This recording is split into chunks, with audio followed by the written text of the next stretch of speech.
level, all I know, I'm a soldier, stand up, add attention, shake it off, tell us when forget the trip, back to mission, no surrender, just commitment, I see visions, eyes closed, shut, heart monitor going crazy, man, it's panicking, woke up from the stretcher in the reds, removing the bandages, hopes up, I'ma catch whoever made me suffer these damages, power level breaking screens, they like, way, look at them scampering, rejuvenated, reborn, I'm basically the man again, made the world stand still, they amazed, frozen like mannequins, kick the door off the hinges, make way, someone needs vanishing, they ain't think I was able, but I'm came when it come to savageness, I'ma finish it, I'ma finish it, still got a little fight, I'ma finish it, little this, little that, everyone pulling triggers full of max, talking feces cause they full of that, ain't really G's, they GNAPs, they really just next, scratch them off, power balls, look at them spinning, they really spin offs, getting me dizzy, give me a headache, maybe when I turn my head up, I could really use a Tylenol, candy rappers talking good and plenty, feeling too many to mention, but no, I'm tired of y'all, stuck to infinity, you could never be my enemy, you make me look good, I should be hiring y'all, I'm reborn, I'm basically the man again,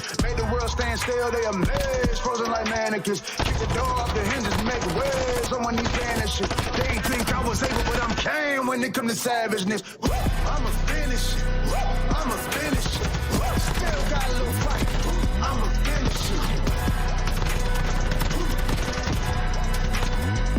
I'ma finish it.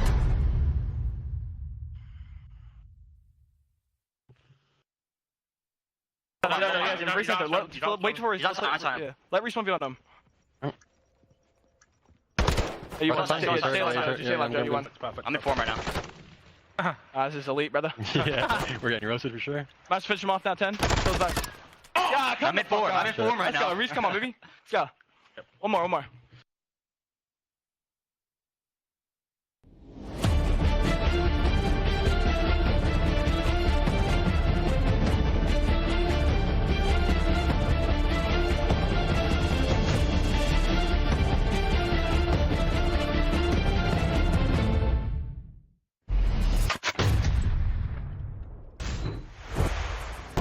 Most exciting events of all time. They ain't ready for you. They ain't ready for you. Who's better today? That is going to be the question. So much pressure on these players. This should be sensational. They ain't ready for you. Let's get on our feet. We are wasting no time. How in the world did Skyz just win that? Oh my! I do not believe what we are seeing. Literally from the sky. Huke Skywalker. Knock it out the park. Yeah, show in it. Drazah gets the first, gets the second. Drazah deliver. I know you say you want it. Now you gotta get it on it. Whoa! There is no place to hide. They ain't ready for you. I cannot believe what I am witnessing. This is the moment that we have been waiting for. Here we go.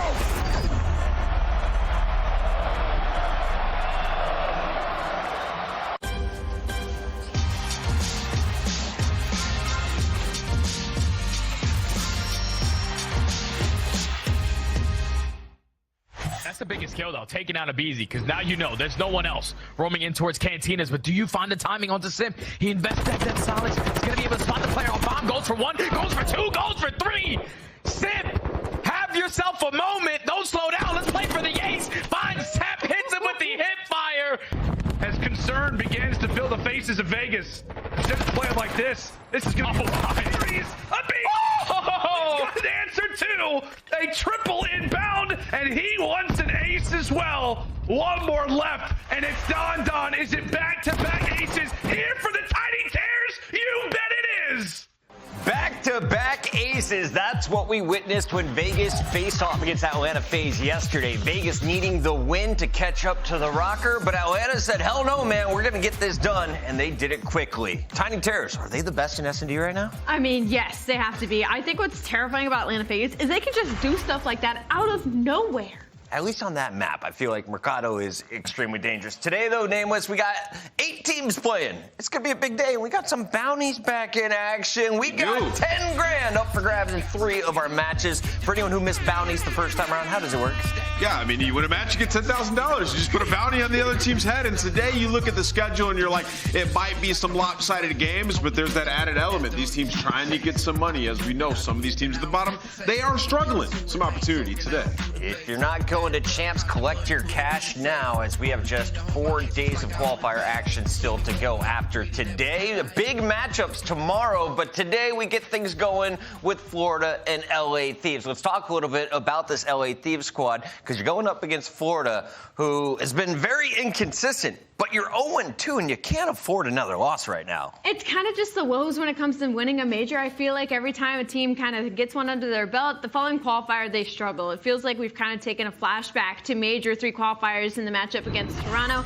LA Thieves is kind of struggling in their search and destroy once again, where they went up against the Toronto Ultra at the beginning of Major 5 qualifiers, and they got smoked there. Toronto Ultra also kind of forgetting what Major 4 qualifiers in the Major 4 looks like. So we went back in time a little bit, but it is the LA Thieves. It's a team who historically does struggle on online qualifiers. Nameless, these guys just banked $200,000 when they won the Columbus Major. 10 grand, not really going to affect their bank account too much. But on the other side, you have a very hungry Florida lineup that is looking to gobble up that cash. Can Florida get it done against the Thieves? Where are they weak, if anywhere? I mean, well, when you talk about this series, you would say the strengths for Florida would be in the search and destroys versus LA Thieves, who started off 0-3. For Florida, they have some maps that they're solid at. Hotel Control at times, although they did choke that round 1 yesterday to Boston Breach. And also in these hard points, they're keeping it very close, and they're choking at the end. So they have opportunity. For LA Thieves, as you can see, 5th, 6th, and then 2nd, 7th, 8th, and 1st. So they're due for a bad performance, Chris, at this one, and they still got a chance. Yeah, just get a little another 5th, 6th, maybe 7th, 8th, 9th through 12th if you're feeling crazy, and then finish in 1st place at champs. That would be my strategy if I was an LA Thieves fan. On the other side of this battle, you got your turquoise team that they had to win out if they were going to make it into champs. That opportunity is still not gone, but the map is against them. So today, you're just focusing on these 5 games. We're looking at these 4 players. Everyone trying to secure a spot next year. Who do you think has the best chance right now, Allie? Who's the star on Florida? Whoa, you're trying to tell me to pick out one player on Florida I think maybe secured a spot next year. To be honest, I feel like nobody is safe. I feel like nobody in this Florida Mutineers squad has really stepped it up to another level where I feel like I can be like, they need help on this team. I think overall, they all need to work on it together. And I feel like they've also shown us that in interviews that they are taking it 1 game at a time. They were handed a very unfortunate loss to Boston yesterday, only a 10-point hard point, and they slowed down in the map number 2 search and destroy. So Florida Mutineers still got some fight in them. They're hoping Røkkr will bomb out, because currently they are 7 games back. And as we take a look at what they have in front of them, you got Thieves today, Royal Ravens, the worst team in the league, on May 19th. But then you have to close it out against our number 2 squad in OpTic Texas. I was just about to say, of all like the super teams, Thieves might be one of the matchups Florida are happy about, just because they're 0-3 in S&D. Also, LA Thieves are playing from LA. They're typically way better on land. So if you're Florida, you have a massive opportunity to come here and win this. Then you got Ravens next. You find yourself in the winner's bracket, right? So Florida have not given up. They're close in a lot of these games. It could be better than what we expect. Could be. We'll see how it goes down. One match that we're hoping goes the distance is going to be OpTic Texas taking on Seattle Surge. And that's because OpTic, well, they thrashed Atlanta 3-0, but a team like Vegas took them the distance to a game 5. Let's start here with this OpTic squad. You're 2-0. Are you the best team in the game right now, though, Allie? I think they still are. I think when it came to that that Vegas Legion matchup, I think they were just testing one too many maps. I think they put too many unknowns in a single series versus a Vegas Legion squad who is like a rabid animal right now. They are fighting in tooth and nail for every single win they can get to try to force themselves into that top 8. We're OpTic Texas. This is a time where obviously they're looking for these wins, but they're also looking to get better. They're looking to come home with the chip at the end of the day. So when it comes to their matchup today, they should feel very, very comfortable. I'm looking for Pret and the boys to give some trouble to Shotzzy and Huke, but if you're looking at their latest matchup, Nameless, this happened a while ago, and that guy who just fired the sniper rifle, Dashy, dropped an 8.0 in search and destroy at Major 3. This was a 3-1 in OpTic's favor. Do you see similar maps making it into the best of 5 tonight? Yeah, I mean, like I said earlier, it's tough. Like Seattle, they like to play a lot of the maps that OpTic is dominant on, right? You talk about Fortress Hardpoint and HyDra Hardpoint. We could very well see those once again. Seattle just have to try to win that HyDra because OpTic has been dominant. Probably the most dominant map for a team has been that Fortress HP. And for them, it comes down to the role players, Mack and Accuracy, stepping up for these guys on a consistent basis. When Accuracy stepped up consistently, they were winning every single game. They were dominating the online portion. So you need to find that once again. This is also a team that on LAN has not been able to put together since December. Online, they've been solid. They have to be able to win those search and destroys. And in online portion, they've been in the top half of teams when it comes to S&D. So if you're a Seattle Surge fan, it is now or never. You have to get some confidence because it seems like they're losing it in each other. I completely agree to the confidence points. I think right now, the up and down roller coaster of Seattle Surge, we're very much on a down tide right now. And the fact is that their mentality, we need to test its strengths right now because they got that reverse sweep by Minnesota Røkkr at the major. They come into start Major 5 qualifiers, getting absolutely smoked by Toronto Ultra. Nobody expected that series to be as fast as they would. Is that a testament to how good Toronto looked? Maybe, but Seattle Surge, this is going to be a test of their mentality today. Surge currently tied with Boston safely at 6th and 7th place, but today here's a look at the full roster of matches. We got Royal Ravens versus FaZe with 10K up for grabs. Same is true at 4:30 and 7:30 as the Subliners take on LAG, but we mentioned it, 6 o'clock may be the key match of the day, so lock in and get ready. This is day 2, week 2 of our Major 5 qualifiers, and the action starts now.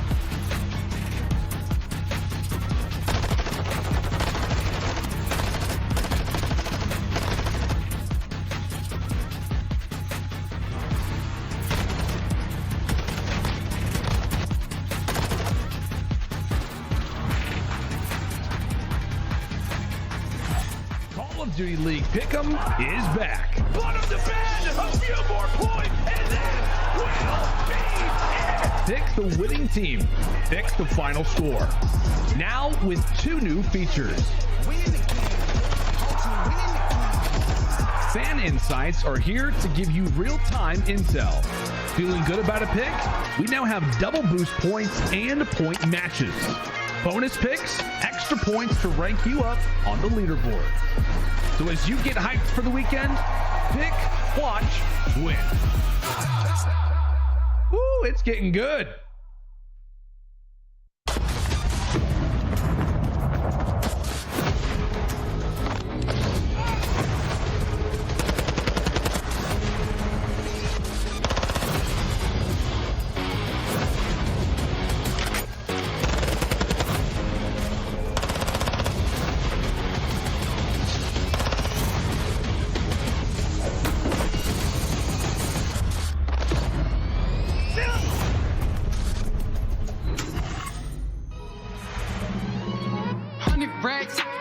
Racks up in my safe.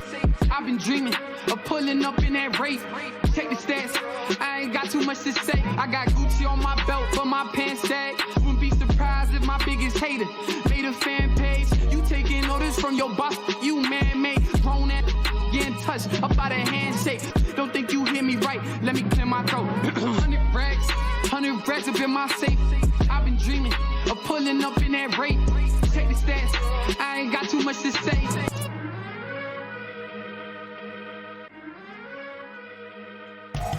Atlanta FaZe looking incredibly strong this week, especially in Search and Destroy, where they featured back-to-back aces and then a 3K from Slasher. You almost got the ace. But today, you take on the London Royal Ravens, who just got bopped by the 11th seed. So this is a one-sided affair. I think everyone in the chat is already talking about it, but this is another chance to scout Atlanta before Toronto. What are you looking for as an analyst? I'm looking forward to the fact that the last time these 2 teams matched up, I mean, they've only played once so far in this entire season. It was back in February, and it was a hot 3-0. Don't get me wrong. Atlanta FaZe did what they had to do, but I will say it was one of those closer situations. I mean, it was only a 20-point hardpoint, a 1-round search and destroy, and a round number 5 control. So Atlanta FaZe cannot be caught slacking in this series because London Royal Ravens has technically pushed them to the edge once before. But with how this split has been going, I'm not necessarily worried about that happening again. Nameless last battle was a 3-0 that happened back in February. Let's talk a little bit about how FaZe can do it again. Yeah, step 1 in the Monster Energy pregame is get your Mikado HP back on track. You can see it right there, 5-1. They've lost 8 of the last 10, and that is absolutely a map they need to be on point in because they're playing to get better to beat OpTic, and that's a map OpTic has historically been dominant on. So this is all preparation, right? Like, they got to come in here and they have to absolutely steamroll the London Royal Ravens and show 0 weakness. You faced a 3-0 loss already. You bounce back with a 3-0 win. Let's get another one, build that confidence, get Slasher going individually as well, because if if he starts to turn up as well as this guy, Simp already did in the last series. He had a big ace, a hell of a performance on that hotel hard point. So he's feeling super confident. You need to get everybody on point. Slasher with a 1.67 led the team yesterday. He'll look to continue those stellar numbers. On the other side of this matchup, though, you're playing against the London Royal Ravens, a team that has been up and down. They did pick up a win recently, but it's only their 6th or 7th of the year. So this is the squad who is looking to play spoiler once again. And this time, you got 10,000 reasons to play your best game of Call of Duty. What would be their star plays, if any, that you want to see from the team today? I mean, I think I look at this one and, like, we saw Nastie have a big map yesterday as well as Asim. Those are, you know, obviously the slayers on the team, the guys that are going to have to get it done in the respawns. In Search and Destroy, I mean, typically with these bottom teams, they put in a lot of effort strategically in the VOD, getting ready for games like this and come correct in S&D. That hasn't been the case majority of the time for London Royal Ravens. They're folding in that game mode as well. So I'm expecting them to come into this one versus Atlanta FaZe. I think we got an LSELO, S&D, and a Mercado. A ton of data to look at. You got to come strong in those game modes. Yeah, and when it comes to Monster Energy pre-games, honestly, I'm just going to sit here and say something. I think the London Royal Ravens, I think the individual talent cannot get them as far as maybe they're hoping it to. I think they're lacking fundamentally heavily. That's why they were able to steal something like a Search and Destroy win yesterday, because Yuli was able to go 10-5. But even with slayers like Nastie, like Asim, dropping over 30+ kills in a respawn, they're not pulling out the W. And all that tells me is that they're lacking chemistry and lacking teamwork, and they're running out of time to try and get it to work together. It's time to take a look at our best of 5 mods. Please load up the predictions, because I have a feeling the chat is going to be leaning towards Atlanta when they see Mercado, LSELO, and Hotel as their first 3 maps here, Nameless. Yeah, you're definitely leaning towards Atlanta. Obviously, we just saw the stat of they've lost 8 of their last 10 Mercado hard points. But it's London Royal Ravens that they're going up against. So I think you look at this map set, maps 1, 2, 5, 4 even, you feel like Atlanta has the massive edge. All right. For today's matchup, we have our casters all the way across the pond. It's Brycey and Ton.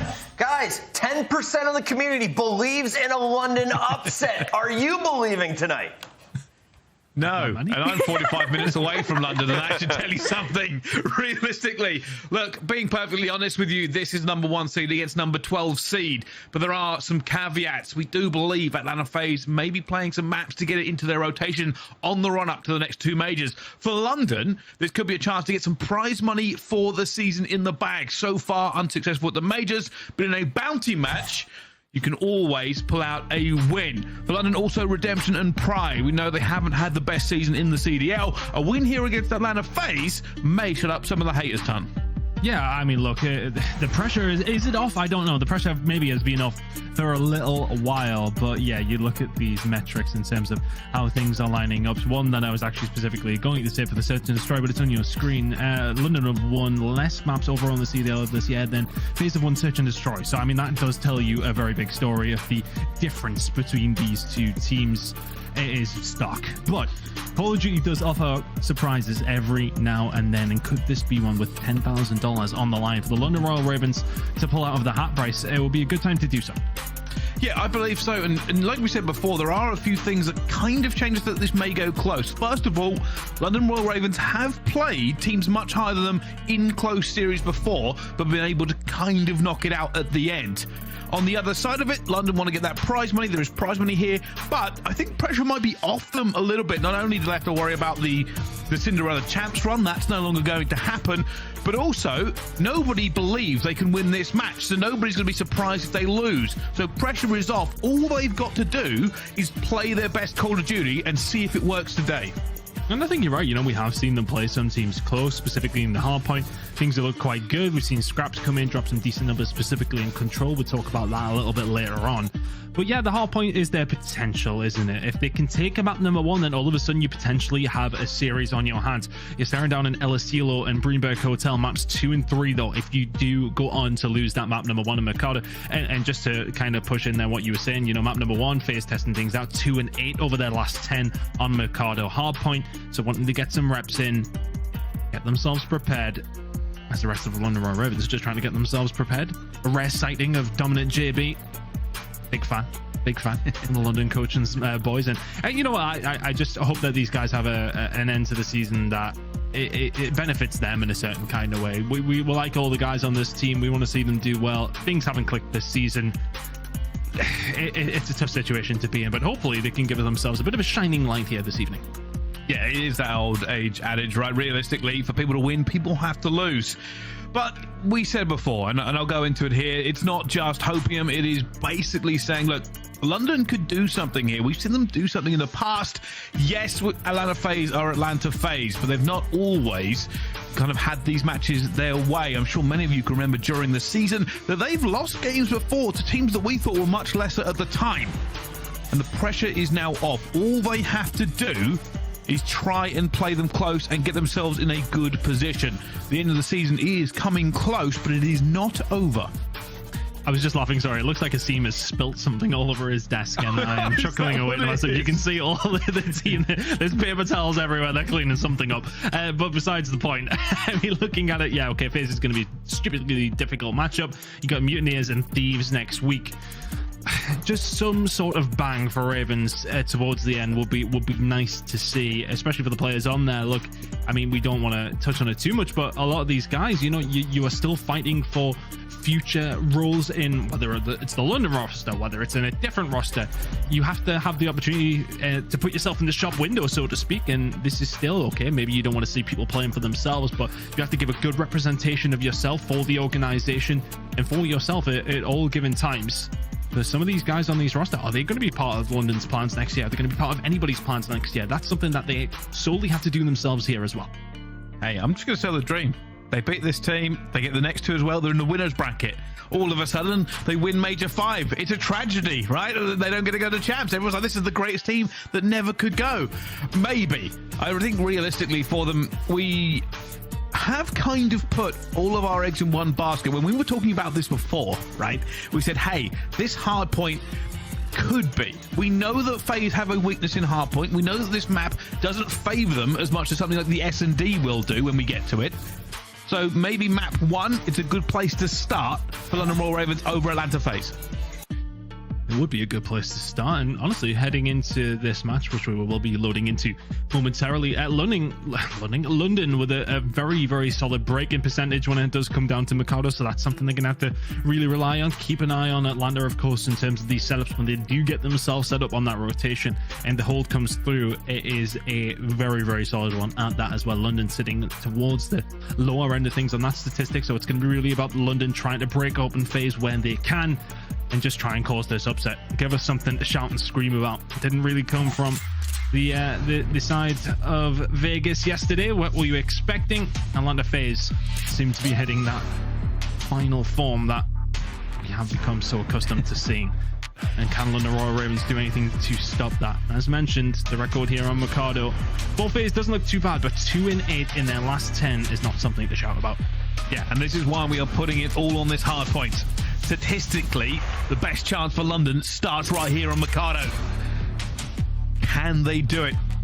Is magic still alive in the Ravens camp? We'll find out if there's wizards or just peasants as we jump straight into this P1. Was it presuming a Harry Potter joke was about to follow through there, but you know what, we'll allow it for now. And we'll take some magic to maybe get a lot of Royal Ravens a win underneath their belts here today. With the way that Simp was firing yesterday as well, it's going to be very, very difficult. The man was running Mikado, whichever mode we were on. Looking over towards FaZe though, they start on the more beneficial side. You're looking for the SMGs of London Royal Ravens to maybe try and find a breakthrough. Asim has been the standout for the majority of the year, hasn't he? And can he be the standout here against FaZe? So far, so good for the Atlanta boys, though. Holding down P1, P2 rotation blocks for them, too. Pretty standard fare, realistically. Just trying to hold on to those spawns, and they've done it so far. You can already see the spread from London as they look for a gap, an opportunity to get something going here as well. As Simp just fries Asim as well.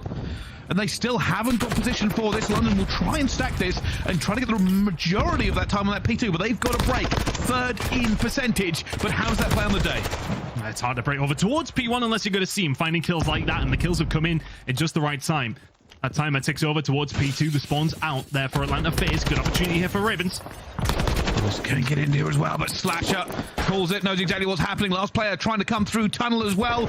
Should be picked up. You can see Atlanta FaZe looking for it, and Scrapz will be found as well. That break has not worked out for the Ravens, and now they stack back alley, and they're going to try it again. London Royal Ravens had to make a move very, very quickly there. You could see that they were trying to move fast. The rest of Atlanta FaZe come through, sweep them up. But now here's another opportunity, pushing in from the alley side. aBeZy, can he hold it down? He can find one. Asim is trying his hardest here, sitting at 6 and 4. So the break's going to come through, but only with 20 seconds remaining. Rotation is here for FaZe. The majority of the time over towards them. Rotation underneath your belts here as well. London have to find a break early doors here. And that's what they're hoping for. They took the scrap time away. Can they take the opportunity in the next? Simp don't want to find Dark, but Nastie will get him before he can do any more damage. A lot of Atlanta FaZe here at this point, and they are shutting down the directions. Wow. Nastie with his second as well, staying alive, but he needs reinforcements and pressure to come through. Eventually, Simp will shut him down, and London again will have to look for a hard break. Just a little bit staggered. London never really got themselves in a position to push from a couple of different angles. It felt like it was all very, very one-dimensional.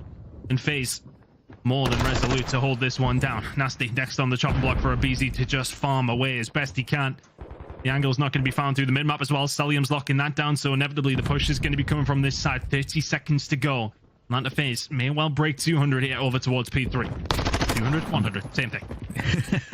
And we said before, we expect Atlanta and FaZe are playing this to try to get it better in the deeper in the map pool. We know the preparations for the Major and Champs are on the line. This break could prove crucial already. Atlanta FaZe moving through into Cantina. It will be London Royal Ravens that are here first. Uli has positioning in Barbers. First time we've seen London find themselves a rotation, but Cellium trying to shut that down pretty much immediately. There's the break for FaZe. Anything come back here though? Scrapz actually going to find the kill. It's a 4-man wipe for London Royal Ravens at the right time. You find the rotation, you then find the kills through a trophy system or not. You can now push out Cantina. Seems holding down this position. It's going to be a pinch setup from FaZe. They're going to manage to find a way through towards that blue side. Cellium finds a second. Pinch has been set up. Asim has got to find some kills. Got to stay alive. Oh my goodness, they line up perfectly for him. It's a great hold here at the moment. Only Cellium able to do anything as he finds the first. Will he find Nastie? Not waiting for it. Here comes the stun. Here comes the FaZe. Every single player piling through, but he runs out of bullets. Only will have his trade. One more trade coming through as well. And they have done a great job holding. That's what we wanted to see from the London Royal Ravens. Yuli doing a really, really good job there. I do believe we've had somebody drop from the game though. So yeah, Atlanta FaZe had the luxury of this one yesterday, but they were in the lead this time, so maybe a little bit disappointed in that sense. Yeah, seemed not happy with whatever was going on. London Royal Ravens had a nice hold there. That was getting the game rolling somewhat. Atlanta FaZe with a very good start. P2, P3 rotations were solid. A really, really good hold over towards P3 as well. Put them very much in the driving seat. But Ravens were finding a route back in there. If that had been a full 60, you've got a game on. Somebody dropping. We will be restarting that one, presumably. Yeah. That was just a practice. It's firm handshakes all around. We've warmed up now. We're warmed up. You're warmed up. Your ears are nice and warm, and so are the thumbs on the players. So we'll probably have another crack at it. Very presumptuous for you to say. My yes, good cold, point. actually. Never ever talk about any calls about anything ever. We still get trouble for it whenever a call goes either way, even though it's nothing to do with the casters. So you are waiting as much as we are to see what happens. Obviously, we can talk about how that was going. Realistically, Atlanta FaZe, a great start. P1, P2, P3. London Royal Ravens, a little bit of a break, but the Barbers hold was their highlight. Yeah. Really good play from Asim there to just hold the shot just a little bit. He knows there's more than one person going to be pushing through Cantina. We'll inevitably hear that more than one person is pushing through Cantina. Atlanta FaZe with a really good start. They would have liked that from P2 to P3. Yeah, okay, you've got the better side in terms of what you want to start on the respawns. Yeah, okay, you hold down P2. Good job. Scrap time goes to Ravens, but then it's a really good rotation. Ravens, I said, we're a little one-dimensional. I want to say it's the push through dark, and I want to say there was 2 or 3 members pushing from that side. Maybe only one through the alley. We didn't really see any flanks coming through until Atlanta stages, and even then that got shut down. So Atlanta FaZe will be happy with that start. We'll be looking to repeat that as soon as we are able to load it. They certainly will. And here's a clip from Asim, actually, that kind of gave a little bit of life to the London Royal Ravens. This is the pop of him when he managed to get the kills. The nade goes in, follows it up, positioning straight away, and they do line up for him. This is the clear out of Barbers that they desperately needed. And again, holding until perfect timing in Cantina. aBeZy does not see him in time. 4 streak for Asim. And sometimes holding Cantina, being that tricky player in that situation, is so valuable. It staggers them, it forces them to look different angles, and London Royal Ravens kind of showed us how on that hard point you can get a really big hold. And it was just good heads-up play from Asim, right? You want to force out and push out the cuts, so to speak, don't you? You want to get in those positions where you know the opposition are going to be pushing from. Can they do that again over towards Barbershop? I think they'd probably like to be going over towards Barbershop and trying to find a hold without being about 70 down. That would be good. Yeah, that would be ideal. But it was good from what we've seen over towards that side. Fist bumps all around, which is presuming to me that we will be loading into the game momentarily. Seconds out, round 2 on Mikado. Yeah, stop me if you've heard it. We're going into the hard point where we're putting all the eggs in the basket for the London Royal Ravens. Realistically, a lot of people are talking about the curse of never winning the replay. Does that stand true for Atlanta FaZe? Or the London Royal Ravens play it the same way? Realistically, I don't know. I know that London have an opportunity to do something better. The P2 break wasn't really there at any point, so maybe they'll be focusing it more on this break. Just trying to find a way through. They didn't manage to in any different angle. It was kind of like they were hitting all different sides one by one in a certain sense. Can you find a big break? I mean, look at this from the Ravens. They're sending 3 more players over towards the outside, towards the car park. They maybe try and find a break over there, but they'll be met by Cellium. See if you can find this kill on the slasher. Not gonna happen. It's pretty much carbon copy of how things started first time around. Atlanta FaZe holding good straight away off the break. Scrapz in a really good position though. They have to deal with him though. He's going to be here. He's going to have to push. He's got early with him. Cellium laying down, and he will not get that kill. They have got alive. There's a little bit of a break coming through, and unfortunately not. Only Scrapz left alive as all the kill feed goes to Atlanta FaZe. Not going to work out this time. Simp going for the gunny as well. Maybe a little bit overconfident. Good shots coming in from Scrapz. See Cellium just holding it down. Knows how important these P2 spawns are. He's going to be ready for the push over through the L side. Scrapz though hearing exactly what's going on. Good shots from Manny Marshall. 3-0 start from him. Potential break for London. Over towards P2, which is about to pop in 3 seconds. And now for London, it's a little bit more crucial this time. You failed last. Can you make it a difference? Scrapz still staying alive is giving them the pinch here. The spawn out for Atlanta FaZe. They need to find the kills. If London can find anything here, they have an opportunity to break straight through. Scrapz on a 5 streak now as well. Slasher eventually shuts him down before the cruise missile comes through. Asim trying to make his way down the back alley, eventually find his way in. Easy kill. No, not an easy kill on a Simp. And London have found nothing again, Ton. And you know what? The setup was actually really quite promising. Scrapz over towards that side is playing it slow. Cuts off the respawners coming on through. Rest of London a little 1-by-1 though. They don't find any kills towards the alley side. Scrapz then gets cut down completely. It's another 4 dead. And it is as good, if not better, of a start for Atlanta FaZe this time around. But this time around, London Royal Ravens are getting here over towards P3. Crucial that they got that, because they're going to be giving up about 80 or 90 points after the first 2 hills. And look at this. They have spread out quite fast. Scrapz is going to be holding the front door against these players. You can see that he is having a fight. He only finds 2 though. Cellium will eventually take him down on the minimap. And now with Cellium, there is a slight chance of ingress here. He needs reinforcements to come through. London are aware of this push. Has reinforcements behind him. Cellium the tip of the spear here for Atlanta FaZe. The Gunny not quite there this time around, but Simp is there to find the trades. Pushes in, just easy kills coming in from aBeZy. The second one's outrageous, surely not a third. And it's going to be Simp to clean it up. The second kill from aBeZy is what's broke that one. Atlanta FaZe have got the cuts in the middle of the map, but not quite. Slasher will get pushed down. A chance here for Royal Ravens to try and find a break back. They've got a couple of kills. Here they go. Cellium holding the doors. Slasher going to kill aBeZy as well. Scrapz going through. They're going top. They're going bottom as well. Cellium is not going to see this. The Ravens will be back in. Scrap time to them. This time, Atlanta will go to Barbers first. They've actually learned from the last game. London Royal Ravens rotating through P3. They want to try and get some blue control to maybe find their break from there. Scrapz is going to be through the middle of the map, so he is going to potentially be the one to force this push with Cellium ready and waiting. Knows exactly where this push is going to start coming from, you know, to the fact that London sitting over towards the P3 side. We'll find the first onto Asim. London yet to really get eyes on, but that's a big nade potential here for London again. And here they come. The Ravens are about to fly. The first players are now going into the point. Simp against them as well, though. Trades going against them, and Atlanta FaZe do not have the numbers. They lose the trades, and the Ravens are in. 40 points here brings them back into this game. It's that kill that goes over towards Cellium. You find them taken down by Uli, and the nade comes through. Here comes the break, but aBeZy is here to answer back on his own. And just like that, the hill changes sides once again. It's just so easy for FaZe to find these breaks through. London Royal Ravens do the hard work and then give it up. FaZe looking very resolute so far. It's about a 90-point lead for them.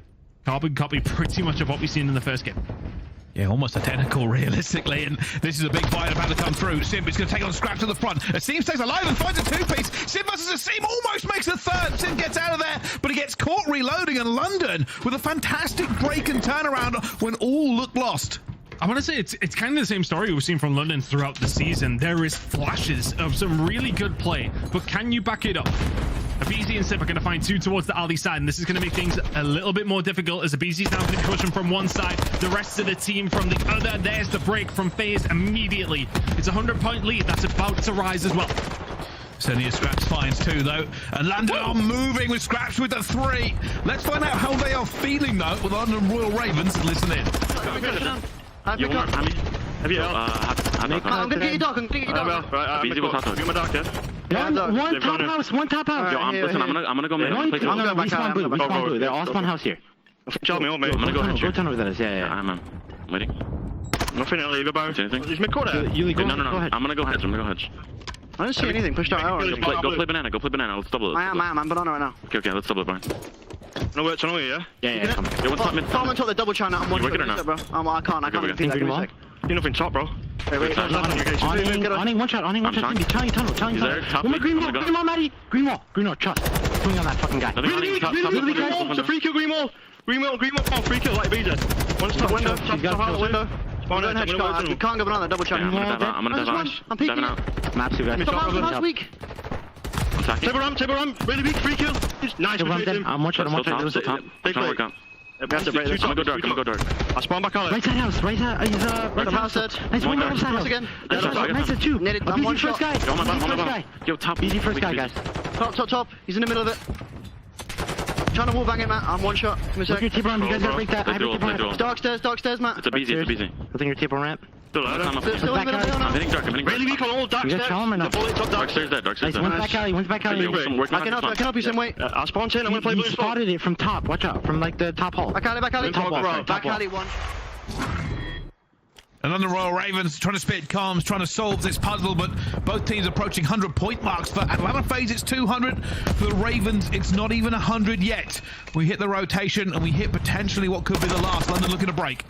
Yeah, Scrapz not really going to win any parkour championships with that kind of movement, trying to get into the top cantina. Frustrated look for London Royal Ravens right now. Looking to try and break 100, as you mentioned. Can Uli find the kill over towards Cellium? Yes, he can. He's found the important kills when he's needed to. Expect Slasher to be there. Will they expect this coming in, though? Cruise missile in, finds nothing. 25 seconds over towards the car park side.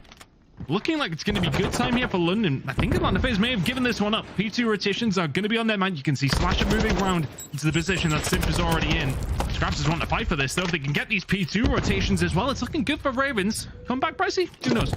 Hey, weirder things have happened. Let's see if the Ravens have got the fire.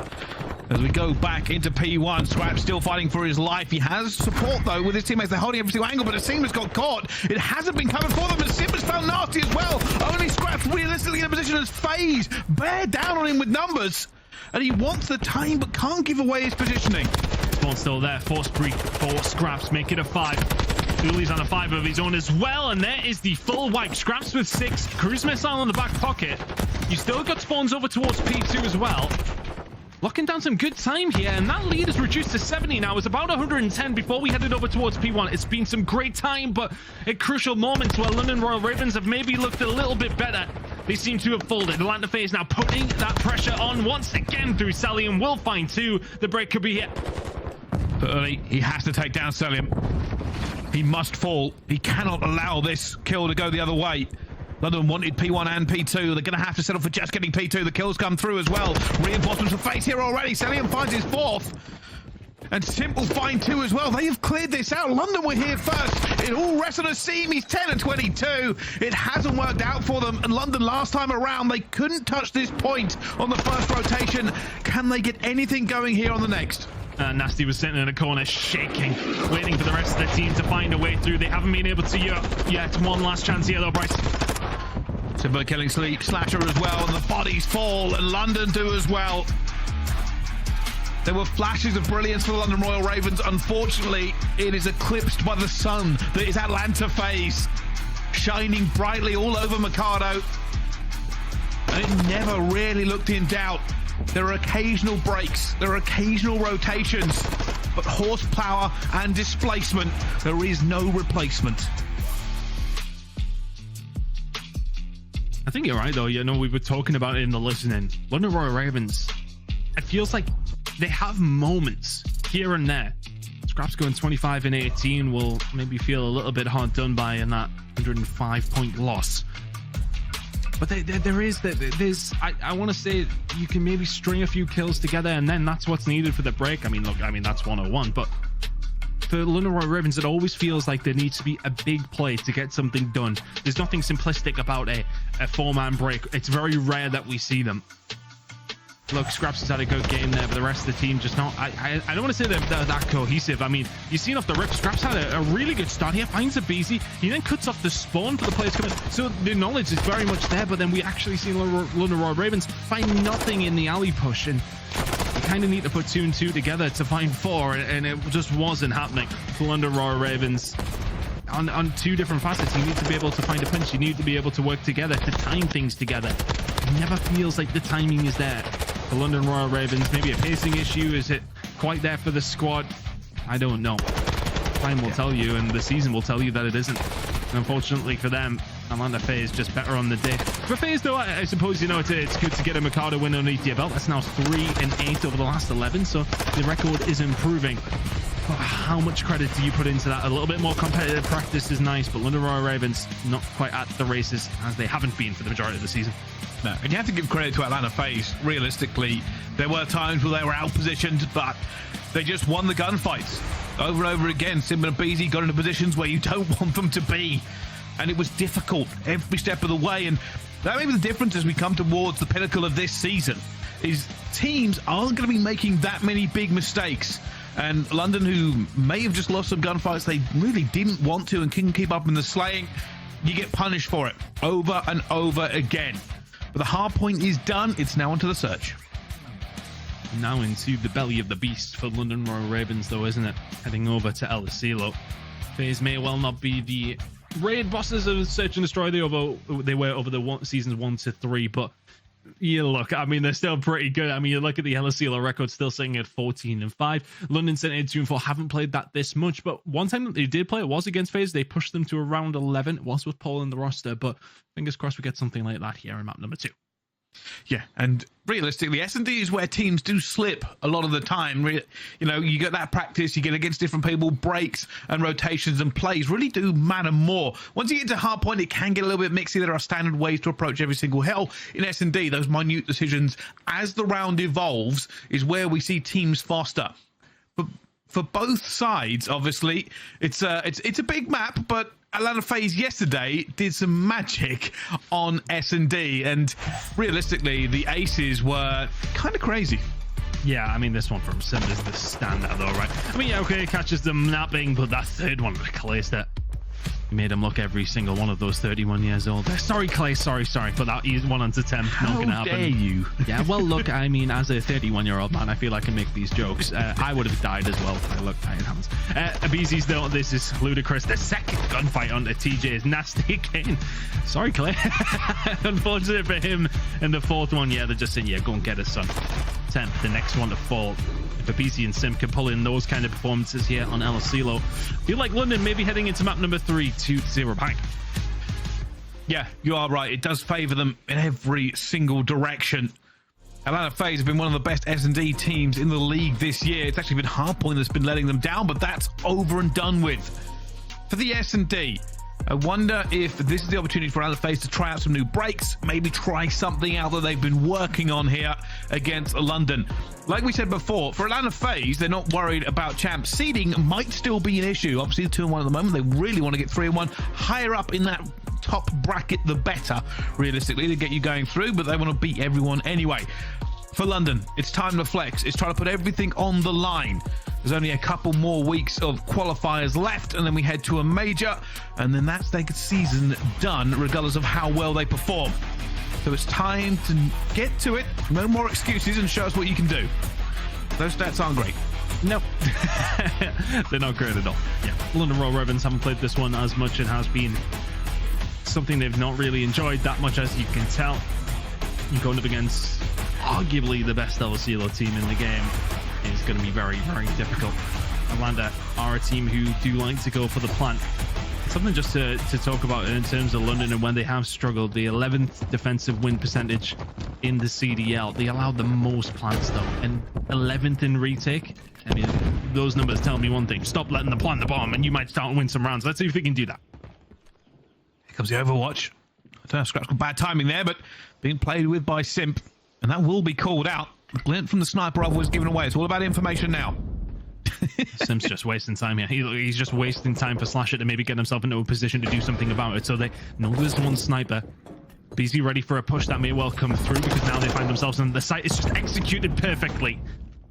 The positioning from aBeZy there is just, it seems so simple, but it's so smart from FaZe. They push somebody in and aBeZy then moves. He's going to get caught out by Scrapz. Yeah, 3v3. They're being careful. Simp's a little bit worried because he lost his cover. Does have Cellium and Slasher slowly backing him up. Bomb will be down here. Simp will have to stay in this site. He knows he is not secure enough to get out. Oh, big gun from Asim as well. We'll find it. Now a little bit of site control for London Royal Ravens. The line of FaZe have got some work to do now. Get him off the bomb if he is there. He is not. Cellium up top as his Slasher, both on opposite sides of the map. Who's going to be able to find these kills though? The few start to come through for Asim, but warning momentarily. Cellium can't land the bullets. 21 seconds. They look for him as well. Unfortunately, there's a team kill, but Nastie will eventually shut him down, and London will get his first blood in the S&D ton.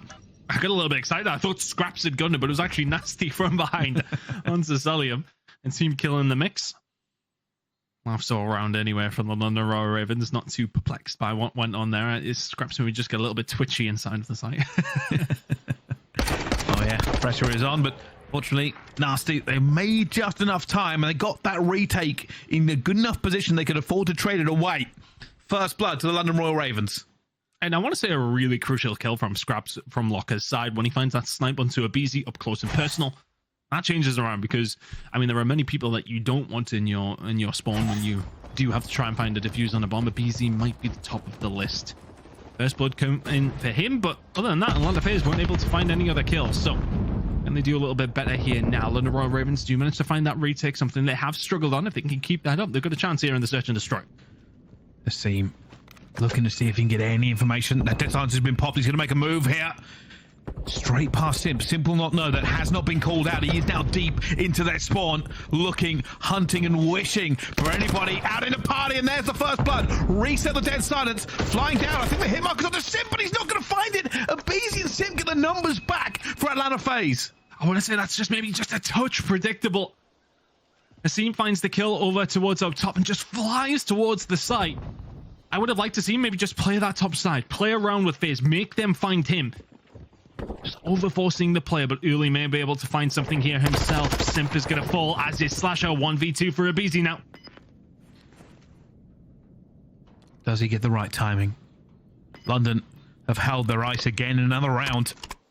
No dead silence for aBeZy either. Scrapz on Overwatch. Look at this positioning. If aBeZy goes out this window, he is in trouble. I think he's figured it out. Scrapz will hear this though, surely. aBeZy's going to go for the chow. Goes for it. Finds it as well. aBeZy's still alive. Plenty of time to play with Ton. Where's Uli playing? Stun. No information. 21 seconds. Yuli's just quaking. aBeZy. Pros don't fake. Pros don't fake. Is Uli going to check it? Is he going to check it in time? Yes, he is. 2-0 Royal Ravens. aBeZy, just not enough time on the clock to really formulate anything there. A wry smile nonetheless. And Uli just playing his life, staying alive. No information, but yeah, we might as well check it around 15 seconds. Shots come through. Ravens, 2 they're good. And you got to give them credit for holding in the right timing. They have lost numbers over and over again. They've lost first bloods. They've gone down. But the game plan has held through. The London Royal Ravens are not breaking under any Atlanta FaZe pressure. They're slow to the races here in map number 2. They won't just go for a forceful A push. Stun starting to fly out. aBeZy will find another. He can't find any information with that nade though. This bomb may well go down. Royal Ravens have allowed it to happen. We've already seen one retake and they find another. Well, this time it's a double stack inside. aBeZy, the old dead silence and don't move. Asim has to get out of there, but it will be the first kill. Uli will get aBeZy. But he goes for the second one and he's spraying everywhere. I'm actually Simp got a hip fire. And he's getting him in the left as well. Talk about quaking. Asim will find the third and only Slasher left here. This is typical for FaZe. Can he get into the right position? He does, but does fall eventually. Too much time. But London Royal Ravens are now up 3-0 ton. Things getting interesting here. Really nice retake, and Yuli really has been the guy that has been spearheading things. Asim is obviously there to cause some issue, but that hip fire onto Simp, he doesn't know which way to look when he's inside the site. As soon as the first kill goes over towards Royal Ravens, FaZe are kind of despondent, I want to say. That there was no real answer to what Ravens were doing. It was just very chaotic, but yeah, look here. The first one comes through the wall as well. I mean, that is a tough one for aBeZy, but it's typical.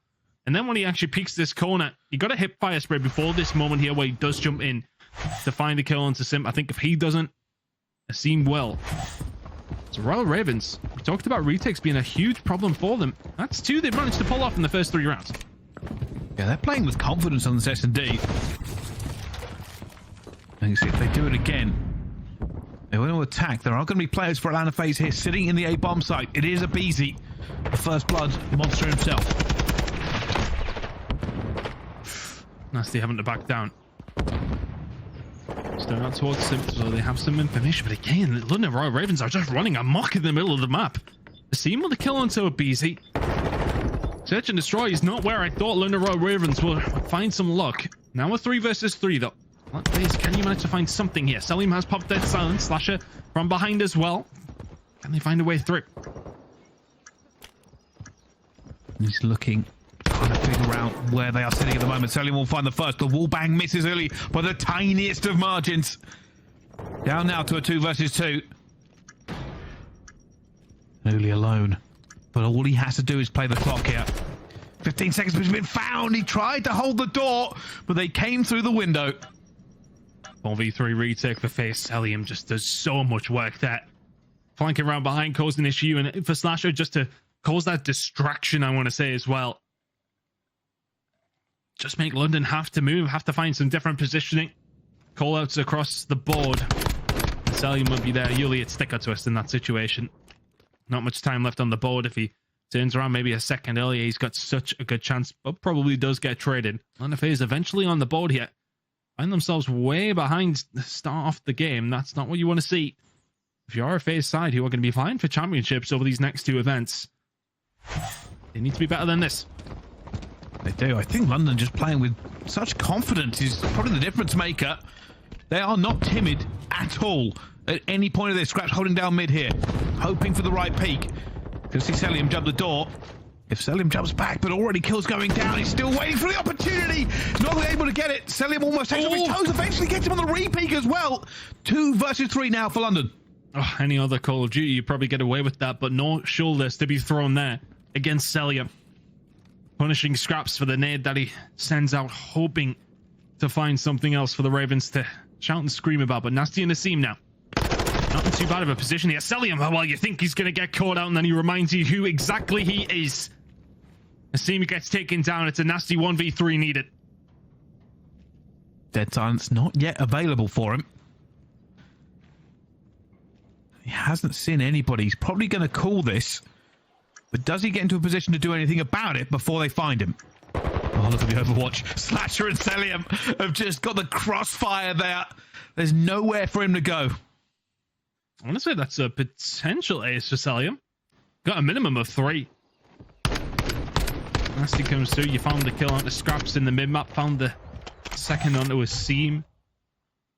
This one of the Scrapz is upset. Look how quickly he drops him. It was actually Simp who found the other kill. So no ace for Cellium, but close enough. Oh my god. Didn't look like that from Asim's angle.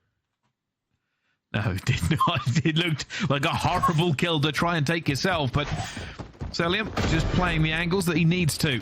They've brought back the last 2 rounds here. Now on defense. Are they going deep into controlling this one? Well, aBeZy will be back into way. Watch for them to play around this cruise missile at some stage. Doesn't look like it's going to be this round. More of an attacking round utility, I want to say, and then maybe on the defensive side. London Royal Ravens slowly trying to find a pick here, not making too many moves. FaZe ready and waiting, but these nades in there are very well coordinated by Ravens. For all that the breaks in hard point, but not quite there.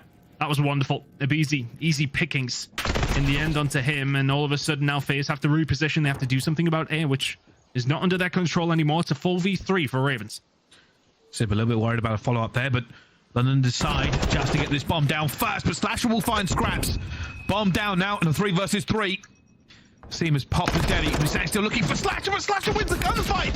Finds him with a slow peek of the attack, and now Nastie's in the site as well. They're looking to hold this off, hold the doors, hold the windows. Nastie finds the first as a 1 versus 2, but Simp will shut it down. There is no glory to be found on the bomb site. There is only disappointment as the game goes tied. Yeah, that's a couple of ridiculous gunfights won by Atlanta FaZe. Slasher's the one peeking as Asim is holding it, albeit, yeah, okay. Devise up against attack, you think you probably lose those gunfights, especially more recently, but it's still a big gunfight win from Slasher. And then Cellium's just starting to play with them. And that's one thing, if you don't have the numbers and you stacked into that A site, it is just like, right, pick one angle, hold it, and just hope to God you manage to find the kill. Cellium starts playing with them, and then from then on out, it is pretty much an Atlanta FaZe round to be lost. Retake comes through. Wonderful play from FaZe. Still have that cruise missile as well, and have found themselves 4 rounds in a row. Well, all three. Yeah, I was gonna Counting's difficult today. Look, it feels like a lot. I was going to say they've taken it in turns to get 3 each, but realistically, the next 3 is what matters. All tied up. Cellium's going to call in this cruise for information. This might mean that Atlanta FaZe start thinking about B. London started to scurry just a little bit as soon as that comes in. So did FaZe actually gain anything from that? The answer is no. Simp is going to fall. Slasher will be able to find one. Asim tagged up, trying to get the hell out of dodge here as well. Scrapz, is he there for the overwatch? Yes, he is. We'll find Slasher, but not before aBeZy finds Nastie. Asim turns around. It's all of a sudden a 1 versus 1. Well, all the trades just pouring like rain on this map. But Cellium versus Scrapz is all that remains. Trophies in hand. As Scrapz managed to find another gun. Doesn't need it. Pistol. Doesn't need it. Wow. And finds it in the end, and that was always going to be the difficulty. Thunderous footsteps echoing. Scrapz gets the jump and doesn't miss a bullet from the pistol. Nicely done from Scrapz. Here's the sound cue, but this was in onto Slasher. They get the information because he finds the first one over towards the top side on one of Scrapz' teammates. Finds some shots into Asim. So lingers around, wants to find that kill, but Scrapz just holding that angle nice and tight will take you out, and the Royal Ravens have the lead again. Good that they stopped this momentum that FaZe were very much building. Oh, he's in trouble. These nades are going to hit. Has to back on down. Cellium holding this angle. Dangerous prospect. Atlanta FaZe have not put aBeZy into the site this time. He's been picked off over and over again. Clearly, he wants to chow this. He wants to see if he can get in. With that bomb going down, they'll feel more confident. But they've got to break it first. Got to pop that can. Got to find out who's in. Here we go. Opportunity now, but keep an eye on aBeZy. You always have to do that when it comes down to Elisilo. Will find the first and just runs forward. And now slows things down. Has teammates to help him. Also has an aid, and that is just going to clean up Uli nice and easily. It's just so well worked from aBeZy. Now for Nastie. It's a 1 versus 4. Could you? No, well, finds 2. Isn't going to be able to find the next one. We've seen some 1v4s with FaZe involved, but against them, well, not sure that's going to happen. Yeah, and I'll tell you something, aBeZy feeling a little bit more comfortable now. He doesn't have to defend that site. Just waiting for the retake. Got it. Perfect cook nade that was called out to his teammates as well. I think they started pouring fire in so he couldn't move. But 4-4, it is a tight S&D between these two. Back and forth, as you mentioned, 3 rounds apiece in the first 6 to split it up. And then answering back, there is very little between them. I want to say that FaZe's breaks have felt a little cleaner when they have found those rounds, but that's just FaZe things. A lot of Royal Ravens just can scrap their way to a win here. They will care very little. For rhyme or reason, they don't really care how they get it. DZ and Co now heading over towards there. It's a fast air plant that's going to come on through. London Royal Ravens not quite ready for this one. It will have to be another retake, which they have been successful with. Can they go 3 for 3? This is crucial now for aBeZy. He'll be the first one here, but Asim will see him. Great first blood from him as well. Advantage Simp now, left alone. He knows players are coming towards him. He knows they're going to throw in nades and tacticals against him as well. They're looking for these first kills. Cellium will get it back to a 3 versus 3. Simp will find one in the side as well. The retake not working this time, Ton. Yulik just pushes in on his own, doesn't think anyone's there. Simp has played so patient. Gets caught out, and all of a sudden Nastie is left scratching his head saying, how on earth am I left all alone and I'm dead as well? And the FaZe answering back. Simp just, you can see the smile on his face because one player gets killed just on the outside with him being aBeZy. He's the one that's going to be on the Overwatch, but the fact that Simp is then left in there, you got a few different angles to watch, but instead of watching them, just lie behind the sofa and hopefully you find somebody walking on into your trap. And the FaZe find around. Smart play from Simp is what gets it done. Yeah, I think the biggest kill there realistically was probably Cellium. I mean, you would say Asim for the first blood, but because of the way it went out, when Cellium got that trade back, it closed off the angle, allowing Simp to just watch one direction. Basically gave him a 2-for-1 kill once he got it. So now on map point, and on the FaZe on defense this time. Slasher working on a cruise. 2 away from that. More aggressive approach from FaZe here. Seemingly okay to let London go for this take if they need it. That stun comes on through, so a little bit of information, but aBeZy sends one out on his own. Yulik is the first to fall. Can aBeZy actually get out as well? Phenomenal from him to even just survive. 4v3 in favor of FaZe. I think he's going to stay here. Dead Silence has been popped, though. He has Simp with him in this position as well. Going to see the player go through it at the same time, and aBeZy will clean it up, flies back out, and now London only have 2 players left. Does he hear him? Does he see him? He does. That's the third for aBeZy. The ace behind him as well. It's aBeZy ace to end the S&D. 3 for Atlanta to begin with, but it's 6 for Atlanta at the end. And 2-0 in the series. Finds the first, catches them napping, and just does a tour of the map as he finds 3 more as well. 10 and 8 from aBeZy. It's 4 in the final round. Atlanta FaZe are the commanding position in this series. Things got a little bit scary there, but showing their toughness. A 6-4 victory. London Royal Ravens again. It's the same old story. The ingredients are there, but they're not being quite put together in the right way at this moment in time. 6-4 for FaZe. 2-0 lead. Well, there was hope for London, and there was opportunity as well. Some great first bloods, some great gunfights. But you got to say the adjustment from both teams kind of worked out. Atlanta FaZe started playing a little bit differently.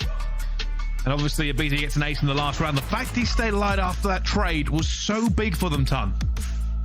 Yeah, and in that moment, you know, just getting out and staying alive is as important as a potential trade that could come through, because then all of a sudden the call-outs start flinging out from London Royal Ravens. Where the hell is aBeZy? Found one, gets a little bit of timing for the second, and after that it's out the races. You got Dead Silence, you're flying at them. It's easy pickings if you are aBeZy. For FaZe, yeah, okay, you'll be happy with the map win, but maybe not necessarily to go 3-0 down. They maybe be a little bit disappointed, and there may well be a VOD session underway after those first 3 rounds. London Royal Ravens did play it well, but not quite well enough. No, unfortunately not. But the series is not over. We've got control coming up next. And FaZe versus London Royal Ravens. It ends either in map 3, or we keep on going and see more glorious Call of Duty action. So don't go anywhere. We're going for a break, but we will be right back after this.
The Call of Duty League is brought to you by Monster Energy, the official energy drink of the CDL. The Call of Duty League is presented by the GMC Hummer EV Pickup, the world's first all-electric super truck, and upgrade your game with a Scuff, the official controller of the CDL. Ladies and gentlemen, welcome back. This is our Scuff play of the game. Back-to-back aces, back-to-back days. It's too easy for aBeZy. I mean, how many times have we just casted over pure search and destroy excellence from this man? Second one catches Asim off guard after. The first one's really the important one because he finds the opening blood, stays alive, and yeah, okay, the call is maybe not there for the London Royal Ravens, but the job was already done. All smiles from aBeZy. Play of the game. How many? I mean, have we got the stat? I don't know if Tim has it of how many players of the game aBeZy has had this year. I'd imagine it's quite high, especially in Search and Destroy. It really must be, and I'm convinced that like the FaZe let him go. By the way, like just say, hey, aBeZy, you got the first cup. Just go for it. Just have a good time. We'll hold in case you need a trade at some point later on. Just go have a run and have fun. But yeah, another shutdown from aBeZy. We move now onto the control. Do London have that special something, or is this over here, Ton? I mean, it is their more favored control map as far as everything else goes. They didn't mind Fortress when it was in. They may well have been one of the only ones out of the attack.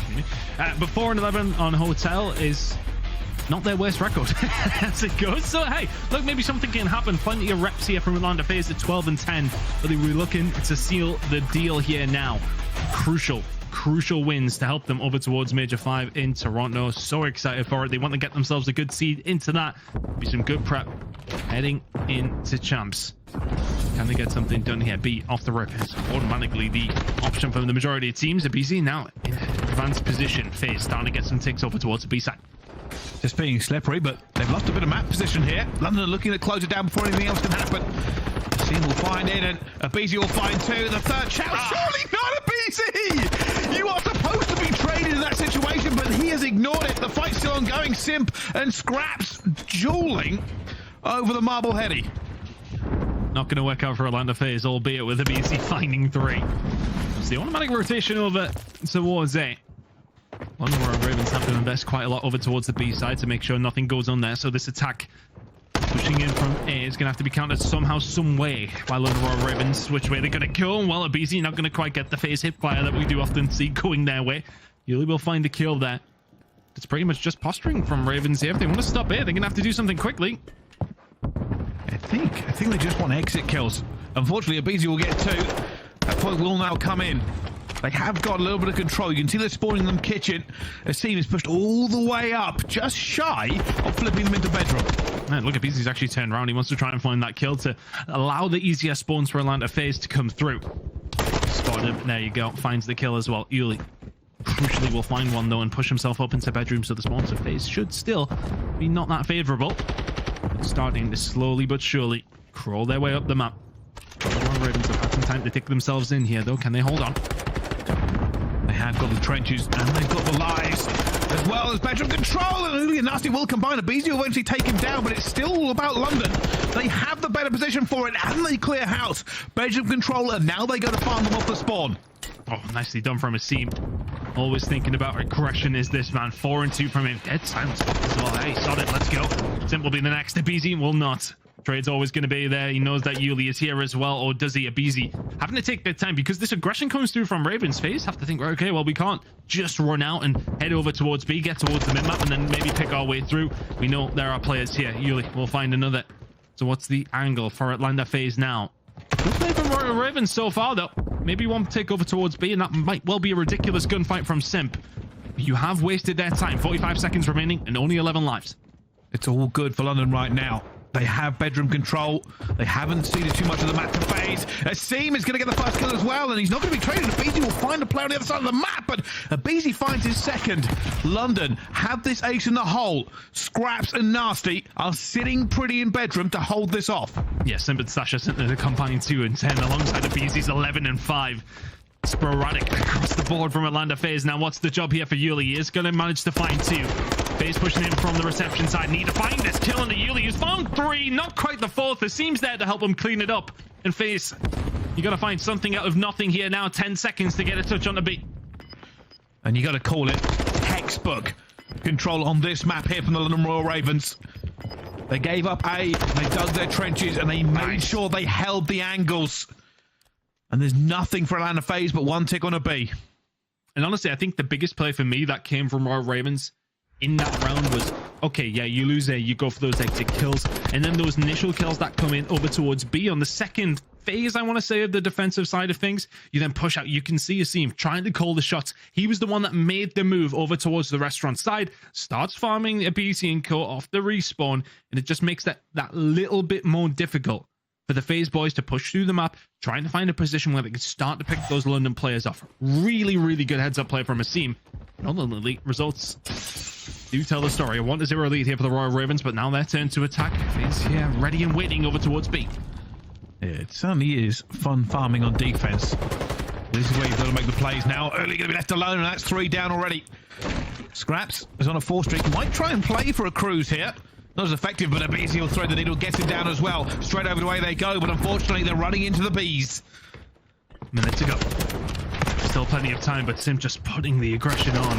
And here comes aBeZy outside the kitchen. There will be a few other players here, though. Gets a little bit of bad time and didn't see Uli around the corner.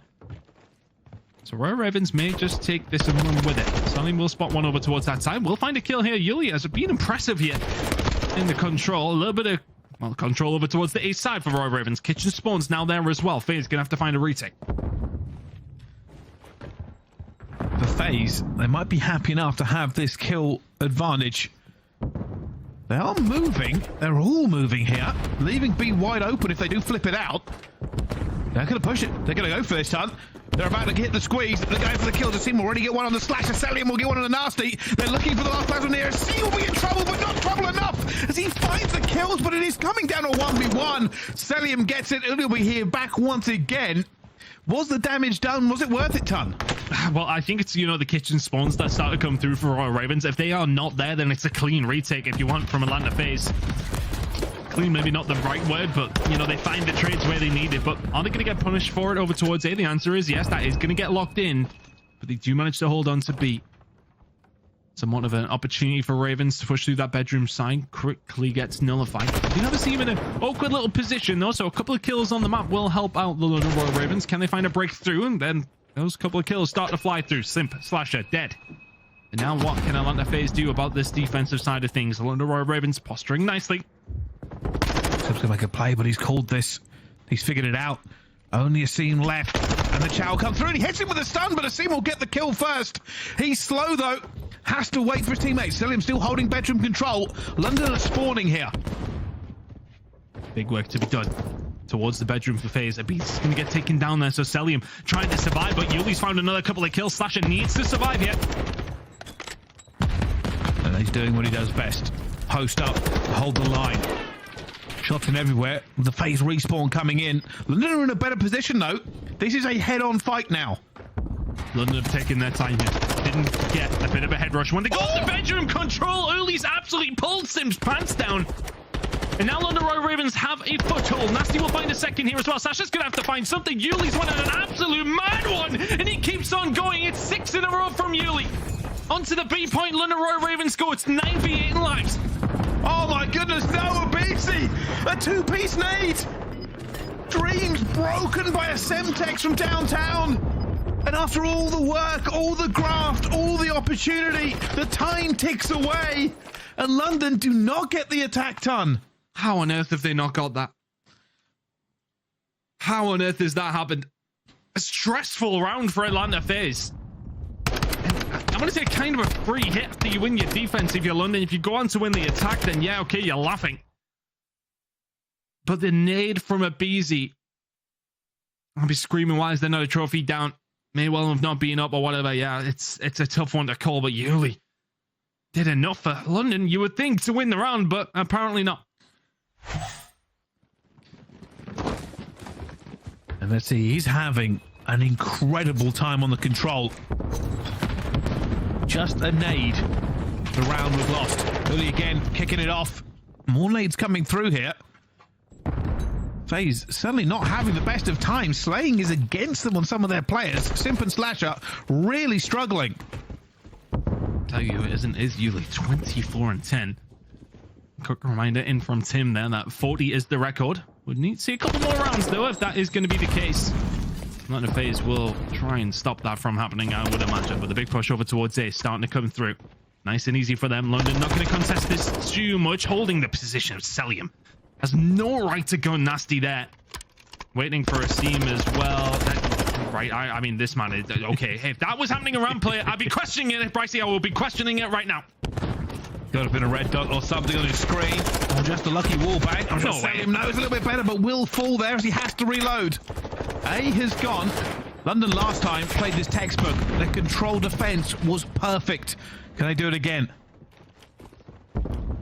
Positioning here is a little bit backs to the wall for London Royal Ravens. They presume there's a little bit of control over towards the bedroom side, but they're going to meet them in the mid-map. Big gunfight's about to come through.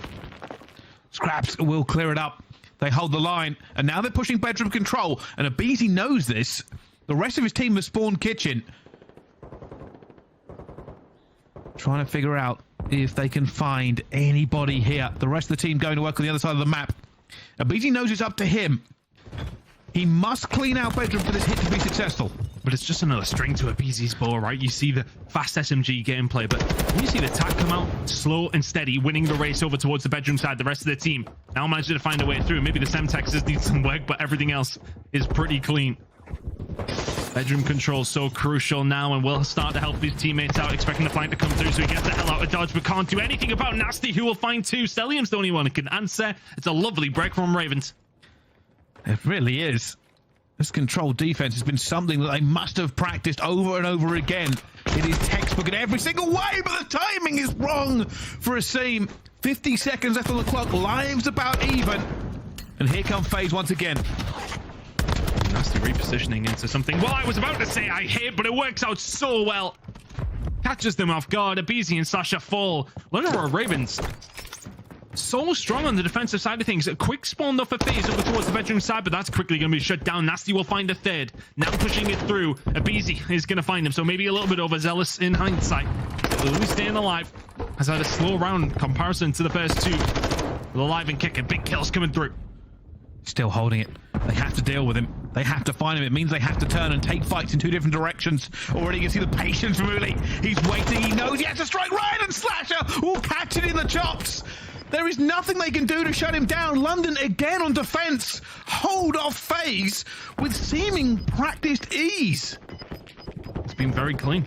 Very, very clean. You can put the first 2 rounds and how close they were down to Yuli really a farming phase. Having a hell of a time on the slaying front. This time around, though, just a good job all around by everybody else. Nastie holding down the spawns, finding the kills there. Asim finding them when needed as well. And I want to say that FaZe got, I don't want to say blessed, but they got helped out by a couple of spawns over towards the bedroom side where you would expect something to materialize from there. It just didn't. London Royal Ravens finding the important kills at the right times. Find themselves in the lead. You know what? They've had opportunities here, Bryce. I'll point aside. Search and destroying the controls look pretty solid. Yeah, you do have to give it to him. If anything, I would actually say that London look better on this control than Atlanta FaZe right now. They missed out on the attack from a God Nade. Their defense has been incredible. And of course, let's talk about Lily. On a 3 streak, looking to bust into this once again. Does not have the cover he wants. And pushes are coming from different directions, but they don't find the kills. We talk about, look, they played control so well up until that point. That break isn't necessarily as cohesive as you would want to be. You talk about those moments where Royal Ravens just don't seem to be very well coordinated. Uli's pushing out. ARs are not there for the cover. No trades coming on through. So we choke that one up. We go again, pushing over towards A and B here, though. That's 3 kills now. We'll start to fall through. Of course, you want to try and get a hold of B as quickly as you can. 3 members of Royal Ravens are over there, 2 on the point. Atlanta FaZe will have to retake it. It's a double flank. Keep an eye on that. I think Scrapz might have got into a great position. He's looking for players, but he hasn't seen them. Still only 1 player onto this B point. aBeZy versus Nastie, and he tries a little bit of movement, but doesn't work out. It still kills the Ravens, but Simp finds his second and his third. I'm not going to be the 4th. There is no quad feed for Simp. It is merely a delaying here as Scrapz will be the last person onto this point. He falls down as well. And London, after a great run, fall and have to settle for A. Yeah, I mean, Ravens do everything right, and then Simp just is like, yeah, you know, you remember who I am? Yeah. Absolutely goes ballistic over towards the B side. Like this play, though, he should get taken down. Scrapz ready and waiting for the inevitable flank that will start to come through. Atlanta FaZe do smell blood in the water as far as this round was concerned. But A is going to go over towards Royal Ravens. That time will be extended, but London have to be careful not to get farmed off yet. C-Slasher already pushed up towards that bedroom side. He is the player who does play that position. Cellium looking to just try and slow things down here, trying to play that same role that we've seen coming through from players like Asim, where he's pushing in towards restaurants, making things so difficult for the attacking team to get any sort of control of the round. And they are trying to keep them at bay. A minute 10. London can end this here. They can get the control.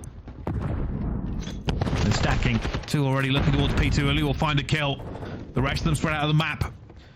FaZe have bedroom control, but their teammates are on respawn. What's the move? Can they manage to find something here? The London Royal Ravens close this out and make it a series. Well, not a Simp has something to say about it. Bedroom control is paramount, and it is very much there for Atlanta FaZe. Now trying to force the issue, Simp trying to farm up. This is looking like a FaZe round, but 35 seconds remaining. Can London Royal Ravens pull something out the fire here? The ticks, I believe, are equal. So it may come down to lives here, but London don't care. They're going to have a swing at this. They're going to have an opportunity. 20 seconds on the clock. Cellium in bedroom. Players already hunting them out as well. Simple find Asim. They need to get onto this point. Getting a huge opportunity with these spawns towards the light side. Scrapz and co. Well, unfortunately, hold on. What an hit. This just happened there. Asim was just glitched or something. I don't know, but nonetheless, not going to work out for London Royal Ravens this time around, fortuitous spawns or not. FaZe hold on to the defensive side of things. Looking scary for a second there, though. Brycey from London have 100% had their opportunities on these attacks. Yeah, they really have. Like I said before, I think they're looking more solid on the control than Atlanta FaZe are. But it's not about all the rounds before. It just gets us to this point. It gets us to a round 5 between them. There's the kills from Simp. He's so close to the 4th. He's so close to the 4th. I would have lost it. My desk would have been flipped. Mrs. would have been raging, but everybody else at home would have enjoyed it. I don't even want to think about the damage I would do if I actually tried to flip this desk. It'd be some serious issues. Smashing glass and everything. Anyway, onto this last one. London have got defense, probably from that great defensive first round. And they've looked so good at it so far. They must not falter now. It'll be very London, though, to look great in the control. And then go on to lose round number 5. But FaZe has still got some work to do. Still got some work to do. aBeZy lingering around the defensive area here. The snap is ridiculous. But Atlanta FaZe now getting a little bit of a foothold over towards this A side. London are going to try and answer the call, though. They're pushing both sides. Simp will stop this here for just a few seconds, but when his health regens, he looks for the fight where Asim will get it. And there's still a hold going on at A. They're not really moving for this one. London do not get the kills either. Already, Atlanta FaZe, a little bit of blood in the water as they move. Big kill going on over towards the car park side. Slash has just found Yuli as well. Royal Ravens will have time to compose themselves. And honestly, I can't reiterate how much of a big kill that was that Asim finds the one onto Simp over towards that B side. If you've then got the attack happening on two facets, London Royal Ravens are in a bad position. FaZe can then push out from A and cause all sorts of problems. But thankfully for Ravens, Asim finds the kill. Saving grace this time around, as he so often has been this year for the squad. Atlanta FaZe now, well, did have a little bit of purchase towards the back, but Nastie will find the kill. So all of a sudden, London Royal Ravens in a good defensive position. He's going to have to dig them out here. 1 minute and 30 seconds to go. Lives completely tied. How do FaZe find a way through and stop this from going any further? Well, London have been playing it great every single time we see them in this position. Try to hold the flank a little bit, but prioritize bedroom. And now we see it going through. Slasher finds Uli, though. It will be Asim to hold down bedroom for them. Scrapz doesn't find it, but another couple of kills falling through on the left-hand side from Nastie. Just feels like Atlanta FaZe may well try and find a break here at some stage. Asim, though, just lingering towards bedroom, finds a kill, dips out, stays alive, but only momentarily. Now London Royal Ravens are being forced back. FaZe are in a prime position here now. Brycey, London Royal Ravens have to retake. And this time, the round 5, they've broken it. They're not in bedroom. It has to be a glorious retake. Already players hitting the flank. They've got to get through this as well. That second tick is now fastly approaching. Scrapz will find 1 kill. They have a player on the flank, but he has to get there in time. Cellium finds him. Scrapz finds 2 as well. Simp gets 1. And Asim gets the last. They hold on by a tiny, tiny amount. The trade's just good enough. Slasher trying to put the pressure on here, though, trying to keep it up. Gets a bedroom spawn, so wants to try and force Royal Ravens back. He's found 2 kills to his name, but one player who will just move into bedroom is going to be Yuli. It's 37 kills for him.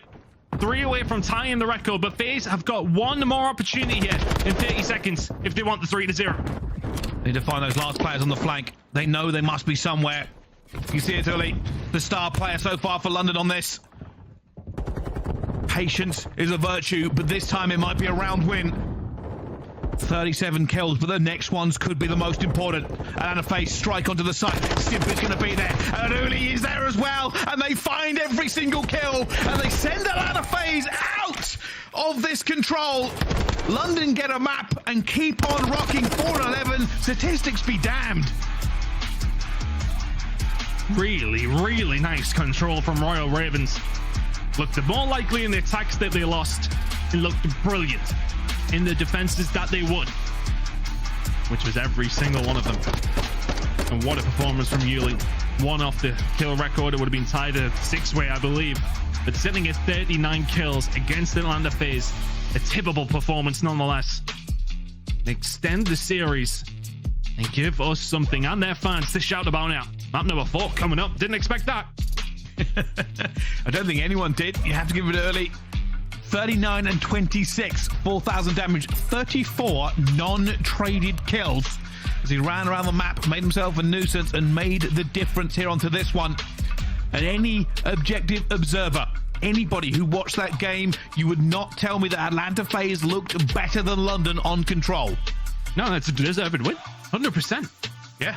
Atlanta FaZe had to clutch up to even win one of their defensive rounds. Didn't really have that many opportunities to close out any of their attacks themselves.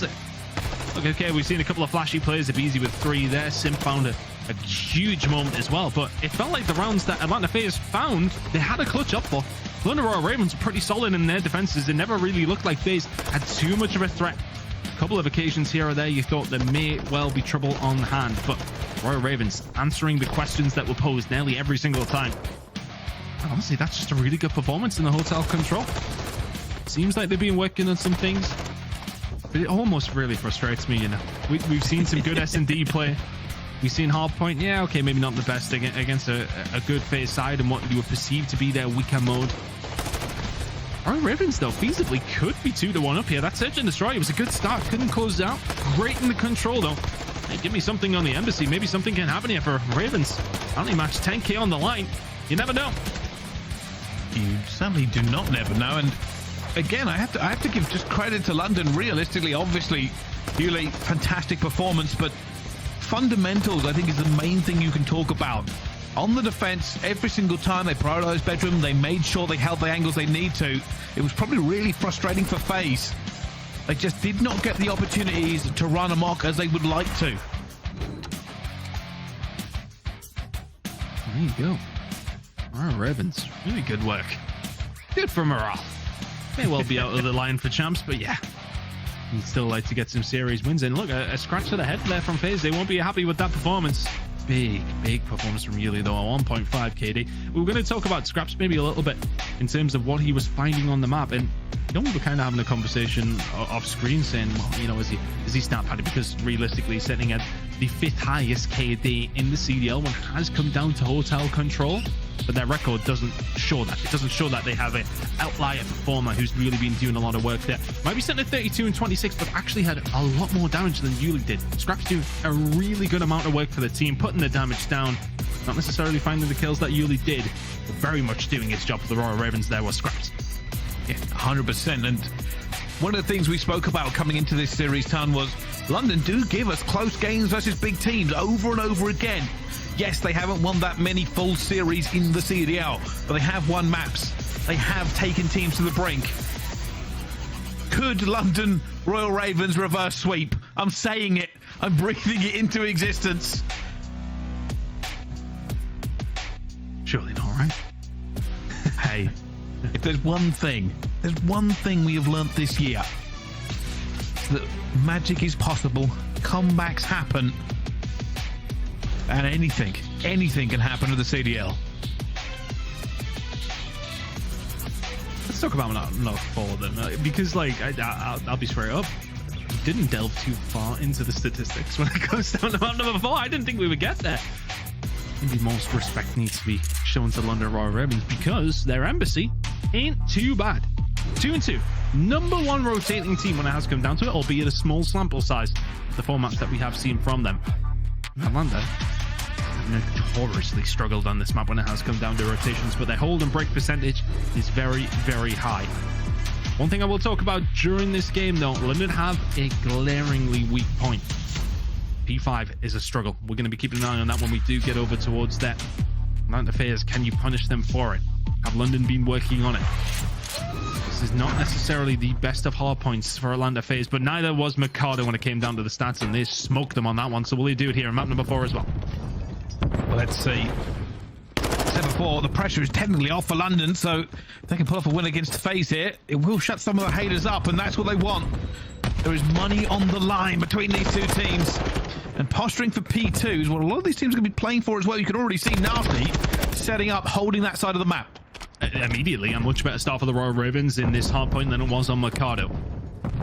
Was FaZe with, I want to say, the more beneficial side, but Ravens have broken down towards that car park side now, have some control over towards the embassy side of the map. You can already see Asim lingering around there. Huke holding down this side as well, kind of just allowing Asim to try and do his best at this stage. If he can stay alive, keep causing issue.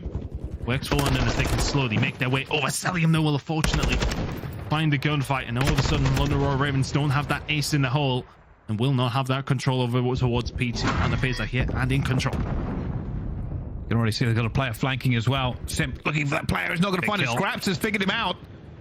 It is now a compact defense here for them. Early will come straight out, get the trade, leaving aBeZy and Cellium alone, but they will win their gunfights regardless. Time is ticking away, but the lives are going in the way of Atlanta FaZe. I want to say I've seen aBeZy pulling out an AR maybe a little bit more towards the end of the It's working out for him as well. Slasher now with control over towards the car park side. For Ravens, you've got to hit through the middle of the map now. It's a little bit sporadic, it's a little bit messy, and they aren't finding the kills. Atlanta FaZe may well say, yeah, okay, you won map number 3, but can you run the goal and win another hard point? Yeah, good luck on that one. Rotations start to come through with 15 seconds remaining. Slasher finds a big win, and they are just being farmed here Nastie hasn't got himself a kill. aBeZy, Cellium, 5 spree for them apiece. Now for the Ravens, without this rotation, they're going to have to kind of figure something out. You already see Cellium has been taken down. They're moving across the map here without a FaZe. Just looking to tick these points up. It feels a lot like map number 1. It took a while for London to get going, and it is doing it again. I want to say that they may be overcommitted over towards P2 through the middle of the map, which put them in such an awkward position for P3. Atlanta FaZe find the kills, and clean ones at that, without much of an answer. It's a 7 spree now for aBeZy. What was the record this season from Simp? 15 or 16? aBeZy's halfway there. See if we can keep going, because at the moment, London, it's farm to table. It's organic, it's grown, it's fresh and served medium rare, because they are not finding nothing. 9 from aBeZy. Gotta stay on him. And he ends it. Never mind. You cursed him. You cursed him. I did. But here we go. We talked about P5 being a struggle, but it may well be the catalyst for a comeback for the Royal Ravens now. The lead is going to sit at over 100 points as we head into only the 4th hill. But Simp is going to find the first kill onto Yuli. Can P5 be the reason that London Royal Ravens get themselves back into this one? Speaking of getting themselves back into it, Nastie has his first kill. There goes. The map is spread, and Simp still looking to hunt aBeZy, will tag up with him as well, and they've just cleaned it straight out in 12 seconds. London find very little points onto this P5. And truthfully, I don't know how many more they're going to get, because look at the defense that's going up. So difficult to try and find a break when you've got SMGs like Simp and aBeZy just running absolutely riot. Simp has just been an enigma on this hill in particular. It's been so hard to try and lock down. Royal Ravens having another stab at it. They're going to be fighting tooth and nail for every single scrap point, because look at this scoreline already. Well, the Royal Ravens give us hope, but you're going to have to give us something else here at map number 4. This is a whitewash so far. As we head over towards Kitchen, they have 13 single points. Oh, God. And the river of blood continues to flow. The signs of the apocalypse are nigh. There are locusts flying through the air because the Ravens are finding very little. Finally, they have a rotation and are getting some more points, but it is a massive difference. This is hard. It's hard to watch. Oh, Nastie, you can't buy a kill at this moment in time. Every single gunfight looks like he's fighting for his literal life. Scrapz and Kodo starting to find some kills in the middle of the map, but then all of a sudden Atlanta FaZe are just here for the trade. aBeZy, weak mid, they don't want to challenge this one, but we'll have to. Finds the second as well as Asim. Nothing you can do there. aBeZy, read it and weep. He's 20-5. And let's get to a listen in with FaZe before this map ends and find out how they're sounding in the comms. Wow. Back gas. Laundry in time. Laundry is one shot. Yuli. Back gas. That's fine. One shot back gas. Asim. I spawn gas. I'm on orange. Does anybody want orange on me? That's the way I spawn. I'm trying to get bridge here. Yep. Orange baddie. He's in gas. All good. Just play to keep his point. Gas. Down laundry. Down laundry. Yuli. He's on top biddy. Heard that. Give me top gas. Play killer. Gas dead. Nice. Keep killing Orson. Don't fucking shot time. I'm playing top biddy, Chris, with you. I think P2. Yeah, you guys play top biddy. I got enough time. Yeah, he's one shot. I hear one. I'm done. Top biddy. Top bridge. Top bridge, top middle, last one. Top biddy, one shot, 20 shots. We get time? Fine, okay. I think, maybe P2. I have all the left, They can be P2. Okay, P2 then. I'm looking at my mid, give me my left. They're going right in mid, My laundry, guys. I'm changing top bridge flank, I have top bridge. Oh god, please. On time, done. Nice, keep playing kills, bro. They got us. Let's try to flank top bridge here. P2 stairs then. Nice, I'll get time again, okay? He's top AC, top bridge. I'll play for him. Fine, guys. I'm team MC, Chris. I'll come up. I'm trying. Yeah, come on, time. AC down. On time. One shot down. Nice. I'm in the back. Bridge. Give me gas. I'm holding the stairs. Okay, yo, top of you just killing. I'm getting the stand around. I'm holding the stairs. Top secret, Nastie. What's it do? There's multiple. It seems pretty relaxed in the other FaZe comms, but they have lost the P2 rotation. Only aBeZy left alive on this side of the map to do anything for them. London not picking up the time yet. Cellium calls in the cruise. The rest of the team starting to try to move in position. It's a struggle though, isn't it? Scrapz can do nothing about the cruise missile that's coming in, but Atlanta FaZe may well not be getting points, but keeping London Royal Ravens off it. Concentrating on trying to get some car park control. Ravens starting to get some decent time underneath their belts. That lead was more than it was, and here comes the cruise missiles. The artillery being called in by FaZe, but not managing to find many kills here. Ravens getting some decent time. The stat I was going to bring up is that they have the lowest total in a hard point, specifically at 68. They may well break that yet here, though, at 63. Rotation's starting to come through though for Atlanta FaZe. 15 seconds to go. P2. They're getting scrapped. They've got rotation. Still a lot of work to be done by Royal Ravens here, and they're getting it done. Maybe 2 kills for Asim in the mid map. Rotation may well be. And yeah, that record will not be broken, Ton. Ravens get past the 70-point mark and now look for the rotation. It is never over. It is never chalked. If they can get into P3 now, they have a chance. Early will lead the charge as he flies up towards the top, but there's no one here to trade for him. Nastie joins him. Now comes the jump. Both players have to chow, and Simp finds 2. You can see Royal Ravens trying to do the right thing. Get P5 control, and from top PD, you can maybe cause some issue from there. The problem is Atlanta FaZe can very much win it. On the second rotation, heading over towards the third hill, they are locking this down. Simp holding orange. Royal Ravens, you've got to find some sort of a break here. Only 20 seconds or so before Atlanta FaZe put you in the 100-point club. And it could be a revenge for the control, but they're flying for it. They have to as well, but the kills don't go towards them, and every single player falls. 10 seconds to midnight. Nothing for the Ravens. No opportunity, no Cinderella story, and certainly no points on the hard point. Welcome to the 100-point club. Did you ever beat them in control again? Rebuttal from Atlanta FaZe. Wonderful, wonderful hard point from them. And 2.5k in each and every single one of them's back pocket. Nicely done in the bounty matchup against the London Royal Ravens, who offered some fight for hard point. Well, it has been a strength for them, and not so much in that one. FaZe looking significantly better. 3-1 win. Search and Destroy and control was a little bit sloppy, and they will want to look back on that one, but for Atlanta FaZe, it is just another day in the office. Wonderful work from them. Yeah, really was. Not an awful lot of breakdown about that one. Just carnage. And I'll be honest with you, it's a horrible thing to, when you commentate these games. One of the things we talked about in the listening was, hey, what is the record for lowest score? Because we could see it going that way. And that's something you never want to happen. Never got going. The rotations weren't there. London, great control, flat on the hard point. Yeah, Search and Destroy was nearly there, and look, maybe if you close that out, you look, you've got a series here. You're heading into a Mikado Search and Destroy, which, I mean, the stats didn't bode well for them, but, I mean, you're going against FaZe. The stats don't bode well for anybody in Search and Destroy. Look, for London, look, they stand out for a lot of people, and what will linger long in the memory is that Embassy hardpoint. Mikado hardpoint wasn't terrible, but it wasn't great. Search and Destroy, there were moments. Hotel control was brilliant. Look, there are, as I mentioned throughout the series, the ingredients are there from London on occasion, but they just haven't been able to put them together at the right times throughout the season. And that's why they struggle. It has been hard for them to piece things together. There are moments, but it's only just moments. And against FaZe, you have to be the complete package, and they just went. Yeah, it certainly is. But hey, death is but a door, time is but a window. It's over to the desk to break down everything we just saw on that game. Bryce is too smart for me. He reads books and stuff. We got to talk about this because this was our #1 seed versus #12 seed for $10,000. FaZe lock it up, but the fans aren't happy. 92% of them put 25 million channel points against the 2 million channel points from London Royal Ravens. People are upset it wasn't a 3-0, Allie. I mean, I feel like they're rightfully upset it wasn't a 3-0, but I mean, you can't expect every team to be perfect every single day. You know, tip my hat to London and the fact that they were able to at least pull a map out. Nameless, let's talk a little bit about London, though, before we go, because I want to show some love to the guy, Yuli. The man comes in, he's a rookie.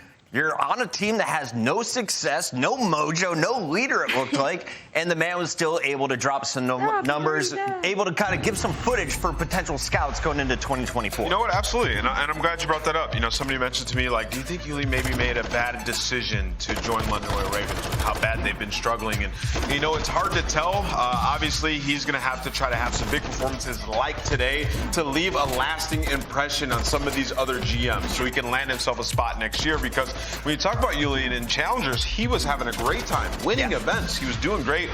And, you know, some of his colleagues have had success in the league, but obviously on this Ravens team, it hasn't been the case. Today, in that control, he made a statement. In that very first round, he was popping off. Midway through the second round, he was 23-10. Him and Scrapz leading the way. They win all 3 defenses to take that map, and he's finally starting to crack some smiles. So I'll be looking at him going forward to step up and leave a lasting impression on the rest of the league. So it's nice to be able to give a player their flowers. Today is Yuli's day, but we got to highlight Atlanta FaZe. They just begged $10,000. And Allie, this is a team, they've already cashed in. You're constantly in the top 3. So do you take this 10K give it to Slasher and say, go enter the World Series of Poker tournament and win this thing for us? What else do they have to lose here?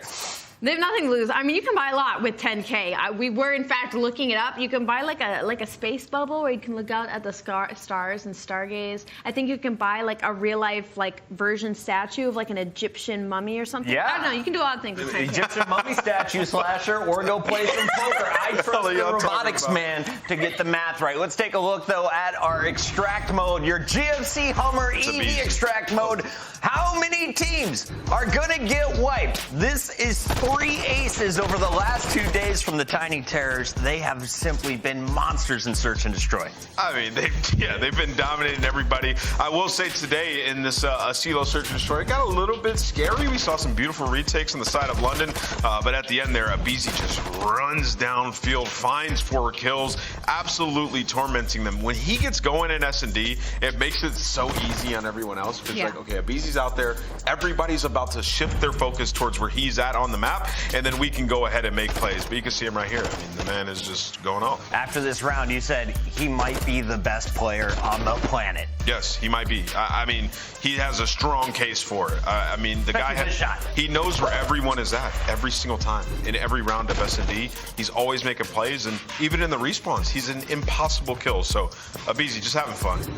S&D has been the playground for FaZe recently, and we got to talk to the man who just came off a victory in our Monster Winner Spotlight. Please welcome Cellium. The bobblehead joins us here. Cell, you guys were able to lock up that game 4, and it looked pretty darn easy. But what happened in Control? Chad is angry that you guys didn't get a 3-0 today.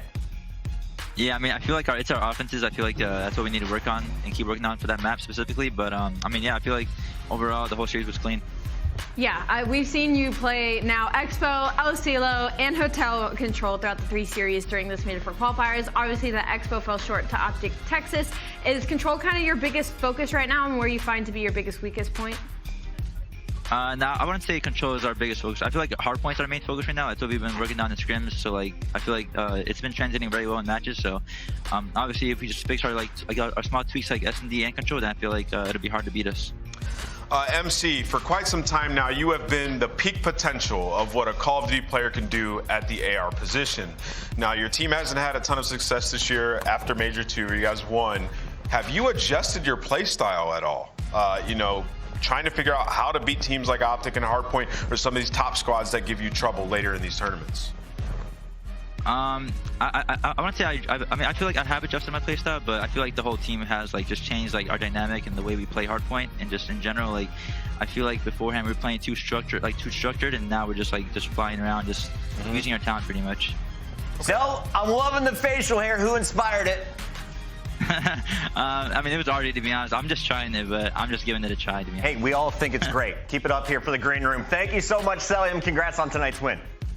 I appreciate it, guys. Have a good night. $10,000 richer is so in the crew from Atlanta, as they have been making bank playing Call of Duty. They're done for the night, though, and we still have 3 matches to go. When we come back, it's a second bounty battle. Don't go anywhere. It's week 2. And, of course, while we're on break, make sure you start your collection right now. The digital collection of the 2021 Call of Duty League trading cards by Upper Deck are available. Collect your favorite teams and players on UpperDeckEPack.com or scan that QR code on your screen. And of course, we have the CDL shop, Allie. The CDL shop, check out the CDL store for all the official CDL merch. We've got some hot new hoodies and the full line of 2023 jerseys. Go to shop.callofdutyleague.com. We can read, you can buy. Go to those sites and make it fun. We'll be right back with more Call of Duty. This is the Call of Duty League.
So what's the plan?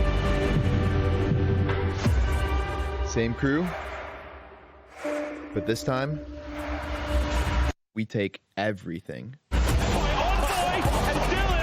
Picked up 3 in a row, looking to take care of the entire squad, and he's done it.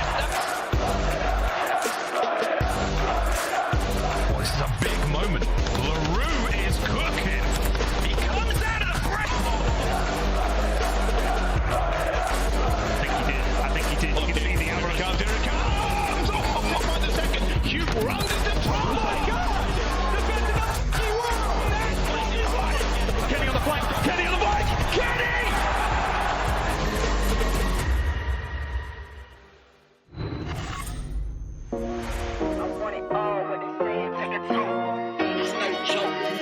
Give me the smoke, I want it all. What they saying, take a toke. I love that hate, I don't need no antidote. Better keep it light when you're talking to the globe. It's no joke. Give me the smoke, I want it all. What they saying, take a toke. I love that hate, I don't need no antidote. Better keep it light when you're talking to the globe. It's no joke. Give me the smoke, I want it all. What they saying, take a toke. I love that hate. Give me the smoke, better keep it light.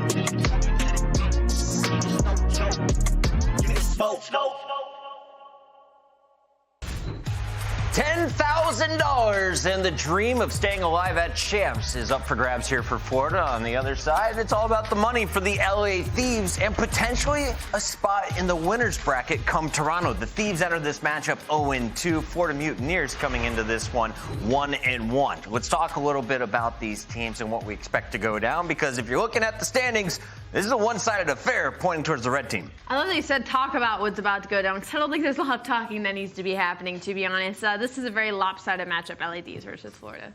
So you're done? Yeah. That's the breakdown. You're going Octane, Drazah, Kenny. Who's your player to watch today from the Yeah, I mean, not as much player to watch, but game mode to watch. I'm going to be focused on that search and destroy.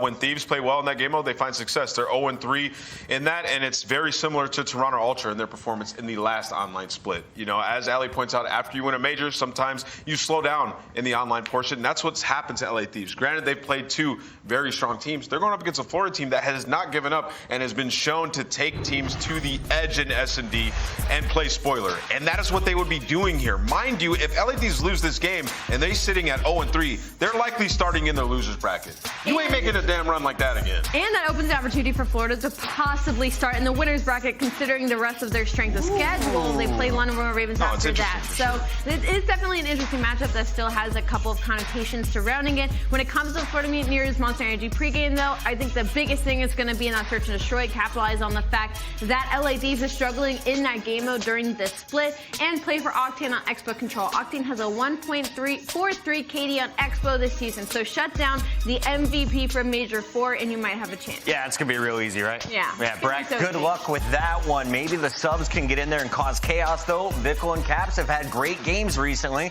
We'll see if today is going to be another one for them. On the other side, we know what to expect from our Columbus champions. They're the world champions of the previous Call of Duty. They've gone to the finals of majors. They've won a major, but now they're 0-2. You're coming off losses to Toronto and the New York Subliners, so squad's in the top 5, but I feel like this team is starting to show some weakness, at least in their online play. Yeah, like I just told you, the search and destroy, I mean, we can hammer that point home, but also when they play online, the intensity just sometimes is not there. And when you talk about a guy like Kenny, every single time you get to land, he's going off. He's making the plays you need him to make.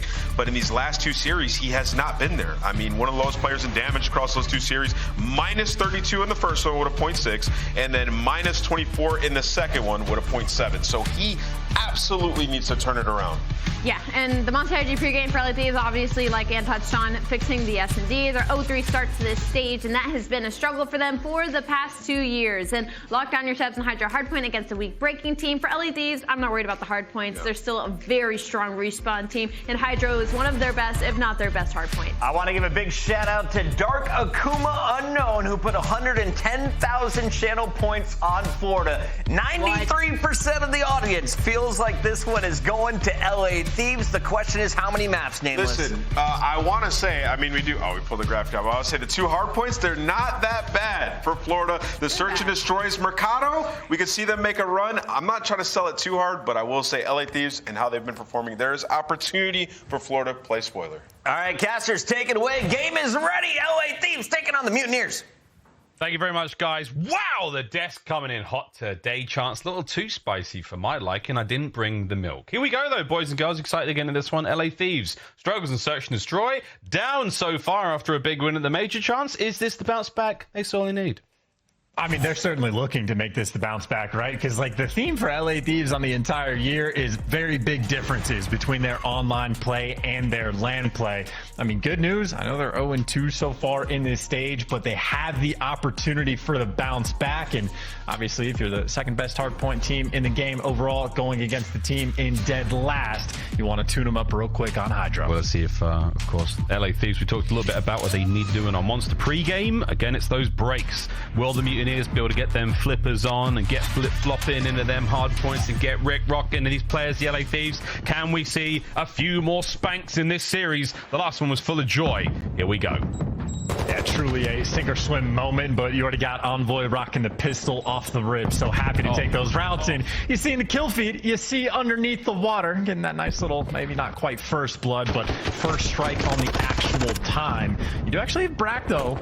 He's made it to the back line. I don't know if he just got a lucky spawn in the back, but Florida, an opportunity to flip this game on its head. Number 8, number 7, LA Thieves already spawning out. This is what the Mutineers love to see. That's the flip right then and there. They haven't dealt with Drazah, though. He was the man in between, and now it becomes a war on one front, and that front is being pushed further and further back. It is a scorched earth policy, and that is that. The sponsor flipped once again. LA Thieves back in control here on HyDra.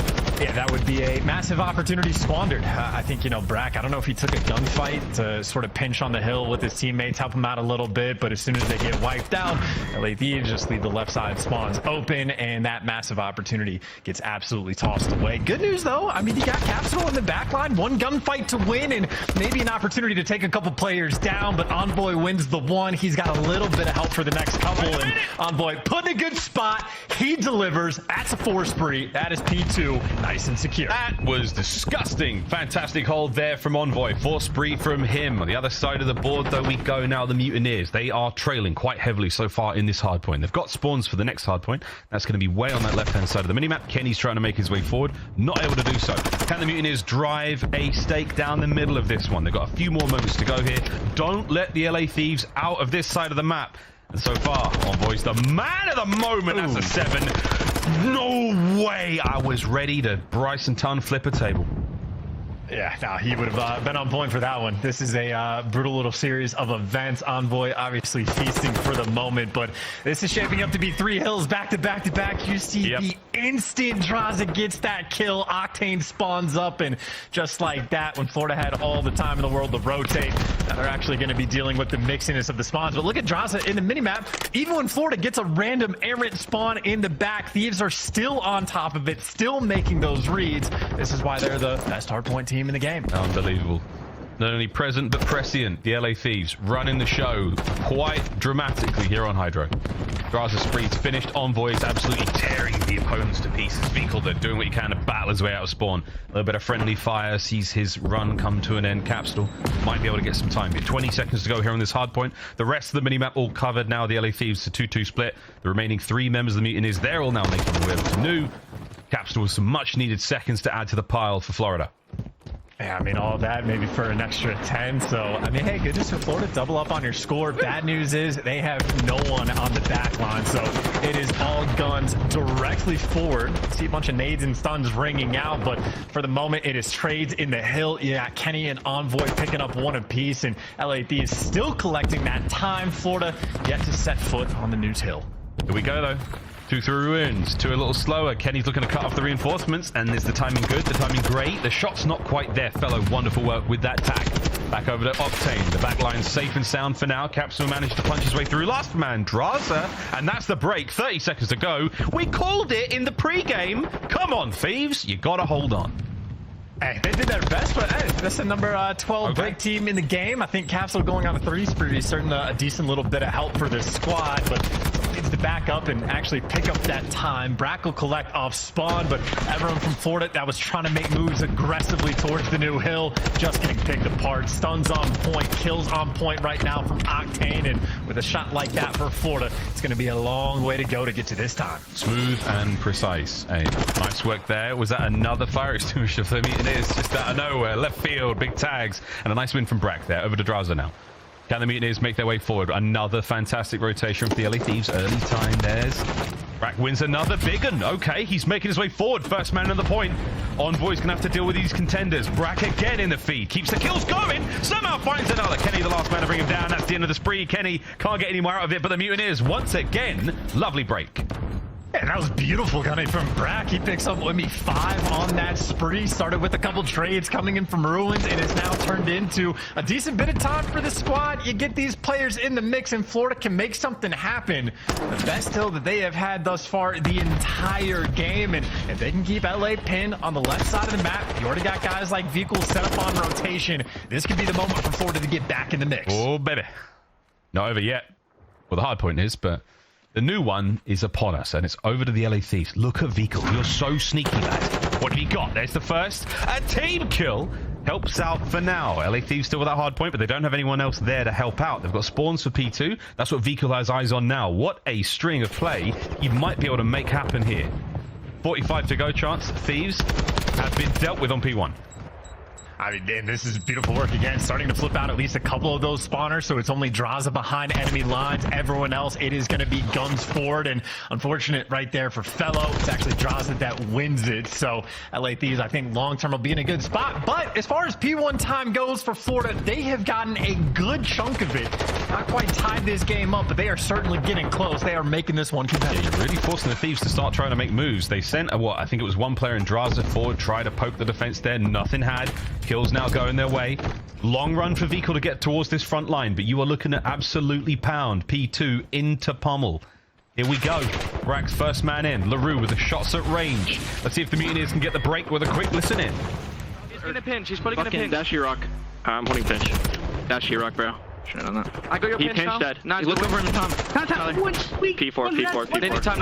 Okay. Net shot. He's on the back left hand top. Net's weak. And the other guy's P4. Yeah. There wasn't. He's a trophy in time. Okay. And anytime. He's still Dashy rock, by the way. He's top broken now. Kenny's pushing up, guys. Kenny's pushing up. Play for that guy. Broken. He's gonna chow mid. He did. Nice. He chow mid. Team kill. Front P5. Kenny front Dashy. I got him. Nice, good shot. Last two are there. One could be Cape Cut. I need time. I got shots for now. You're good. There was 2 on ult. He get on pit. Whoever is just spawned. Yeah. I'll be playing exits. I'm playing exits all day. I'm in the deep back right now. I'm on P5.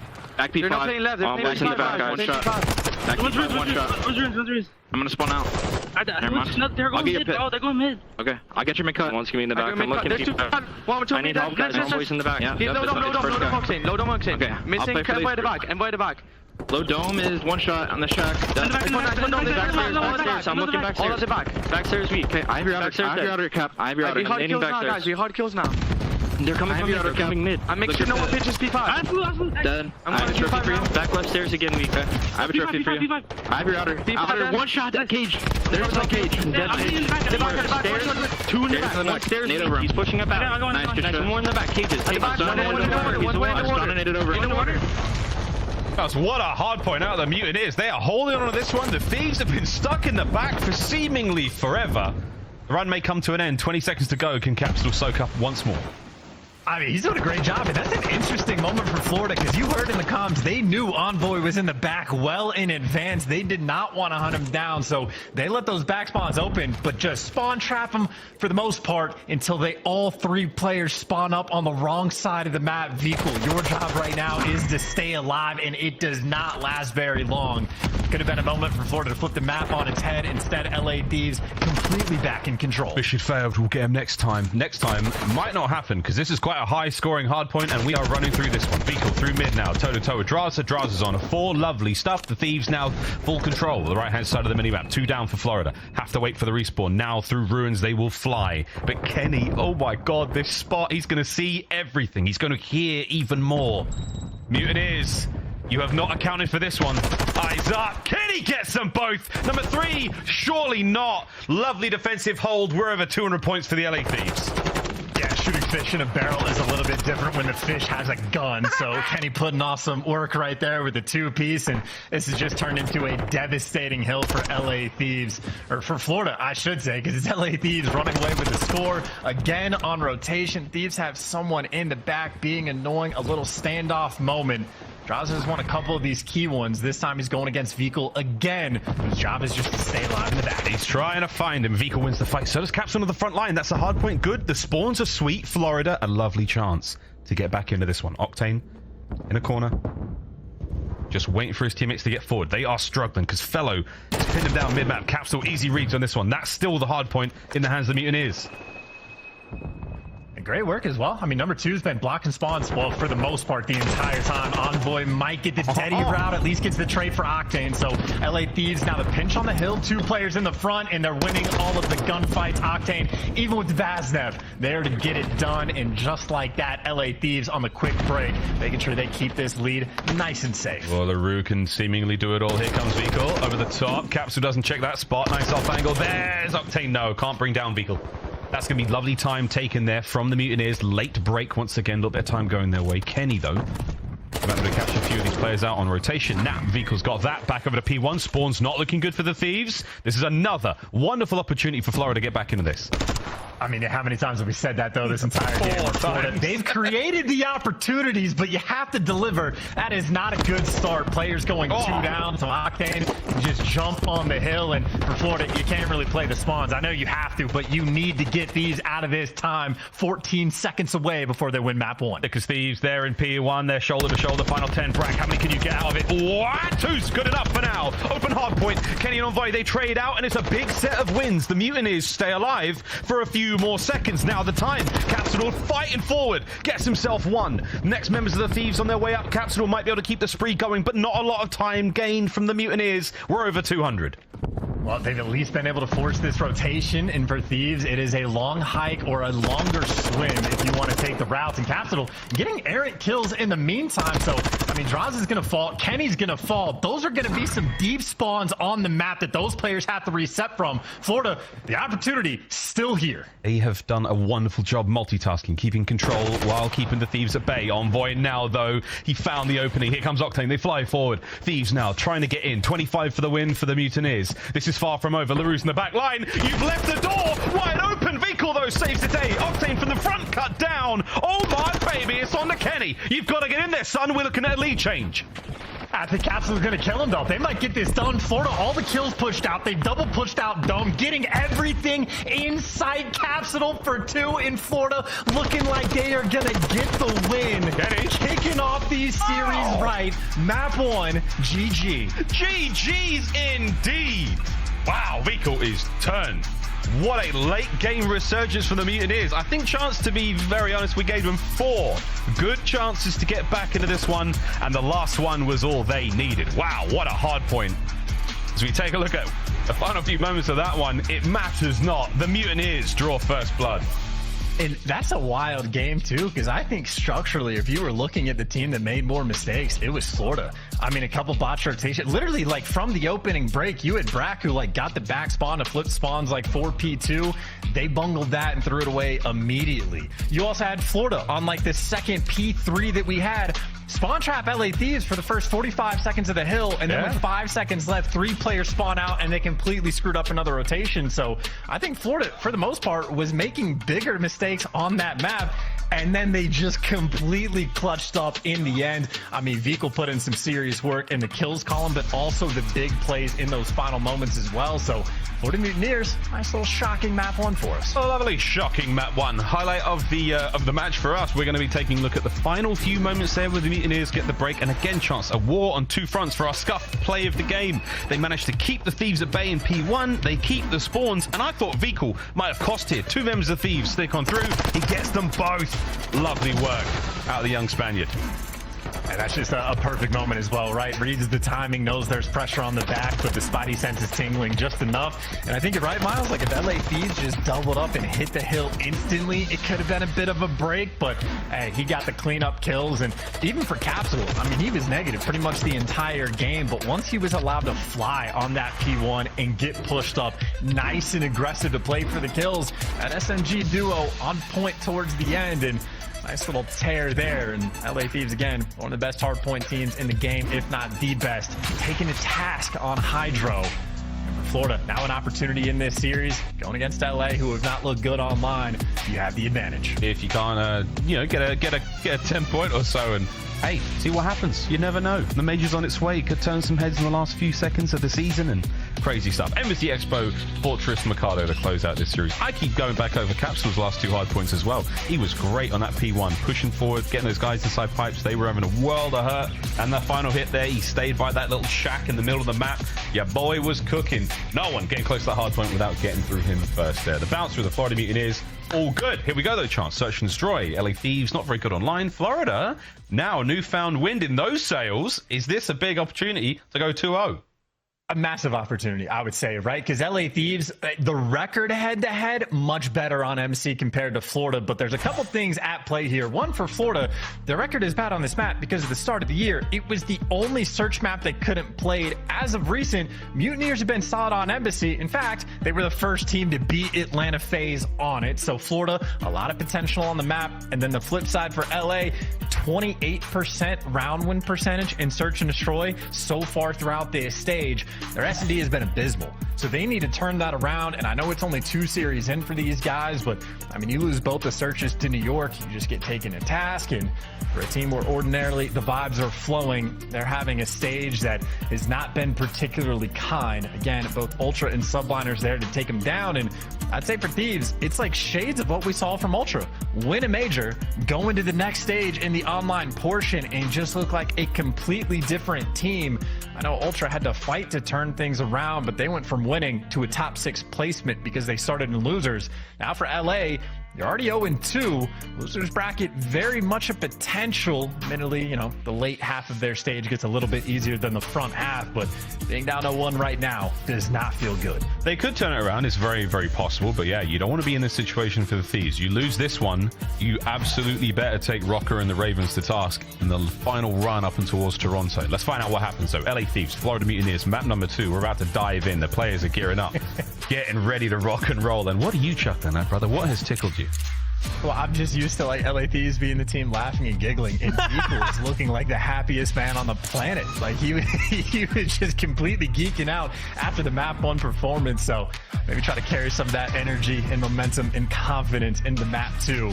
And it is worth pointing out a bit of a fake record there from Florida. The first half of the year, they started off like 0-5 on the map. As of recent, have looked quite a bit stronger. So make no mistake, they are a lethal threat. Here we go. Hello, sniper in hand, I would imagine. There it is. Right on cue. No one's going to be home, though. Everyone else is going towards that B-bomb site. The flanks will be wide open for now. Envoy through mid. He might run into a bit of trouble right now. Brack has got that high ground covered. Now Vehicle making his way down low. This is a classic look here on aBeZy. The mind games are already afoot. Vehicle. Mind and body in sync right now. Your boy's got the gun. He keeps Envoy at bay. This is a delicate moment for Envoy as well, right? Because he is the bomb carrier. He has a little bit of support from top PD, but not a crazy amount. So it is a solo play for him. Can't afford to drop that bomb in a tough spot. But by the looks of it, Florida just going to chalk it, give up the plant for free. Maybe Deagle's going to check the angle. Good reads by both the SMGs. In the meantime, Castle and Brack finding the picks. 4v2 advantage. Oh my God, it's falling to pieces so quickly. Drazah, he's got a bucket, and he's pumping that water out of this sinking ship ASAP. Drazah and Envoy now. Still a little bit of time to go here. Just about 25 seconds on this clock, Vehicle. I think somebody got spotted out there. Capsule's on the hunt. Drazah's in trouble. Envoy's made the row, but you've got Capsule here to deal with them. There's one. The second dealt with. Mutineers play him like a fiddle. And what a round 1 as well, right? Envoy, maybe the small moment I thought he was going to be able to get the bomb down for free. That's exactly when Vehicle cracks the door to go for the checks to buy a little bit of time. And then even just because it's round 1, like the battle to get dead silence, because Capsule got the early kill, gets the quicker dead silence, can make those plays, be aggressive on the flank, and be more comfortable behind enemy line. So LA Thieves, a tough round one, and I'd say for Florida, an important one to get. Keep that momentum going. Keep it going, keep it going. Here we go, into another round, round 2. Drazah the only player for the Thieves to get a kill that time round. Capsule still sitting on the 2-piece fellows. Snipe might be able to spot at least 1 or 2 here. The rattle of gunfire across Embassy might be enough to bait these players out, get somebody to overextend just a tiny bit, and maybe give fellow a snipe. We will see. Envoy, Deddy, try to make something happen through mid. Not giving this position up. Capsule's the man keeping an eye out for him. And this is interesting because Capsule in effects could be anywhere. You see number 7 wrapping back to check the back alley. They're trying to clear out where Capsule is, and by the time they figure it out, he already got the first blood. The early strike for Florida is in, and now that bomb creeping up towards the site. Oh, look at the creepy crawlies, though. It's Octane upstairs. Nice snap from fellow. Not enough, though. The shots there from the tack. Get it done. The bomb being planted now, though. Drazah got himself upstairs as well. Now he strikes. Damage dealt. Octane gets himself 2 more. All down to Brack. And poor Florida, all those players die and realize that Brack was busy on the other side of the map, not actually in the play, and wasn't even flanks that come through. It was just Octane gunning you down, and Octane is in the unkillable spot. So good luck for this 1v3. Has dead silence, no point in using it. And that is just an LA Thieves instant clutch. For all the work Florida did early on, Octane completely shuts the door in your face. Great stuff out of Octane there. It was very, very unfortunate timing that fellow doesn't manage to catch him out with the snipe initially. There was sort of, I mean, as we can see it in Codcaster, it was the barrel of the scope just obscuring him from view. But Octane, beautiful, lovely shots out of him here. That was the first on the fellow, and we see the next 2 in this feed as well. What a round. Yeah, well, lucky to shoot the size 12s on Beagle there for the final foot. Capsule was in a pinch, but that first gunfight win, just nice little off angle. Instead of snaking to main heady where fellow might be checking, slide a little bit to the left, make him hit a difficult shot. As long as Octane can get the first bullet in, the flinch is going to pay off. Uh-oh, wait a minute! This flank just gonna get shut down. Kenny, easy reads in a palm tree. Brack for the 1v4. Oh, Kenny and that palm tree, what a duo from the back line. That is sweet. Brack, what have you got, son? Trying to get himself streaks. He's in a nice spot here to take Kenny down, but Kenny, what a glorious round. Keep the LA Thieves rolling. Yeah, all those grams in the bag. Kenny just dips in his hand. He palm trees. That is easy wins for him. And again, just a cheeky little spot. That's a very specific reference. I know. I could hear you winding up. I mean, an incredibly specific reference, but I don't think that's your type of music. If you got that one, please tweet Chance. He loves those. Wow, great round there. Good search and destroy so far, mate. I mean, we've had some nice looks here on Embassy. It's a delicate balance, man. You start firing those first shots, you get the first kill. If you get traded out, then the game is on. If you can avoid the trades here on Embassy, over by that B-bomb site, you are going to be laughing at the mid to late round adjustments. But until then, good luck, have fun. Capsule once again from that palm tree, dude. He's gunning him. Yeah, just getting sent in for the kill, too. He doesn't even want the bomb. That is just hyper-aggression. And Octane basically playing for the flank right now as well. But, I mean, the B-bomb site's been cleared out. Envoy's down low. Unless he gets great timing on this, it's going to be a bomb plant. Capsule still just playing with LA. Whoa, so I thought Kenny was in trouble there. Envoy saves the day, brings down Capsule. Capsule may have had 2 if that hadn't gone his way, but now it's a 2v3, and it's the Mutineers who are starting to struggle somewhat. Fellow managed to catch an Octane, so now it's all even Stevens, less than 30 to go. Keep an eye on that bomb vehicle. They're close. Kenny, he's in trouble. Envoy makes it a 2v1. Vehicle still moving. Can he catch the kill? No, the damage is there, but not enough to get it. Wait a minute. On the defuse, knives are at the ready, but the Thieves are there with the teamwork. And what an unusual turn towards the end there. LA Thieves, 3-1. And you are absolutely on point with the teamwork, right? When Octane was in the back alley dealing with Capsule, Kenny flies over top, sent in for the kill. So it wasn't even trades that were a necessity, but Kenny would have been there for him. And then Envoy making a bunch of individual plays around PD, finds a couple of picks, takes care of Bracken. I mean, anytime you give up the bomb plant, not a fun time to retake the B site on Embassy. But if you've cleared out PD, it's a lot easier if you don't have to deal with the snaking in the window. So as soon as Envoy cleans house, Vehicle just left in too tough of a spot. And another very clutch round for LA. Whew. Not over yet. Okay, may as well be. All right, this round is toast. You may as well call it 4-1 unless Fellow can do something unthinkable here with this snipe. It starts with one snipe, misses the second as well. Unfortunately, Leroux might be able to get that nade out, and this is going to cause more problems for the Mutineers. An unfortunate round.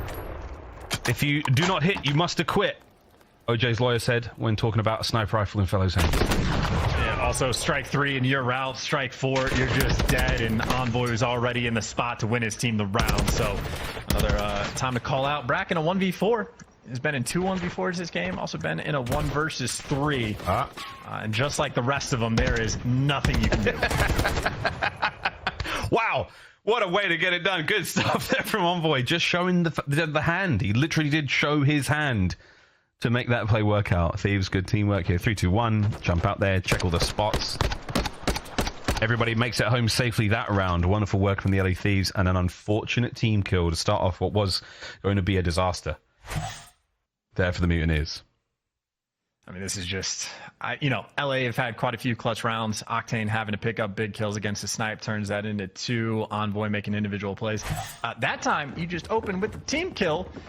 Nothing can happen in that moment. So the shades of the HyDra as well. Some of the bigger mistakes being made, seemingly being done by Florida. Unable to hit the snipe on the cross. Not an easy thing to do.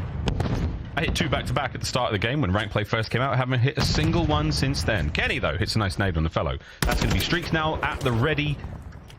Wide open field over there by the B-bomb site, and that's where the plant's gone down. V-Kill walks right into Octane. Or can Leroux find a second? Eyes on Brack. Here he goes. No, teamwork's going to be the name of the game here. Capsule last man left alive now. 1v4. Round is done. That's the defuse. And that is a round that almost is an extreme example of LA Thieves, like almost going out of their way to have the good teamwork, right? I think it was Kenny and Envoy off the break towards P2.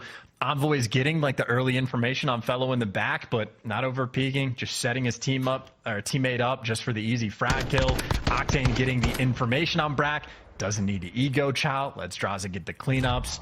I think almost every single player, it seems like for Florida, just getting isolated, and Florida's lucky if they can get a 1v1 gunfight, and even if they're taking those, not always easy to win. That's crazy. I mean, these rounds have been closer than you think, but Thieves still really walking away with this one.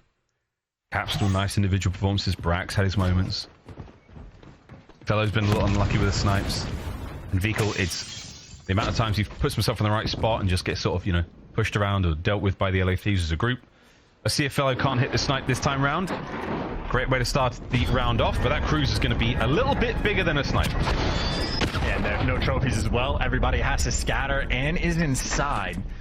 Looks like LA doesn't get a great deal of map control off of that, though, but they still have the information. Oh, someone's in a back alley, but Capsule rips off ahead.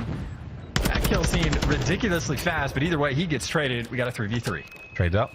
Drazah is going for it. Sniper, though! Fellow lands it this time round. Lovely work. The Fellow get another. Wow, Leroux. Good timing. Just enough damage there to push him back. Beakles exposed himself in mid, but he should have this coverage from his boys to stay alive here. Brack, nice work on Envoy. All down on Leroux. Oh my god, what a snap. 2v1. Well, he knows Vehicle probably crossed, so worried about the flank. Fellow's got the snipe. He has the reads, but look at that stun. Perfectly placed on his forehead. I think credit to Fellow for the tack usage and Vehicle for the flank, so Octane might have been heads up, but coming down towards the end. Actually, no, Vehicle with the stun as well, so perfect COD towards the end. And a solid bounce back round from Florida. I'm personally surprised Fellow kept the snipe out. I know he's been one of the more impactful players with it as of recent, but in this game has struggled, but connects in this round, so Florida still trying to fight. They're not going down without it. Here we go. Another round up. See what Fellow's got off the break here. LA Thieves, everyone's going to be going upstairs. Trophies down in position. 3, 2, 1. Here comes trouble. Thieves are in. Trades are there. Will Drazah stay up long enough? Fellow. Oh, again. It's so unlucky. Yep. Ah! The timing on it, the perfect reads. Leroux gets the shot, but now it's all down to Drazah's chance. 2v1. Wait a minute. I thought he was going to do it. I was ready for it. I was so ready for it. Vehicle might make the move. Wait a minute. Vehicle flies at the right time. Nice shot, but not enough. The Mutineers play the lives. Get the round. That's a great round from both teams, in all honesty. I think LA have been pretty content to sort of give the bomb plan out in a lot of these rounds when they're working the flanks. This time they played much more aggressive to stop that initial plant and got a couple of the kills. You had Octane hitting the counter snipes on Fellow, so the reads were there, but Florida this time on point with the trades. Brack in the mix as well, and ends up being the bait towards the end for Vehicles. So Mutineers a couple in a row, trying to build a little something. Little something. We'll see what that something amounts to in just a moment. But for now, 3-5. Map point still for the LA Thieves. I feel like if a round is bad enough, we should have the ability to take that point away. Oh, if only. That'd be hilarious. Here we go. Kenny checks the restrooms. V-kill. Oh! Guns him from the top of the stall. That's going to be that. First blood. Yeah, peeking his head over the stall like that. It's the Dr. Disrespect moment, but now you have for Florida, at least again, the trades have been on point. You are maintaining that 3v3, and obviously to bomb that down. LA Thieves, it looks like they're thinking about wrapping towards A, but Fellow has been here the entire time, and funnily enough, Florida have actually just given up B completely and has stacked the A site, and they might be falling into the trap. Capsule, another pick. Man advantage now for Florida. Is this another comeback from the Florida Mutineers? Well, we will see. Might have called it a little early, but they are mounting pressure. The LA Thieves tags in. LaRue loses it. Fellow big win. Kenny sent in to clean up, but clean up on aisle. Ken, he's dead. Mutineers, another round. It's 5-4. I mean, okay, it's serious now. If it wasn't serious before, we got to strap in for this one. I mean, that's what, maybe 3 rounds in a row, and that is, you know, Florida, even some of the early rounds they were losing, it was just some nice plays and clutch moments coming out of LA Thieves to deliver the lead. As a whole, Florida maybe playing the map just a little bit better, but still in a hole. A couple more rounds to go. I think both teams right now are feeling that stress. Ooh. See what the stress does. 30% better or 30% worse. That's pressure, baby. Here we go. Hello, bomb in hand. Late moves. Capsule making quite a lot of noise. Super close to the Deddy, though. Octane's first blood on Brack.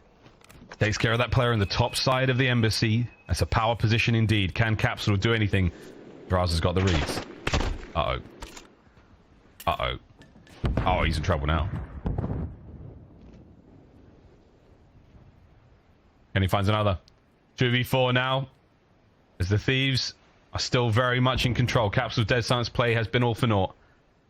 Vehicle, he's got one going as well, chance, but I don't think much is going to happen here. Kenny lying in wait. The Thieves have full map control. It is a matter of time. That's unfortunate, too. I mean, Capsule uses the dead silence, but he gets caught, and now he just can't move. LA, it's just the duos working together. SMG duos on one side, AR duo on the other. They got both bomb sites under lock and key, and you are simply running out of time. Vehicle, you're going to have to fly out and chow and pray you can find these kills. Here we go. 20 seconds. What are you going to do? Oh, Capsule goes in. 1v3 Capsule. Ain't no way, surely. Ain't no way. There it is. Envoy does not let the comeback happen. Stays up and afloat. Nice teamwork from the Thieves in that final round. They will tie up the series 1-1. Yeah, tourniquet applied, stop the bleeding, and make sure the series doesn't get too crazy. So I'd say LA in a much more comfortable spot now. Being down 2-0 could have been a little bit wild, but now the good news for them, they're going to be going into an Expo control where they've been a pretty solid team, I would say. Octane, one of the better players in the game on that map specifically. So maybe shake off a bit of that HyDra rust and get back into the swing of things. But in all honesty, I'd say great games between both of these teams. A lot of clutch moments for LA, certainly early on. And I'd say it was really just that one round from Florida that is an absolute stinger with the team kill from a nade. And you just hand away a freebie to a team of literal world champs. Obviously, that is a pretty big difference maker towards the end. Again, I think we're all getting excited about the idea that Thieves have been down so far. They're still our reigning world champs, the current major champions. Any moment that can turn things around. Expo coming up next, though, after this break. Lovely start there from Mutineers and HyDra. Not too bad looks there in the search and destroy. Let's see if they can do what many teams have failed to, which is bring down the Thieves here on Expo Control. We find out how that one goes down. Will LaRue put up more record numbers, or will the Mutineers take the lead in the series? We'll find out after this very quick commercial break. Don't go too far, God fans. Plenty more to play for today.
The 2023 CDL Championship Weekend will be live and in person June 15th to 18th in Las Vegas at the Thomas & Mack Center, UNLV. You don't want to miss this bigger-than-life weekend, and we're almost sold out, so don't wait. Scan the QR code and get your tickets today. Look like the pros, play like the pros with the new CDL Team Packs. We've got it all. Home and away, male and female versions, weapon camos, emblems, and calling cards for your favorite squads. And stay in the loop by signing up for the Call of Duty League newsletter. Keep up with breaking news, event discounts, and more. Scan the QR code on screen for more information. Folks, you had 2 QR codes to scan in that intro. I hope you got both of them. The first one, obviously, for Champs. The second one, for all kinds of updates. Champs, though, chance coming up round the corner. We won't be seeing all of our teams there, though. Unfortunately, they didn't quite make enough points to qualify. Some of those teams are still trying to battle their way forward. We'll see if they can get the job done. We now go to an expo control, though. That's the big picture out the way. Now the little picture. Or more importantly, bottom left, that tiny little picture, Octane. Let's see if he can put on what has been a very, very good performance on this map and mode combination. Let's rock and roll. Yeah, I think Octane, he's had like one sort of mediocre performance on this map where he dropped like a 0.89 against Røkkr. Ever since then, pretty lights out, pretty bonkers. Like a 1.3 in the mix, 1.5. Twice he's gone more than double positive. Also has 230 bombs on the map. So Octane is incredibly consistent on the map. You see the 70% win rate on defense for LA Thieves. I think Octane literally has like a 1.7 on defense. So definitely a player to pay attention to in the feed. If you're a main AR, Octane, wonderful to watch and learn from. Let's find out how this one all goes down in the B We Fly. LA Thieves early caps here. They're going to check all possible avenues. That backstage section. Now you're going to have the side doors covered, the cuts, the crosses, everything should be good. Florida Mutineers, they win their fight on the outside of the map. They've got a lot more control right now than the LA Thieves do. However, that's a 2-man stack. Octane and Drazah putting in the hard graft here. They should be able to get full control of this one. B should be done. Very little blood loss. Hey, perfect Call of Duty gameplay from Octane. How does he do it? Doesn't have to shoot a bullet, and they've already captured the B zone, but that is just Florida on Expo. Not particularly worried about that one. Happy to defend A for as long as possible, but Envoy applying the pressure on one side, Kenny applying pressure on the flank. You deal with Kenny, but now the main AR is behind you. Nice little 2-0 start. I don't think you're going to check the entire bar play. Nah, fella's got that covered. Mutineers, stabilize for a moment. You take care of Envoy, who's hovering around the restaurant. Nice work. Brack, fella, they find their kills. Can Brack get another one? Drazah trying to get himself forward. Captain will reinforce him. Nice work. No lives lost there from the Mutineers. The defense still remains strong. Envoy, though, can only do so much. Oh, and that's the last man there. Kenny, brilliant stuff again from the Mutineers. The trap is slowly but surely getting set.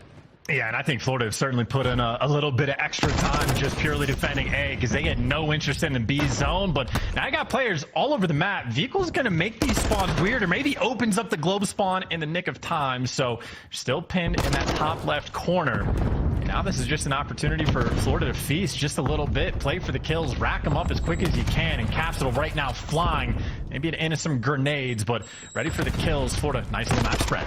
Oh, nice work out of Envoy. Lovely clearance there. Big kill goes his way. One man now onto the point. That's going to be Envoy. Slow cap on A. Quick work on the defense there as Brack now trying to clean house. Envoy still running laps around this restaurant. He is a difficult man to deal with at the worst of times. Oof, let alone this series where he's cooking. That's nearly 4 down. Drazah the last man up for the Thieves. Trying to get some pressure off the map chance. But right now, Mutineers, lovely defense. Yeah, they've had an absolute stranglehold on the map. I mean, maybe a few moments where the trades had to be on point or things could have been opened up, but when Florida needed the trades, they absolutely got them. And now incredibly difficult to weed out, but maybe a little awkward moment there. And a 2 kills in the feed for LA, the only opportunity they've had to make some moves. And it looks like that opportunity gets shut down immediately. As Kenny's going to get traded as well. Florida continuing to keep up that pressure. 20 seconds to go here in the first round. No one's been able to go too wild. Not over yet, though. Capsule, you got... Oh, nah. You got to stay alive. Now the Thieves are on it. 13.8. 2-man stack. This is going to go real quick. That's the 3rd man. Brack's a little slow to the action. It doesn't matter, son. Go. Fly. Get in there. Will you be able to get them off this point quick? Here's the pitch. Finds 2. There's the contest. Last man. Drazah on it. And Fellow and V-Kill take a bow. The round is yours. That is one of the most Brack plays I've ever seen, right? His teammates get all the kills, just lays down for the contest, but makes the nice, slow, and stable play. And I guess LA may be happy to get the 2 ticks towards the end, but either way, that is a very clean defense coming through, admittedly, with a lot of pressure in those final moments. But pretty much, as soon as I got the stranglehold, I think it was like Brack and Capsule working together over like in the back corner on the steps. As soon as they win those gunfights and cleared out LA from the bus area, LA was stuck getting the globe spawn for the rest of the round. And that is obviously very difficult to orchestrate a round win when you're stuck in your spawn. So nice start from Florida. They've had a couple of those. See if they can make do. They've then attack now. What have they got? Expo's been quite a lovely defensive map for a lot of teams. As for the O, can be a sweet. Oh, Capsule has been cut in half by Envoy. Wait, Envoy is still flowing. Deddy's just been popped. Fellow, though, good work from him. Here we go. 2-man stack. Brack and Fellow, hand in hand. Capturing the A zone buddies. Here comes Vico to help out. Keeping Kenny at bay. If you can just keep him pinned down, that's it. That's all you needed. A's on its way out, chance. Nearly done. Octane maybe the only guy that can make a little bit of pressure, and, well, Octane's going to do it. He picks up 2. Envoy getting sent in on the flank. Oh, no. Looks like Envoy, too many directions. The looks of Florida, keep it alive, keep the pressure up, and now it's Kenny, maybe going to have to flood in. He's just going to get chopped down. This is going to be an A-zone capture. Florida keeping that momentum going, starting the round off right, and Vico in prime position in between a bunch of players, gets at least 1 in the feed before he gets traded. And in the meantime, you see that is an 8 spree for Fellow, so everything is going right. T-Fell looking to get himself kill number 9. Streaks there in hand. There's 4 Florida mans fully clothed there inside that shower. They make short work of it as a group and now try to comb their way across map towards B. They've had their shower. Now it's time for the main show. Over towards the stage we now flying. Fellow 9 spree looking for number 10. He is cooking right now. Can he get a few more and get those submachine guns onto that stage? Let them shine, baby. Here we go. Well, didn't go for the spawn kill, so LA Thieves, I was going to say, going to have a lot of pressure backstage, so you fly in that direction with a tap. Fortunately, nothing you can really do it. Dear Lord, yeah, Kenny kills quicker than I can simply react. His reaction time, absolutely on point. Damn, son, unfortunate couple of kills there, and the Mutineers all caught unaware. LA Thieves stabilize. Be cool. Looks left, looks right, still gets run over. Drazah, he's going to be the man with the 2-piece there in the feed. That's just about a minute to play with here on the round. Thieves down by 2 in the life department, but that will change quickly, chance. Octane's posted.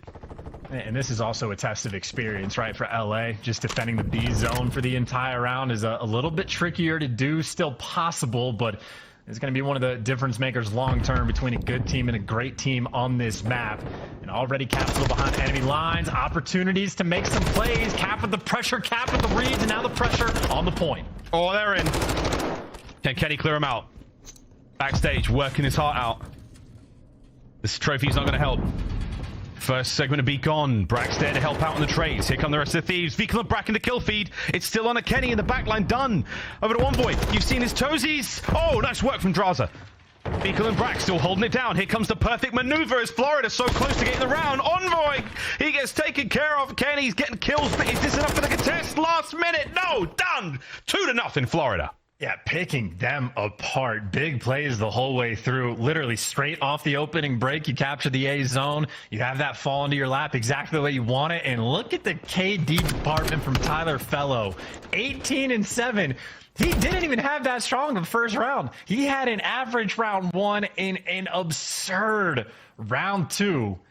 So Fellow still got the cruise. You got a 2-round advantage. That is the main AR for the squad. I mean, he's looking just intense and focused. And that's the longest stretch of time I've ever seen him go without opening up his mouth. Fellow is locked in. Woo! What a game of Expo control we are seeing. Now, the Ravens had their, opponents FaZe 2-0, I think, at the start of their one. And we know how that went. Actually, no, it was very different, but you know what? Forget what I just said, chat. There we go. Right back at it. Capsule on 2. Hey, he's on it too, and his TV has got 3 down, so Kenny's the only one pushed past the sort of 50-yard line for the team. Everyone else back to square one in your spawn.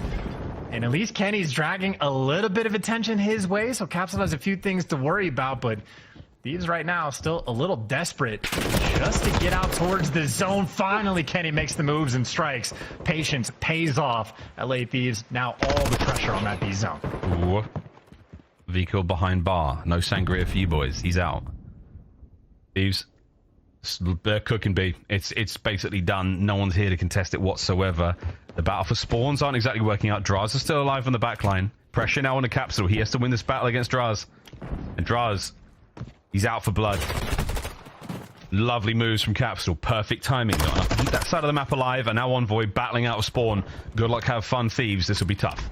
And LA Thieves, anytime they try to go on like the bus side of the map last go around, couldn't make anything happen. This time it's the full flanks where they're trying to make something pay off, and Envoy right there with the strike. It's a 3-spree for him. That is a dangerous street that Vehicle is behind. Took an extra second to get the kill, but he's clean house. Octane, the only player on point. Good luck trying to survive. I don't know how long he can do it for, but the good news is his teammates have cleared out bus, so it's a 50-50 sort of standoff right now. LA Thieves, the opportunity is here. Here comes the cruise. Fellows called it in. The nades are going to land. LaRue can't survive for much longer. Bang. Cleans up another. Kenny taken care of from top restaurant side. That's a magnificent shot from Fellow. Missile highly effective. 17 lives now for the Mutineers. 19 for the LA Thieves. Still a minute to go.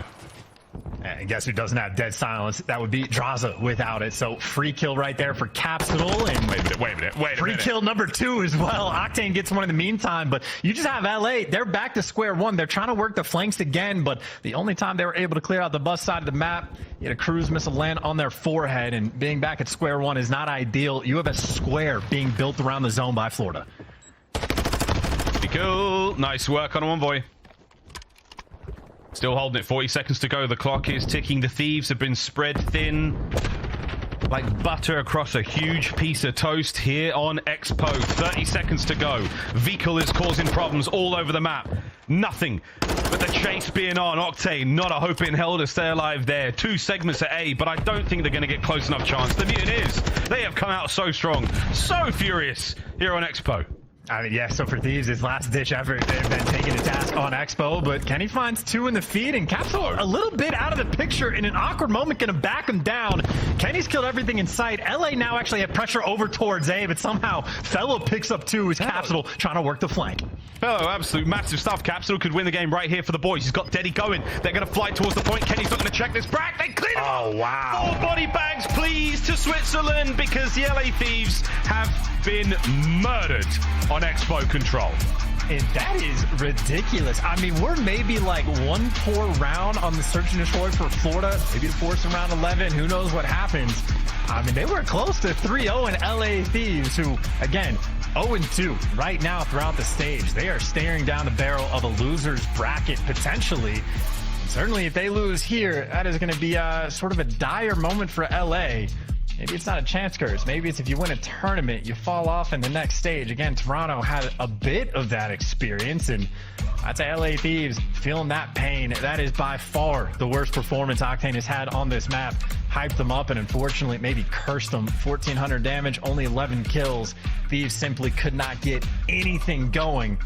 And having 2 offensive rounds like that, that is just a tough pill to swallow. Well, when you use curses to curse a curse, I think things come back on you and you get a triple curse upon thee, and that triple comes in the form of this 3-0. They're on Himmelmatt Expo. Good golly, Miss Molly. That was an absolute banger out of the Mutineers. Glorious stuff from them. Chance can't be disappointed whatsoever. Fellow, I would love to have seen his POV at the end there. We've got look at the highlights, but I don't know where he was. He was sort of like top restaurant. He managed to keep those players at bay. He managed to get an impact kill with a nade hitting somebody or something, but really powerful stuff out of Fellow there on the defense. Beautiful work, Mutineers. They go up in the series. And I didn't pay enough attention to it the first go round, so I would have to double check, but I think Fellow in 1 round of offense got more kills than every player on LA Thieves when they had 2 offensive rounds to work with. So literally the 1 attacking round, more difficult to win. Fellow threw up 12 in round number 2, obviously getting the cruise missile in the meantime. So that's certainly one of his finer performances all year long. MVP performance for sure. He was dragging them across the floor to the LA Thieves. That one for sure. Brilliant stuff. Brack getting involved as well. Nice. I mean, look at that lovely teal feed. The Mutineers lighting things up. A wonderful contrast there of the snow here on Expo. Mutineers, beautiful, beautiful game of control from them. They've got to be feeling very strong indeed. We go to another hard point now. They won the first one, Chance, and yeah, it was by the hairs of all their, collective chins. Can they do it again? Well, you know, I'm surprised to be here as well, so I don't know how much we've actually talked about this, but as far as the pick and bans go, really the only interesting thing that got through was the Mercado for map 5. That's typically the auto veto for LA Thieves, and I say auto, they've only banned it maybe like 37% of the time, I think it was, so they let it through on occasion, but it's very rare. They're 0-2 on the map, so I'd say for Florida, already a good spot, because if you get to map 5, they're going to be feeling happy, so this is very dangerous time right now for LA. It's not the worst thing to be required to win a hard point. Obviously, you have a lot of faith in that department, but they also just got outslayed by a ridiculous margin, so who the hell knows? Oh, we'll find out. Fortress hardpoint coming up next. Mercado, if we have to go to that game 5, and I don't know, man. The channel points, they are burning. The pick'ems are in jeopardy. We are not out of this one yet. Florida have come to play today. We'll see if this Fortress goes their way as well. Chance, I mean, are you dressing more? No, maybe. How are you going? What are you thinking? That brain's ticking. What's going on? Well, I mean, even just for like the final 2 maps, it's the same thing with Bagra. Hardpoint for LA.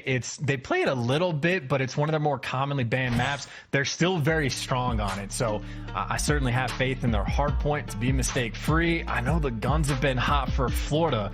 I just think it's scary for LA because if you go to the map 5, search and destroy has just been their struggle point in this stage. I know they won the map 2, but even then, aBeZy is one of their stronger maps, and they still only won it in a 6-4 fashion. And I just think that Mercado is a scary one to see for LA for map 5. But a lot of Call of Duty potentially left to be played. In Florida, I know it was all giggles after map 1. A lot more serious now that the series has gotten deeper. They know what they're up against. Yeah, well, you're feeling confident. You're managing to follow through on the game plan, the Monster Energy pre-game, everything in there about the search and destroy, about the breaks on HyDra. Everything is coming to fruition for Florida. We'll find out if they can keep it going here on the Fortress hardpoint. I don't think a lot of folks thought we were going to get here, but now we've arrived. You better take your shoes off and buckle in, kids. This one's going to be a banger. And it really is just like the difference of a game mode like Control is, like that swing. Because if it was 2-1 up Thieves right now, I think we'd be like, oh, it's a cakewalk. It'd be a freebie for the map 4, take care of business and move on. But you win a Control like that, certainly a series on our hands. And Florida are starting off on the good side as well. Good nades and tags coming out to back off Capsule, but everyone else on Florida going to be able to get the kills, and Capsule reads the flank coming through as well. So might not be getting any of that hill time, but all the pressure in the world playing for all of the kills. I mean, look at this Floridian ferocity at the start here. The kills are magnificent. Not so much the hard point time, though.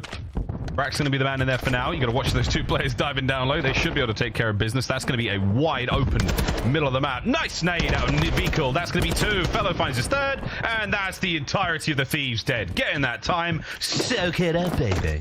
And it's just stuck in the spawn trap, too. It's not like the P1 has been electric for Florida in the kills department, but they have kept the map incredibly stable, and they are pushing the pace. They're blocking all the spawns. Capsule's lived over towards P2, so LA truly stuck in their spawn. Now just barely able to get out of gate, but it is still a long way to go before they can get to P2. And every angle they try to hit, they are just getting picked apart. I mean, Vehicle, this is a 7-2 spark for the Spaniard. He's looking fantastic. Oh, so close to making it 8-2 as well. The LA Thieves are being tortured so far. Octane. Whoa, not a kill to his name just yet. Your man's in the running to be the next Bond. We'll get on the board in a moment. He's got himself on the hard point. At the very least, the Thieves with the time. I try to make a joke right there, thinking about Octane's career, but nothing comes to mind. What Kenny was trying to do is flip the spawns, him and Envoy pushing the pressure. And funnily enough, as good as that opening break was, as perfect as it was from Florida, still going to be a sort of neck and neck game going into New Hill. And number 6, Drazah, just got a super close spawn. So Octane and Drazah can try to hold off this Florida push. It's not going to be easy. And obviously with Capsule getting a kill like that, nowhere to go. Just straight Drazah, you should be fine. Florida, nice and secure. They've been washed over by the Mutineers. 2 sprees either side. Fellow's got the gate covered. It is a very standard setup right now for your boys of Florida. Can they hold on? Vehicle snaking his way on that tiny little heady. Kenny trying to make something happen. Here comes the gunny from Fellow. Nice shots at range. Octane, perfect work. Covers Kenny, allows him to get in. Vehicle, oh, lovely coverage from Brack. What beautiful teamwork out the Mutineers. Yeah, looking to turn this into a full 60. Florida keeping this one under lock and key. Maybe a last-ditch effort hit through the sort of gate side of the map, but LA are chalking it up. They are backing down. That is 30 seconds that they say, hey, we have no hope of getting it. We will set up on rotation, but that amount of time just being handed away, you better make sure the rotation's on point. Absolutely, yeah, if he could get out, could have been bad. I mean, he's just like, he's getting closer. He's coming to get me. Good stuff, though. Mutineers, they're not getting out of this hard point, though, alive. Envoy and the rest of the LA Thieves positioned up for this one. They're going to be able to pull this game back nicely if they can hold on to this hard point. Over to cannons we now go. Here come Florida. I do like that angle from Octane, so we can spot the down low push, but as soon as a teammate loses the gunfight on the P1 side of the map, going to be open for a brief moment, but a tight setup from LA. So far, so good. Florida slowing things down just a little bit, but they haven't found a kill in quite some time. Oh, here we go. Envoy. Just, we're chilling. We're soaking. Capsule's in. Octane gets a big one. Vehicle plays his life very well. Not well enough, though. Octane once again, the super soaker, and now the shooter from the hard point. Backline now opened a little bit more. Tactical retreat. Capsule, though, he and Brack have found their kills, and that stun, ooh, somehow LaRue dodges it. What a play out of Sam. He's staying alive as long as he possibly can. Good kills, but Mutineers right back in it. That's to the break. Final few seconds go their way. Straight with a Blacksmith chance. Nice break. Nice transition. Mutineers still in control. Yeah, and how well can Florida read these spawns as well? Because you just had a bit of a split coming through because the old hill was popped, and you just had a clean 4 in the feed for Florida. Reading spawns like that is not an easy thing to do, and they just get instantly picked apart. So typically when you see a clean 4 down, you think of a big moment. Instead, Thieves just take control of the game, or at least of the hill, to try to get back into the game. Blacksmith so far making this a wonderful hill. Yeah, great. Thieves wiped off the point. What a break from the Mutineers. Squeaky clean. They have sanitized the workstation as the nades are now there. Capsule, lovely spawn awareness. Guns are up at the ready. Here comes Kenny. Octane from downstairs. Capsule, he is sports for choice right now, and your boy can't get them all. He's going to try, though. Kenny cuts him down. Closer to the hard point we go, but chance again, Mutineers. Huge time gain from every point. Absolutely. I mean, again, they got wiped off the face of the earth briefly on the Blacksmith Hill, but they just took it right back, so they have built themselves a sizable lead. And just like how the game started, almost every single player, and now it will be every single player, is going to be stuck in the spawn trap. No one from LA able to get out, and just from the start of the game, they are back to square one. Florida are truly picking them apart. Picking them apart. Pick'ems are absolutely in shambles right now. The Mutineers can seemingly not be stopped. Capsule guns the pair of them. Here comes Drazah, gets his third in the life, flying away. The time, though, still on the hands of the LA Thieves for now. Vehicle gets himself involved. Can he take care of Kenny as well?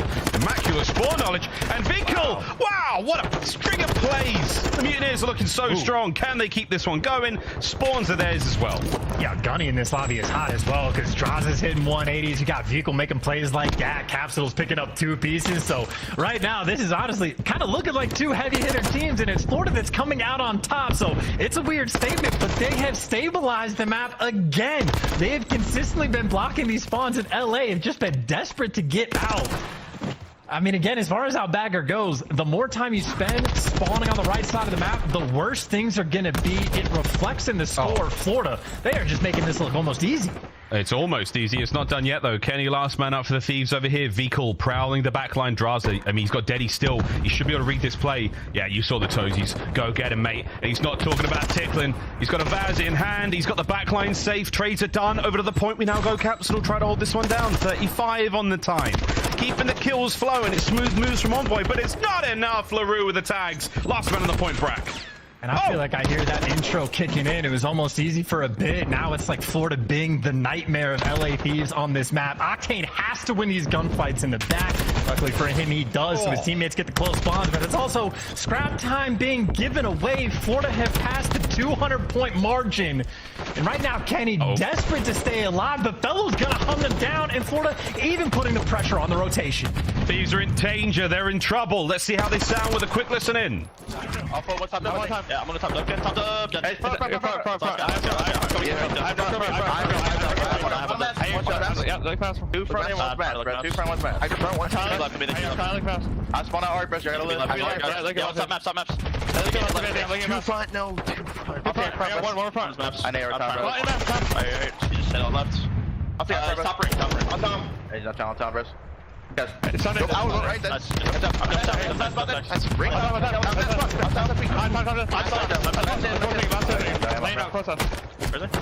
the back. It's the back front, maybe. That's good. No, it's front. Hey, let's go. We should do it. This fella. I know front, bro. Yeah. By the shallow front. Yeah. I'm gonna help you map. Stable, maybe? I'll see you. Guys, let me double still. Wait for a second. Open stairs.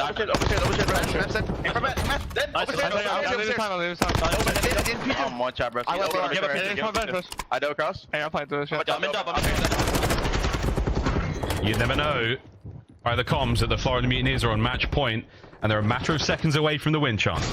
Yeah, I mean, this is testing the resolve of LA. I mean, down by 130 points at one point, desperate to work on this comeback, and they got a very long way to go. And honestly, I don't know how they're going to be able to pull it off. A couple kills in the feed, Florida back in time. It is desperation effort for LA to do anything. Can't make it happen. Florida, by God, Miles, I think they're going to do it. 20 for the win, holding it down. T fell in the point, 24 and 18, has had himself a fortress. Octane gets in, great break from the Thieves over to Vehicle. The Spaniard, what can he do from the back? Gets himself two. Any more out of this one? No, but the boys are now on the front line. On the capsule, oh, Kenny guns him. Fellow back at it. We're in the point, the nades from Brack. Jesus, what's happening? I mean, this is they are just such a dangerous team. And we keep talking about how LA is staring at the barrel of like a loser's bracket start. That's looking like it's going to happen. And on the flip side for Florida, I mean, for a team at the bottom, these guys look dangerous and might be doing just enough to try to get into that winner's bracket. But for the moment, just a few more seconds to go. And Florida are going to take down the world champs in a 3-1 fashion. What a hell of a series. That is very deserved hype.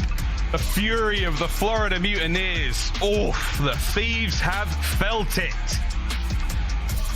What an absolute battering there in that series. Highlight plays across the board for nearly all of them, and you saw the passion. Mutineers happy with that one. 3-1 on the day. Yeah, I mean, look, Florida, we have seen it from the stage. I know they have like a couple of those maps where they blow like, you know, a 4-0 lead in search and destroy.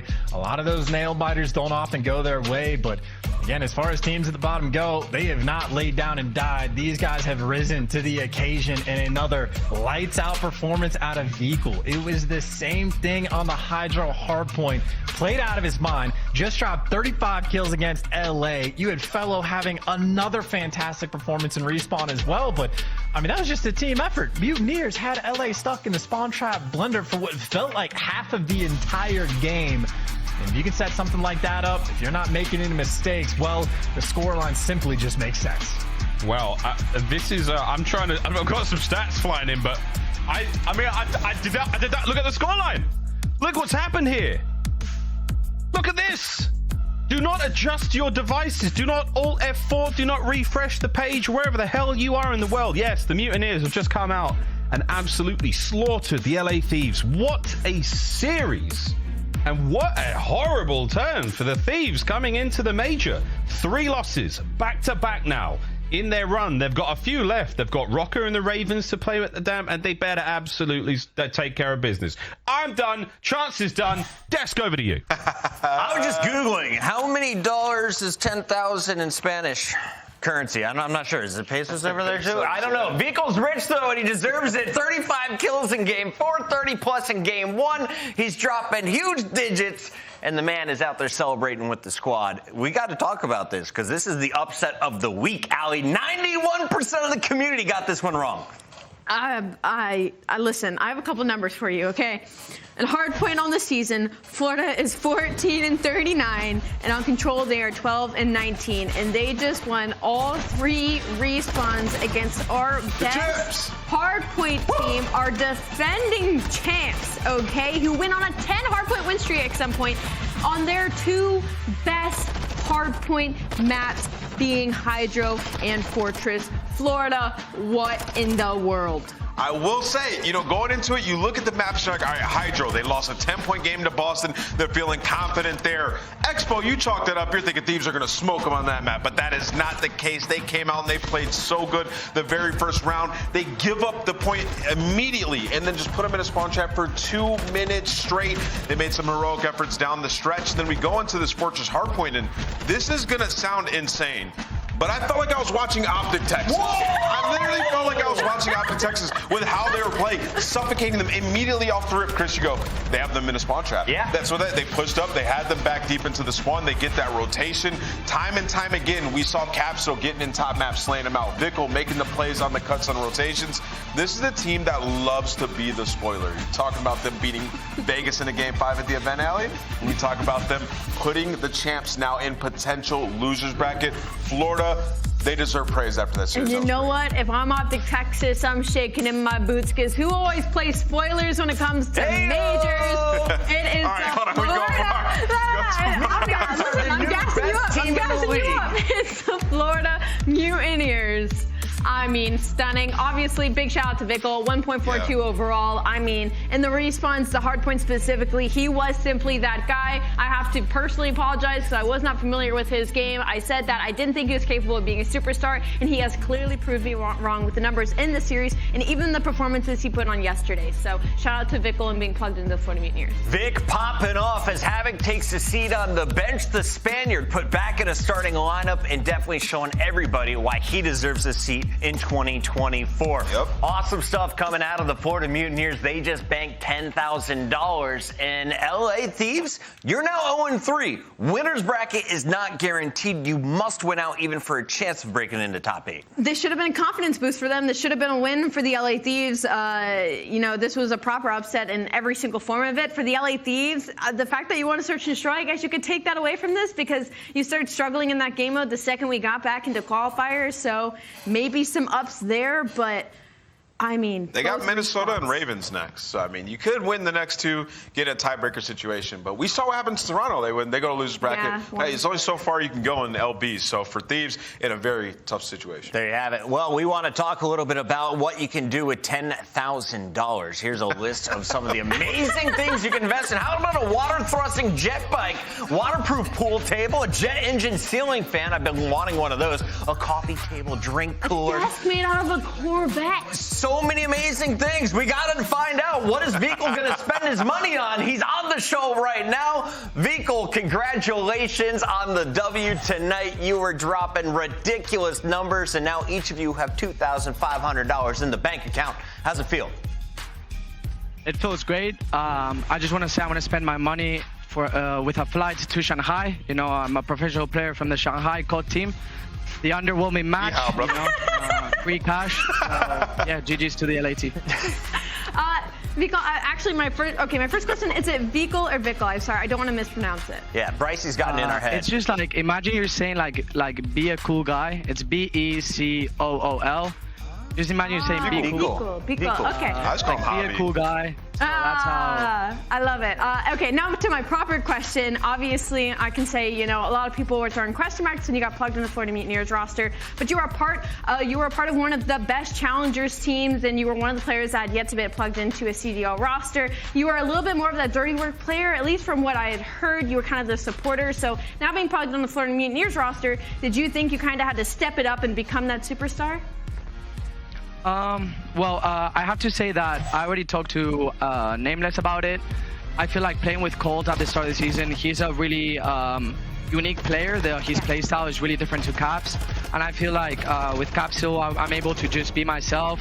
You know, get in time when I have to, go out and slay when I have to. It feels more natural for me to play with Capsule. I kind of like it reminds me to when I was playing with Hixie last year, and I was that like superstar player around Scrap as well. So I'm much more confident now that Capsule is my sub though. Awesome. Javi, ni hao, brother. I just wanted to ask you,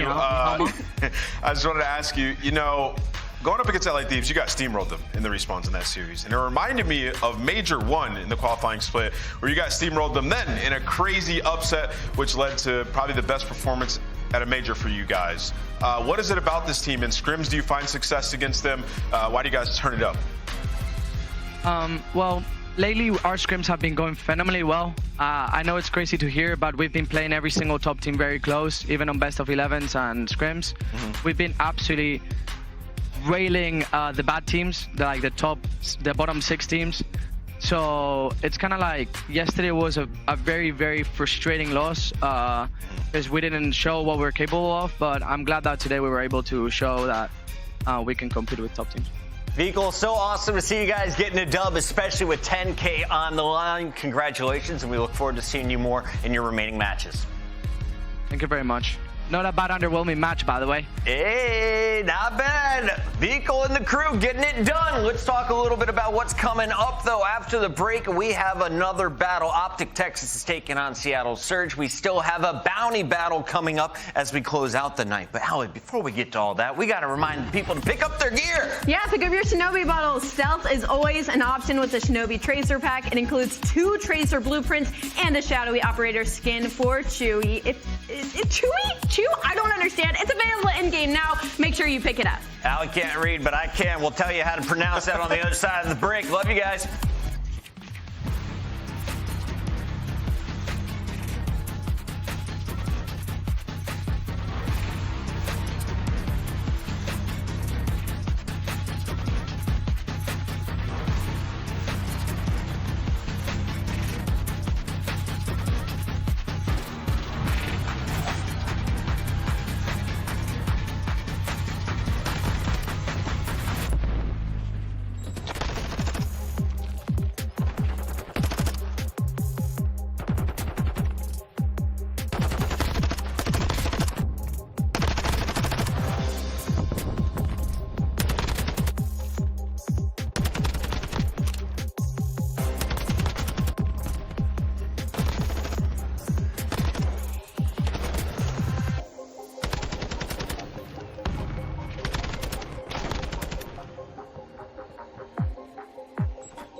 look at Seattle Surge, who will play Challenger today against OpTic Texas, currently sitting at 2-0 on top of the qualifier leaderboards. But Surge, a team that succeeded in the previous qualifier. They finished 4-1 going into Major 4 before bombing out, allowing that Røkkr reverse sweep.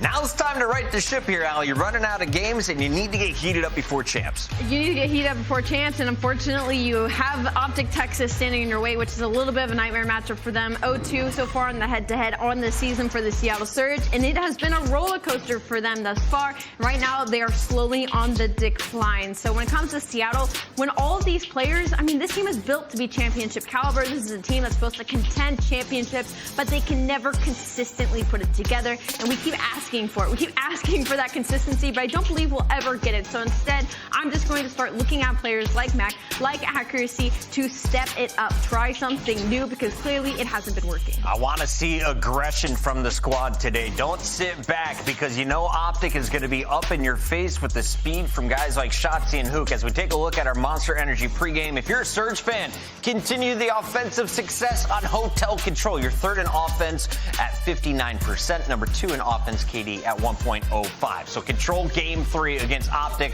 I think you need to steal it.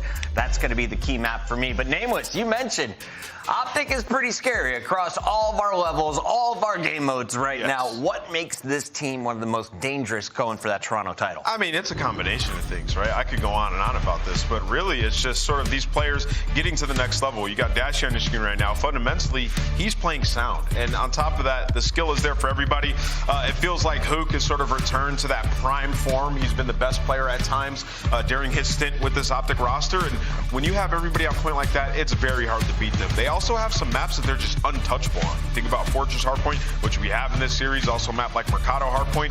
It makes it a nightmare for other squads to go into the veto process. And a lot of the top squads, those are maps that they like to play.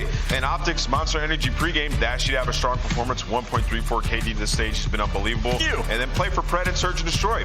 How many Search and Destroys have we seen where it's all Pred for Seattle to win? He gets the blood, he has to go and get 3. If you stop him early rounds, you are winning that Search and Destroy with relative ease. So for OpTic, you got the exact same maps you beat them on and knocked them out of Major 3. Got to come in here and do work once again. All right, you just mentioned the maps Major 3. That was a minute ago, right? That was way back in March. So let's take a look at the best of 5 once again. Ali Nameless, walk me through this series, because chat, they were feeling flushed after the first match. Everybody won when they bet on Atlanta, but they're coming off a hot loss in their last matchup. This is one of those tough situations because OpTic Texas has such a deep map pool. I will say, though, to the point of Seattle Surge, they are happy to play HyDra Hardpoint as map 1. Their only 2 wins in the last 5 hardpoints have been on that map, but the Search and Destroys are awful overall. Search and Destroy has been bad for Seattle Surge in general.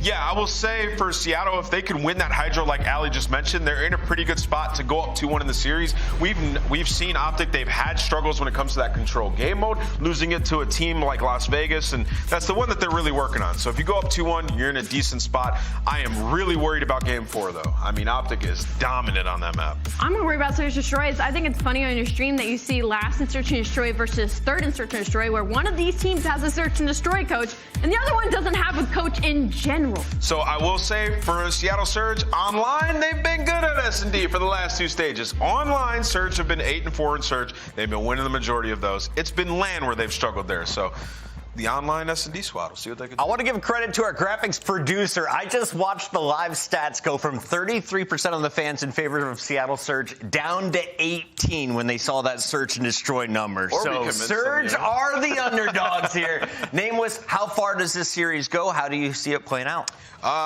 It's tough, man. It really comes down to that map 1. I do not think that Surge are going to come in here and steal it, though. So I'm going to go 3-1. OpTic take it. What about you, Ali? If you'd asked me maybe like during Major 4 qualifiers or Stage 3 or any time before this, I said this would be a close matchup, but Seattle not only have lost their way in Search and Destroy, but in Respawn as well. I have to go OpTic Texas. 84% of the chat is leaning towards OpTic Texas, but let me know who's got the biggest gun in the game. Put it in the chat right now as we kick off the first hard point. We got Bryson Tunn on the mic.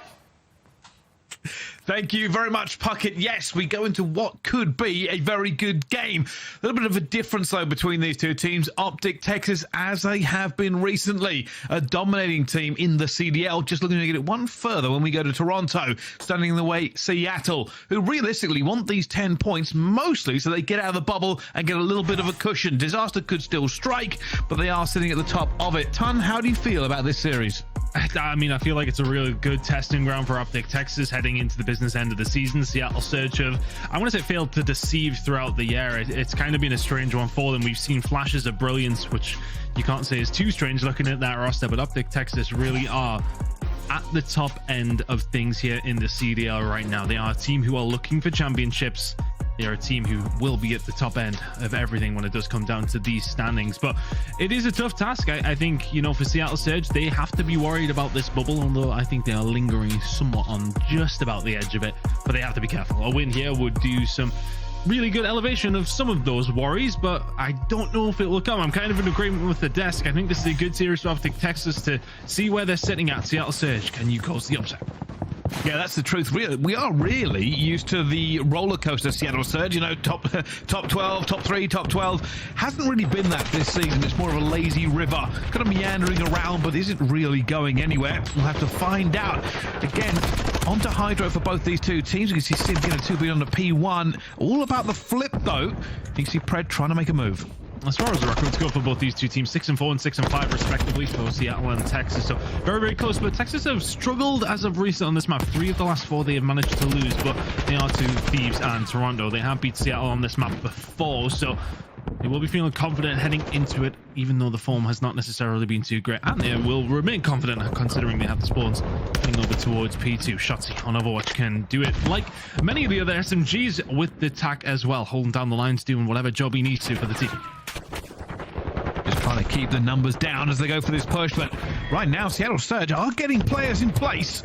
Huke might have to do something here. He's going to see Pred. Long range vans eventually going to be taken down by Ghosty as well. At the moment, OpTic are holding, but the spawn out will come in. They need the kills, and they will get them. Huke and Shotzzy combining.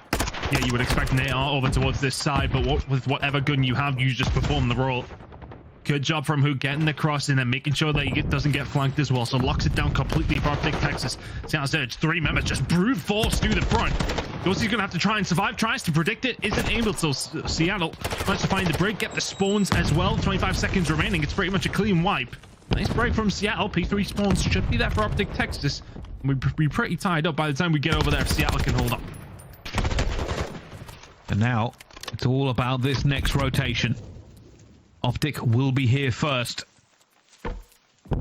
Should get some points off the start here. Realistically, Seattle Surge haven't been able to mix it up much in P1 to begin with.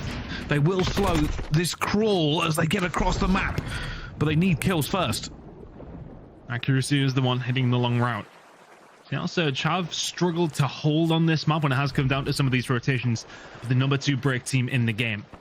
And can they find a break off the back of a huge route from accuracy here? Pred's going to find one towards the front, so the pinch is suddenly in effect. I think Dashy may well have just heard him, so the comms are going to be there from the rest of the OpTic Texas boys. Have they managed to find him? Yes, they have. Huke and Dashy combining well. Really good hold from OpTic Texas so far. 30 seconds remaining. No time being gathered just yet, but there you go. Back onto the point, and the lead has been exchanged a couple of times already. Rotations have been there for OpTic Texas, but Surge, if they can keep things mixy, will continue to remain in this game, but they have given this one up. P4 rotation is now ongoing. It is not a very deep line. They're pushed very far up. They have to make sure they lock these spawns in. They can't give too many kills away in the middle of the map. Huke going for the swim route. Nobody here to support him yet. He's going to be looking for this first player, allowing his team to get out of P1 when this new one pops and finds accuracy to begin with. Will now try to get in towards P2. Make sure that Seattle Surge have to look 2 different directions. Seattle Surge on the other side of it. They have the setup they want. Big gunfight won by Shotzzy. He's actually going to take down Pred, who was actually watching the mid-cut. Shotzzy gets by, and then all of a sudden, Ruins is wide open. One push comes in from the back. For all that Huke won't find anything, he may well release the rest of the players who are here now as well. Dashy towards the back. He's the only one who can remain, though. Ghosty from the front. It looking like a really nice break here from the side of OpTic Texas, but still a little bit mixy. Seattle Surge keeping themselves a toe hold into this one just for now, but the break looking like it's going to come through really well worked. And honestly, that just all comes off that one kill from Shotzzy onto Pred. He was holding down that side, and then everything falls. It's like dominoes. One falls, the rest follow. Nicely done from OpTic Texas. Great start from them. 13 seconds remaining at P4. It's a big fight for P5. Looking like OpTic Texas on top here as well. Seattle Surge have got to hold. Actually tries to hold off the players that have just come rushing at him. A little bit of panic as his teammates are just not there to get the trade. OpTic again. They weren't here for the very first second, but they got the break pretty quickly away from Seattle. And now Pred has to do magic towards the back, but Huke will find him. Ghosty gets another one. And OpTic are looking like the dominant team so far on HyDra, but how long can they keep it up? Control the spawn. Seattle Surge of, yeah, okay, you've had one rotation, get a decent chunk of time on that, but you're living on scraps for the majority. Good shots coming in from Simp though. Through the front, are you going to be able to find anything? Simp, same difference. Here we are inside the point. It is going to be a break for Seattle Surge. All in the backup, a couple of kills coming in from Simp. Just 3 towards the side, finds Dashy, can't transfer onto Ghosty. So good break from Surge, but that's it feels like OpTic Texas are the ones in complete control of this map. Seattle Surge are finding a break here or there. You've kept it scrappy, you've kept it relatively close. Don't be too deterred by what they've seen in the first rotation so far. No, but this is where it could get dangerous. Dashy is posted up. The rest of OpTic, they will have this P1. If they can get a good conversion, just some time on P1 and hold the P2 spawns, it becomes a little bit more disastrous for Seattle Surge. You can see already Pred is swimming. The rest of Seattle trying to get into a position to do something here. Pred may be the main man. He's going to find Dashy. It's an easy kill for him. And now there's going to be a problem. OpTic are split. They've got to figure this one out. Big kills coming through, but it's going to be spawned towards the back for Mack. That all comes down to a couple of big gunfights going on the other side of the map here as well. But you can see they're already hunting. They know that somebody slipped the net. OpTic Texas dotting their I's, crossing their T's right now. Really has been the SMGs just holding down this rune side. When it came down to P4, there was a good break there from OpTic Texas. That side of the map is well and truly belonging to them right now, and the scoreline is showing it's about a 70-point lead. Oh, probably the best hardpoint team in the game at this moment in time. They're holding down the spawns. They will lose the final amount of scrap time towards P1, but they are limiting Seattle Surge to only small opportunities to do something. Surge did break over towards P2 last time, though. Got a good opportunity here to do so as well. And oh my goodness, Shotzzy, there's going to be no hit fire for him. Pred, though, is alone in a sea of green, and he will fall. And now a difficult break for Seattle. They've got to keep it mixed. You can already see the pressure coming through ruins as well. Accuracy, if he can make a kill anywhere, it's going to break this hill wide open. But the kills are not appearing. They're stacking and waiting. And Accuracy will find Huke. Simp finds a second. The race is now on. Spawns where they're going to fall. Well, they're not going to fall there for OpTic Texas. Everybody dead. You are going to find a break if you're Seattle Surge, and this is where they find the majority of their time that they did pick up in the first rotation of hills was over towards P2. Game is still 60-70 points, and as I said, it just seems to be that Seattle Surge are on the back foot, but somehow they have kept it somewhat close. OpTic Texas having a little look at this one. 15 seconds to go now. You can see the rotation towards P3 now starting on go for OpTic Texas. They will lick their wounds, walk away. Got some great time off yet on the previous rotation. Can they do it again? It's been pretty clean from OpTic Texas. As I said, they really have limited Seattle to just a few points here and there. They're going to get P3 rotation again. Going to have to be through the front door for Seattle Surge again. No accuracy on the flank this time. Seattle Surge, it is the same story as P2, Ton. You are right. They have to break. They have to make the kills as well. Mack's going through. The rest of Seattle are going to be here, but they've got to find Shotzzy first. 2 versus 2 now, going into the point. Mack looking for Huke. It's a gunning. And they are pushing them back as he flies towards Ghosty. It's a huge kill for them. Seattle Surge are in again. Oh my god, Mack is absolutely snapping at the moment. Make that 4 in a row. OpTic Texas are being blown out of the spawn momentarily. You can see rotation starting to come through as well. Keep an eye on the minimap and Simp. Big gunfight going to go on between him and Shotzzy, but it's 5 in a row from Mack. The first really good chunk of time we've seen on one hill from Seattle Surge. It's going to be about 35-point game by the time we do head over towards B4, and it is going to be Shotzzy alone, all on his own. Gunfight's ongoing there at this moment in time as Mack just continues. Back and forth we go. We got a tight game. It certainly is. Seattle Surge looking to turn up the tempo. Let's find out how they're doing in the comms with a listening. Yep, so deep right, so deep right. Back P2 dead. Nice. Deep right. Back right, deep on a head glitch on FNAR. Are you back P2? Back P2, Kyler. I'm looking top gutter. I'm looking top gutter. We can't. Outer one shot. I got naded. I'm coming. Yeah, we should just leave the hill wide. Try to kill him off time. I think he pushed close. P1 dead. Nice, could be close. I stunned him. Yep. Could be definitely close. I'm hitting up. Bottom close. Dead. Nice. I'm trying up. Shot time. Front time. I'm shouting it. He's one shot. Front time. Nice. 2 on time. Make sure you don't play. Yeah, I'm gonna play low right. They could be in close. Okay, I'm holding low right. They could be in close. Yeah. I'm gonna go to the back. I'll go to the back. I'll go to the back. Are you guys? Yes, I have it. I'm playing runes with Lamar. I'm just holding top. Okay. The big hill, guys. Big hill right here. One spawn to me. Front open. I have to back up. Yeah, one spawn open. One shot Dashy. One could be front. One still front. They could come front, guys. Absolute dead. Good job. I backed up. Two front. You need to have Lamar. I spawned out. Front Dashy on the ground. Window room dead. Nice. Last guy. He just ran too close. He just ran too close. Someone get good times. I'll just hold. I'm looking low right. I'm blocking. I'm blocking the front right now. I'm out front. I'm looking low right. Nice. Good job. Looking for Huke and Dashy. He's like closing me. Huke and Dashy. Big kill, boys. I'm holding pawn still. I'm looking low right. Open. Nice. Mack. Okay, Ghosty. Okay, ruins. Front window. He double crossed. I need help on time. One on you. Front door, bro. Two of them, guys. I need help on time. Two on top. One up top. Okay. I'm popping in the pie. Hold on. Keep pulling out. Seattle Surge calling out Huke and Dashy because they couldn't find him. They still couldn't find Huke, who stays alive, breaks the point. And OpTic get back into what was looking like a Seattle Surge hold. I was talking about how they needed a really big hold whilst we were listening to that and they get a good chunk of one there. It was 30 seconds, pretty much uncontested. OpTic Texas nowhere to be seen. We will head into a third rotation, but it's same old story when it comes down to HyDra. We will probably end this over towards P2. Shotzzy looking. Fish in a barrel springs to mind. His accuracy will get taken down. Seattle Surge have to be pretty much perfect from now. OpTic Texas are in the point, and they are 10 points away from the win.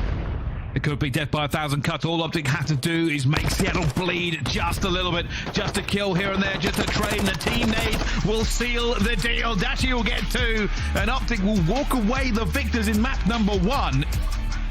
There was signs of life from Seattle Surge. It was a mixy fight across the map from both teams. But sometimes you need a big hold to make the difference.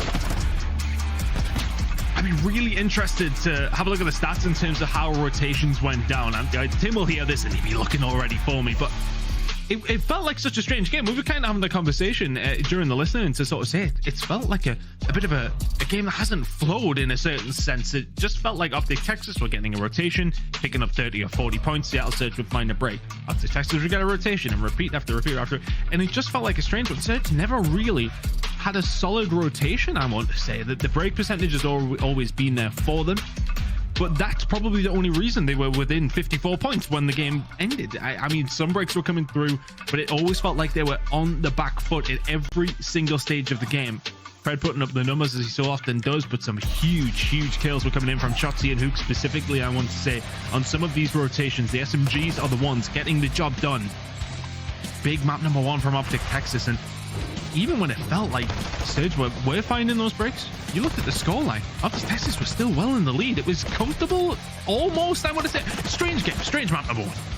Yeah, it did go a bit back and forth, and you are right, sometimes it does kind of flow a little bit weirdly, but I think at this stage of it, the teams know what to expect from each other, so there's a lot of counterplay and figuring out where those players were going to be and their tendencies, and yeah, you are right, sometimes the break seems a little bit easy for both teams, and maybe that's the reason they're playing it at this stage of the season. Get good now. You know it's a mainstay of some of the teams in the CDL, and deepening the map pool is never a bad thing.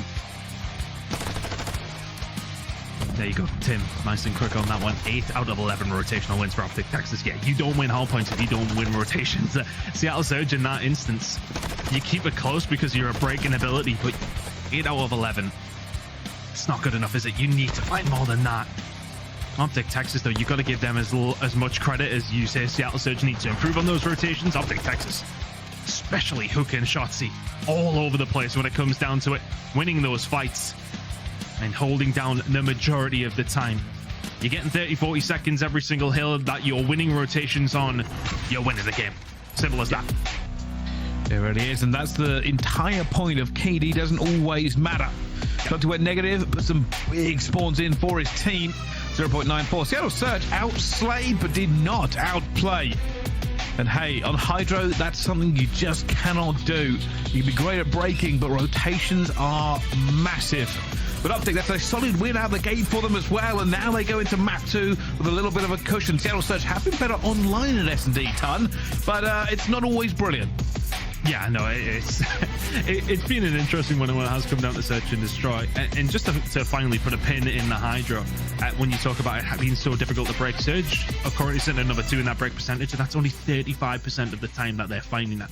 So to show how difficult it is to actually find those breaks, rotations absolutely key on that map one, and OpTic Texas will be very, very happy with that. A really, really good performance. But yeah, Search and Destroy has been a strange one, specifically when we look at Hotel. It's 2-6 for Seattle, 6-3 for OpTic Texas, so they'll be feeling good, specifically after that map number 1 win. It's an interesting series still. We know that Seattle have life, but we just haven't been seeing, as of recent, things have been on the downward trend. We need to see more from them. You see this roster, and on paper they should be unbelievable, but so inconsistent. Some days we'll see the best map that we've seen from any team when it comes down to Seattle Surge, and then other days it just looks like the middle of the pack. Yeah, you're right. You're 100% right. And I'm sick of people not talking about it. Seattle Surge, sky high expectations. The talent on the roster, the players that we have spoken about, they're in the bubble, ton. They are in the bubble. Realistically, if it all goes wrong for Seattle from this point onwards, there is a danger they get overtaken. It is not out of the woods. They are not safe. And if you're a Surge fan, you're wondering how on earth we are on the run to Majors 5 and champs, and you still aren't sure. It's difficult as well. I mean, you look at some of the games they've got coming up next week too. I mean, it's not pretty viewing if you're a Surge fan. Okay, you got Boston Breach tomorrow. That's a winnable one, but that's a one that you must win. You can't allow Breach to get you caught up. You start getting into an awkward little position. You've got Subliners as well. Of course, if they do go on to lose this one, there's still plenty of time to go. But those statistics will tell you that it might not come into Search and Destroy yet. OpTic Texas, very efficient in this one, sitting at 6-3. Seattle have lost 4 in a row when it's come down to Hotel Search and Destroy. Gonna have to change things around here. Oh, they're 2-0 down.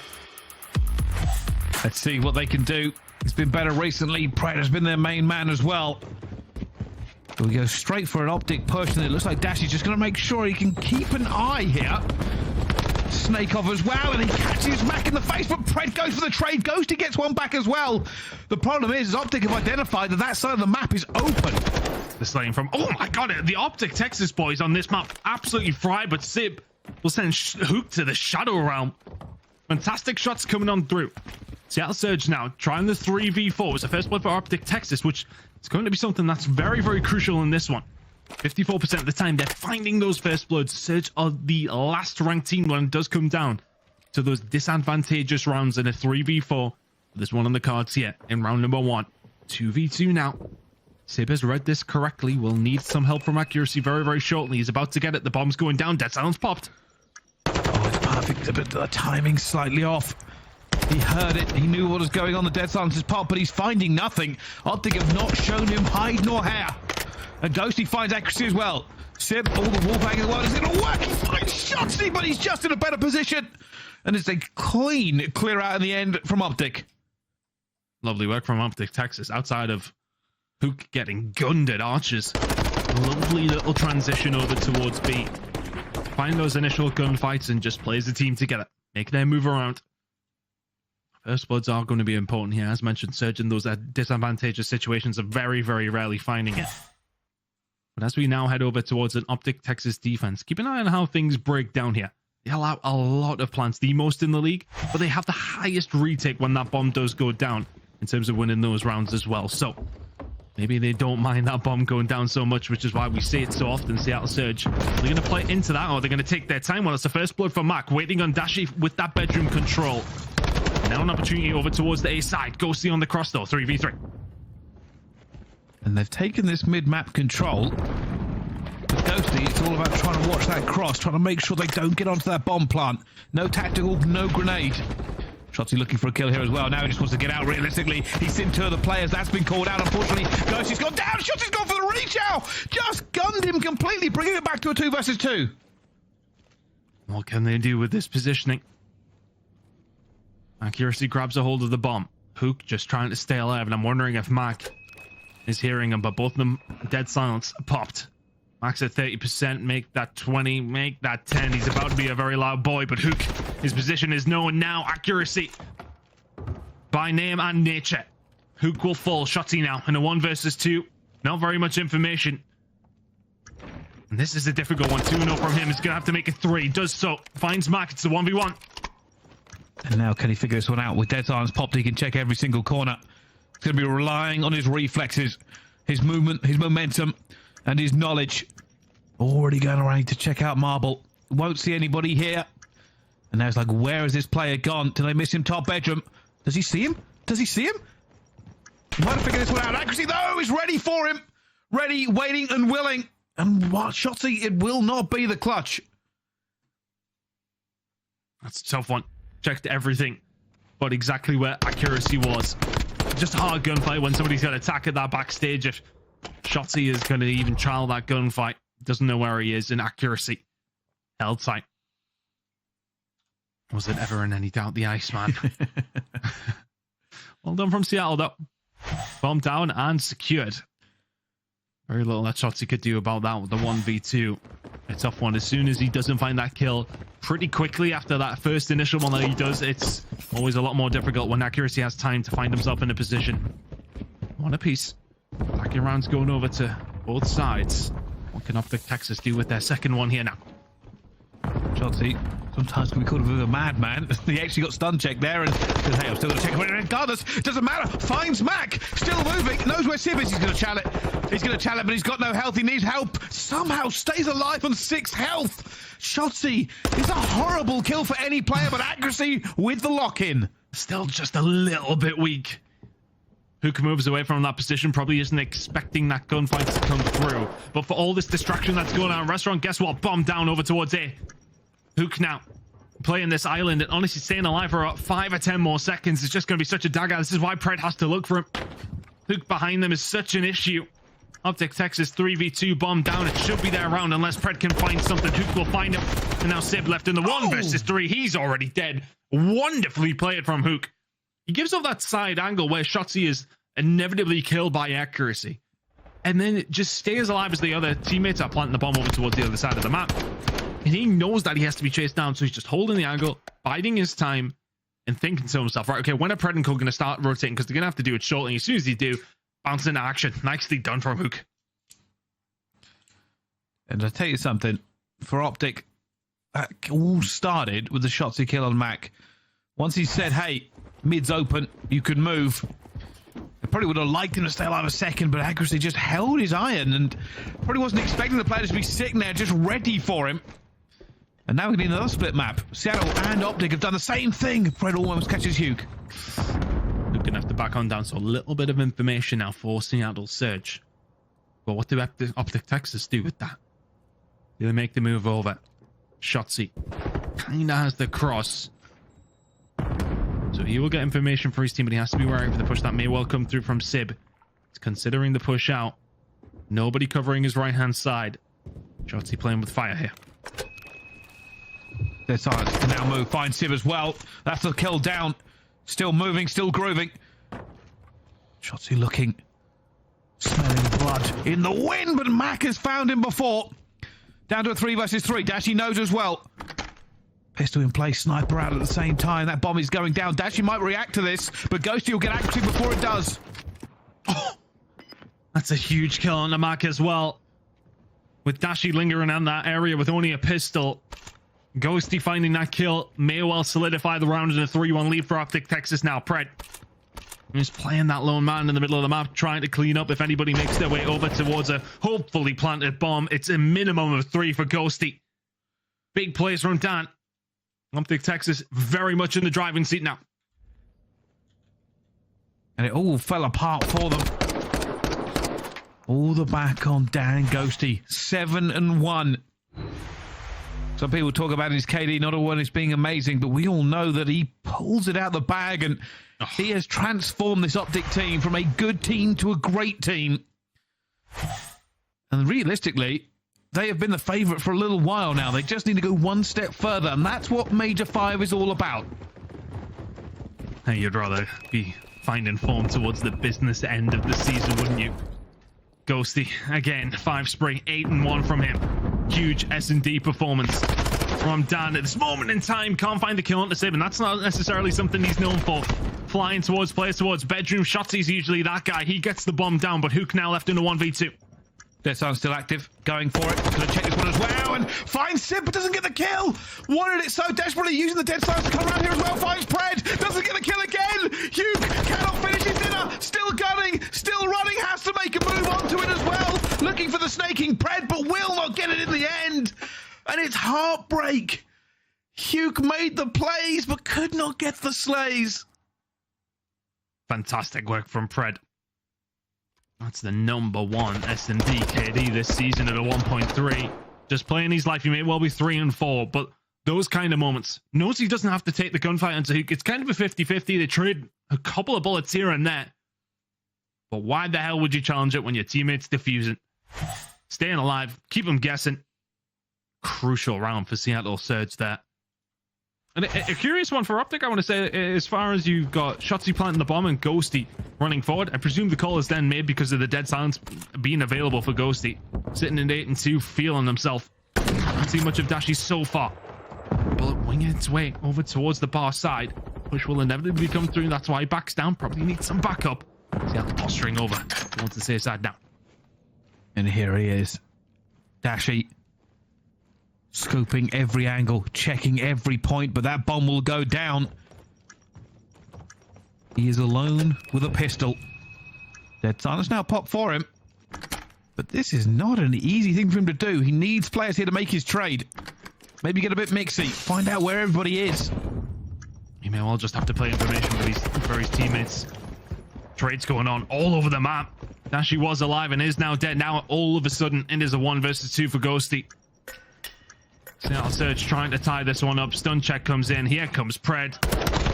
And surely the round. Yes, eventually he will clear it up. Yeah, strange one. And honestly, I really like that from Seattle Surge. So they give up mid-map control and just go completely for the bedroom push. As soon as that snipe comes up from Dashy, they know to themselves that they can not freely push it, but get themselves in a really good position where they can just force those numbers in. At the very worst, you get a trade. You give up that mid-map control in the middle at the beginning of the round, so you don't try to fight for that because OpTic Texas will no doubt be there in numbers. Good work from Seattle Surge, judging where OpTic Texas were to absolute perfection, and all of a sudden it's 3-3. How do they play this one? They've taken mid-control a few times already, switching the bomb over. Looks like they might go for A again, but the pressure's all going to be onto Shotzzy. Players are flooding into this midpoint here. Shotzzy's alone. Huke's already going to go down. Is he going to be an X-Factor? They're looking for him as well. Can't finish it onto accuracy. He's surrounded by Seattle Surge. They find nothing. Dashy alone in a 1 versus 4, but it's no good. Seattle have come back in this S&D with a vengeance.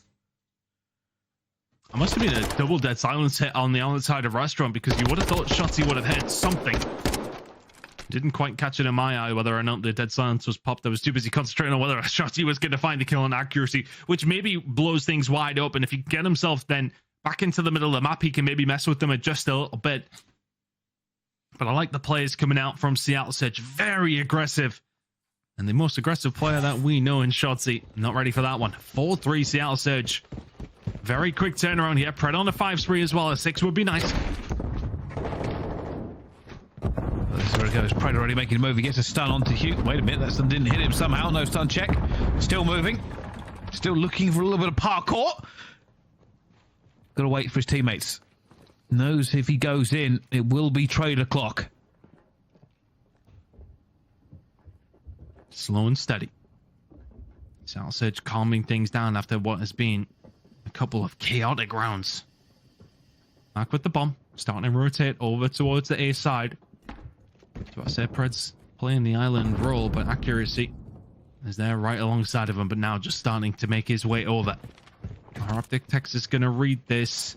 Ghosty's the one who's going to find the information the quickest. That grenade is going to give him an indication of exactly what's going on and just predicts the push that starts to come through. The knife from accuracy on a Shotzzy. The round explodes into life. It's a 2v2. The bomb, though, is over by A. That's where it must go. Ghosty looking for it. Is Simp going to rotate? The rotate back. This gunfight is huge. It actually wins it, but it's now a sprint off. It's a move. It's a must. Only Ghosty can slow this. Simp picking the wrong angle for it as well, and Ghosty identifies it. There is no time. They have to find him, and it comes down to a fight that Ghosty wins again. The man that OpTic need. It's just Ghosty. After every single round, he seems to be clutching up for OpTic Texas. That was a tough gunfight because accuracy just guesses, and he's like, well, I've got to spray my gun. I do not have the time, and he still wins it. But what I loved about that one, he's the one playing the angle. As soon as he hears the nade call that comes in over towards that desk side, readjusts, knows that they're just checking it, they're going to push bedroom out. And instead of watching the crossover towards the site, readjusts his angle to expect the push. Mack is done and dusted. And he clutches up for OpTic Texas. Ghosty is having a game. Well, now OpTic playing a little bit passive. They've sent Shotzzy out again. He's used his dead silence. No, wait a minute. I thought he had. He hasn't. I'm lying. But he has got a little bit of map positioning. OpTic don't have anything towards A. So if they don't make this B push, it might be a little bit slower. They are going to have to figure this out. Shotzzy already been tickled up. Restaurant still the objective here for OpTic Texas. Seattle not giving them much though. And Pred is going to be an absolute nightmare to deal with here. Playing the standard positions, but this is never an easy gunfight. The call's been made. Now, yeah, the standing numbers over here. This might just be a big hit. Oh my god. Oh my god, they're going to hit it with at least 3. Here they go, all diving in. Pred needs to find something. His teammates already gone down. Pred pops up and down he falls. Nothing for Seattle. Kitchen has fallen. And now Mack, you're part of dead silence, which is the sound of your teammates because they aren't here. This would be something. Mack now in the 1v4. Yeah, there's the sound cue. Dead silence and on. Doors make noise. OpTic Texas waited and waited and then just went, screw it! And 4 men in the kitchen. Oh. Risky call, necessarily. I mean, it doesn't take a genius to work these things out sometimes, isn't it? It's just like, well, okay, yeah, if we 4 man in the kitchen, even if they got 2, yeah, we should walk away as victors at least. When the time boils down that long, it can get to that stage where you're just like, well, what other opportunity or what other option do we have? And now all of a sudden, 1 round away. It's been so back and forth. OpTic now in control, 1 round away from the map. Big hit towards mid. OpTic will take full control. A tactic we've seen them pull out time and time again. Pred, he's waiting. He hasn't seen anybody, but on the other side, accuracy has the door. Has to hold. He's got Shotzzy and Huke flying at him as well. He finds the first. Barely stays alive. The nade comes out as well, but Shotzzy lands a nade in his forehead. And now Simp and Mack, 2 versus 3. Shotzzy playing the weird angle and somehow finds Simp. An absurd gunfight. And now Mack left all alone. 1 versus 3. Dashy sees him. Mack will find it. This is achievable. 45 seconds, but nowhere near the bomb. And look at OpTic Texas. They know exactly where it is. This is so hard now for Mack. Dead silence now active. 33 seconds. OpTic are set up because they know. Shotzzy and Ghosty on Overwatch. He will chow this. But he doesn't know, A, which direction, and B, that they both are here. There's the stun check. I don't know if it hit. It definitely didn't hit Shotzzy. Mack going for it, and Shotzzy looking for him. It's a bit of a wobble. Absolutely no order away, but the time is away, and Shotzzy gets a final kill. His 3rd in that round. That ends the map. 2-0 for OpTic. And that flank, unbelievable. Wonderful, wonderful search and destroy from these 2 teams. Yeah, clutches, we had everything. And it is that flying towards the end. Shotzzy finding 3 in the round. Each and every single one of OpTic Texas members finding their moments to take over. I think the only one that was kind of just chilling, feet up, was Dashy. Everyone else having their moments. 13 and 4 from Ghosty, though, is the highlight. Round after round. Getting the business done in a close search and destroy. Those moments are invaluable to teams like OpTic. A really big map number 2 win. And firmly in the driving seat now. Wow.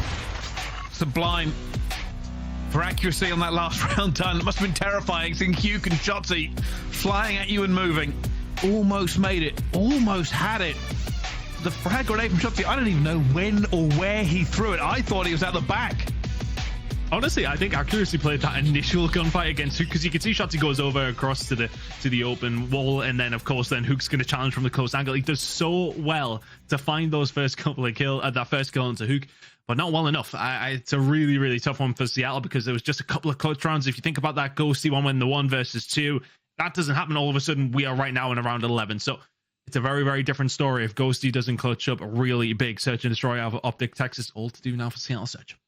It certainly is. Well, we're going to take a break and head on over to our control. Right now, Seattle Surge have had some good times. Unfortunately, it's all the bad results they don't want into this one. Is there hope in the control? Is there an opportunity, or is it an OpTic slam? We'll have to find out after this break. Don't go anywhere. We'll see you right after this.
The Call of Duty League is brought to you by Monster Energy, the official energy drink of the CDL.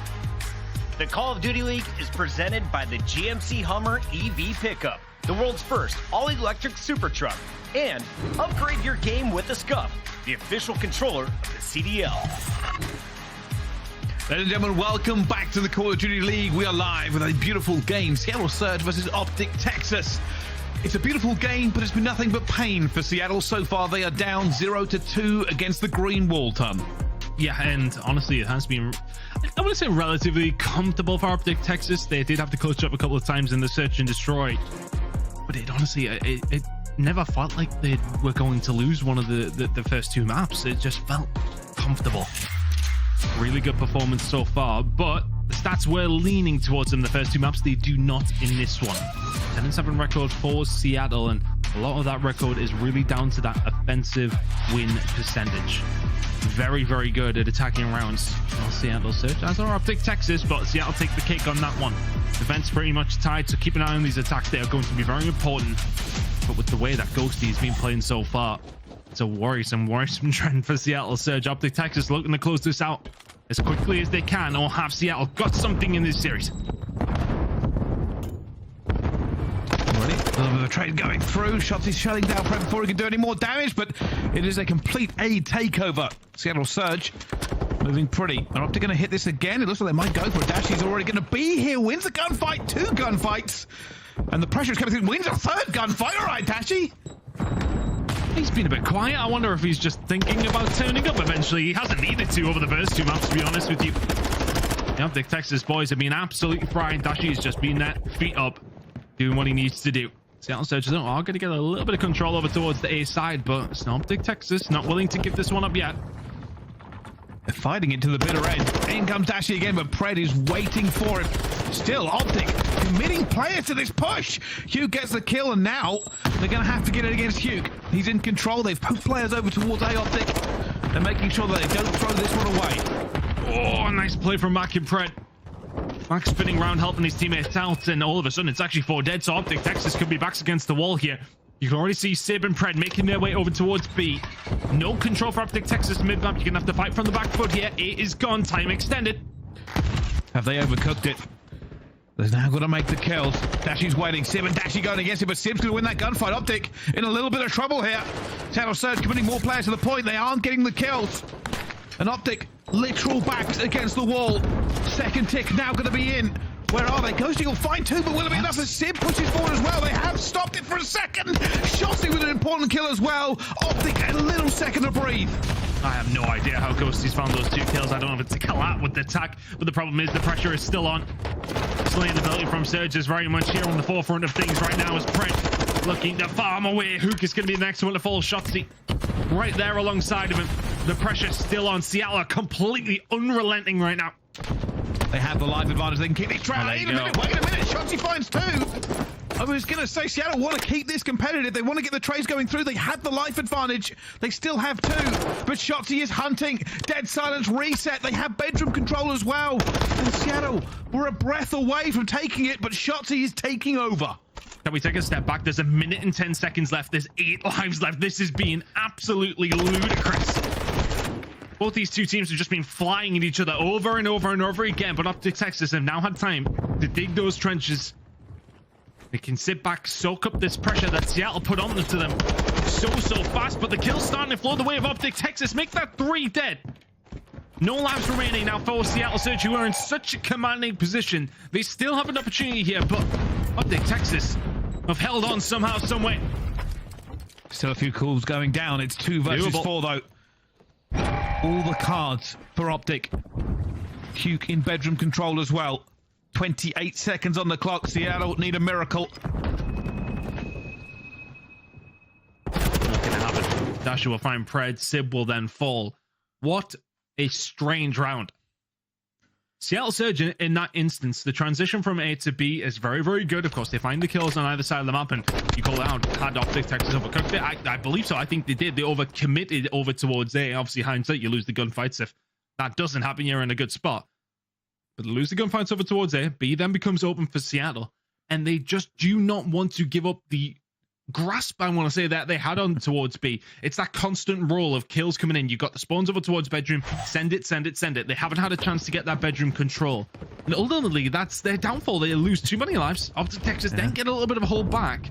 Seattle have nothing to play with. Hey, sometimes the play call has to be, all right, let's start windmilling in. And both teams went for it. And as the fights kicked off, OpTic just held the line for a second longer. But they have their own opportunity to attack here. Ghosty's like, all right, 3 point. I'll sit here, scoop up a bit of time, pause the clock. No reinforcements for him, though, and he has to check a lot of angles. Will not find the kill onto Simp. Still Surge actually holding OpTic at arm's length. And yeah, for Ghosty there in that situation. Capture B all on his own, of course, but a distraction technique. Now OpTic Texas, because of everything that has transpired with only 56 seconds remaining, do have the bedroom control now. Spawns are there. These next couple of gunfights are massively important. The Shotzzy will find one. Trophies out, as is Dashy from the window. Expecting another one over towards the top bedroom. Shotzzy may take him down, but this is good progress for OpTic Texas. B's gone. It might well be gone. Accuracy. Never mind. Name and nature. Not a bullet missed, not a breath wasted. Oh, 4 kills, unfortunately, just mobbed him. And Mack will hold them at bay for a second more. Accuracy just pulls off great shots. Pulls down B. Yeah, we've spawned right next to you, boys. Wow, great shots coming in from Pred as well. This man can do with everything. I love the SMGs adapting more so recently. The TAC maybe nerfed just a little bit. They're getting, sorry, the Vaz nerfed a little bit. Getting the TAC out a little bit more. But now OpTic Texas have to commit over towards A. Good progressive B. But you need to extend this time. Too many guns against them. Simp knows he's going to be outnumbered and chowed, and down he falls. OpTic just clearing the lines. Only Pred in a position to do anything, but is in a position to do anything. And oh my goodness, I thought he was going to get stabbed, but stays alive. Will Seattle swing for this ton? They'll consider it. Not much time on the... Oh, yeah, okay, well, maybe they don't have a chance to consider it. To be honest, lives on this side. Yeah, okay, maybe only one tick over towards B, but not a great deal of time. No reason to overcommit to anything. This should be a kill onto Pred. He does get taken down. Simp just holding tight. Texas still with a lot of work to do here. That one tick is all they need, so it's only one good break. Lives maybe 17-9, but it is one good break. Seattle must not falter. They cannot afford a mistake. They cannot afford a wipe. They hold the cards in their hands of victory on this round. Pred finds Dashy as well. Slows OpTic just a few seconds more. Mack waiting for anything top Bodrum, and OpTic know this. They know they can't afford to give it away. Shotzzy just playing this one patient. Pred gonna check it. No, he isn't. So it keeps that pressure on. They will know Mack is over here as well. Simp towards the other side of the map is going to cause issue. OpTic Texas running out of ideas. Mack, if you can find this, may well just solidify the round. There you go. That should be it now. 3 lives remaining for OpTic Texas. Doable because of the one segment they need. Maybe not with 2. Mack knows where his last player is as well. Very loud up top. Says thank you to Ghosty. Where's that second player? You can see a leg and a Shotzzy and a dead and a next round for these. And you have to give a little bit of credit to accuracy. Yeah, it's a 3-piece with nobody looking at him, but the right time, the right place keeps that segment from being fulfilled. Oh, we get to see it again. Dead. Nothing but gunny. I know. I actually wonder where the other Seattle Surge players were at that stage because of the bedroom spawn that immediately comes in. And he's like, no, I'll push out bedroom. They'll be spawning kitchen. Nope. All that hard work. But enough in the end. Seattle Surge just about on by the skin of their teeth. Big A hit coming in off the rip. Surge not going to allow that same mistake to be made as last time. Texas here to match it though across the board. Huke with the first blood. Mack to trade that one out. Seattle could do with this attack. Quiet Pred. Just waiting for the aggression here. This might be an adjustment by Seattle. Knowing just how much pressure the SMGs are putting onto it. They've caught them again. And now they're starting to make their move. Pred with a dead silence. Is he going A or is he going B? Now he's got this A kill. He might push out himself. They're going for both points at the same time, Ton. And relenting on both sides again. The pressure from Seattle Surge that they put on in these attacking rounds. Absolutely ridiculous. OpTic Texas are able to answer back over towards B. And well, I don't see them making their way over towards A. They might as well just lock themselves in. Shotzzy has a flutter with the idea. Flirts with it. And gets taken down. So there you go. OpTic Texas will chalk A up. Set yourselves up now. Life advantage is there for Seattle Surge. Max in the game at 20 and 12. Every single kill that falls on through helps Seattle just slowly make their way up the map yet. OpTic Texas having to sit tight. Oh, Shotzzy caught it perfectly, but Max says, I don't care if you know where I am. And has gunned him. OpTic starting to feel a little bit of pressure. They push out the spectrum for this reason, and Huke finds two. Didn't want it to happen. Shotzzy did end up falling down, but it's still keeping it chaotic. I was about to say, it has felt pretty wild. These two teams just hammering each other in every single aspect. Big kills coming through from accuracy though. Huke up top on a 5 spree. Cruise missile wouldn't hit. Shotzzy, yeah, he's going to clean up nicely done. Pred behind the desk though, that's not a favorable gunfight, but Surge are just pushing, and it feels like one by one they seem to fall. OpTic Texas, when they do get a chance to set themselves up, Seattle Surge just haven't had that opportunity to keep that pressure on. As we've seen in the previous round, OpTic Texas dug in deep now. It looked like Seattle were kind of looking for that same play again, expecting a little bit of aggression out of OpTic. They have found it. Ghosty and Shotzzy have fallen. The issue being is right now that spawn for OpTic is still better. They can get the reinforcements back into place before Seattle can. Oh, that check as well.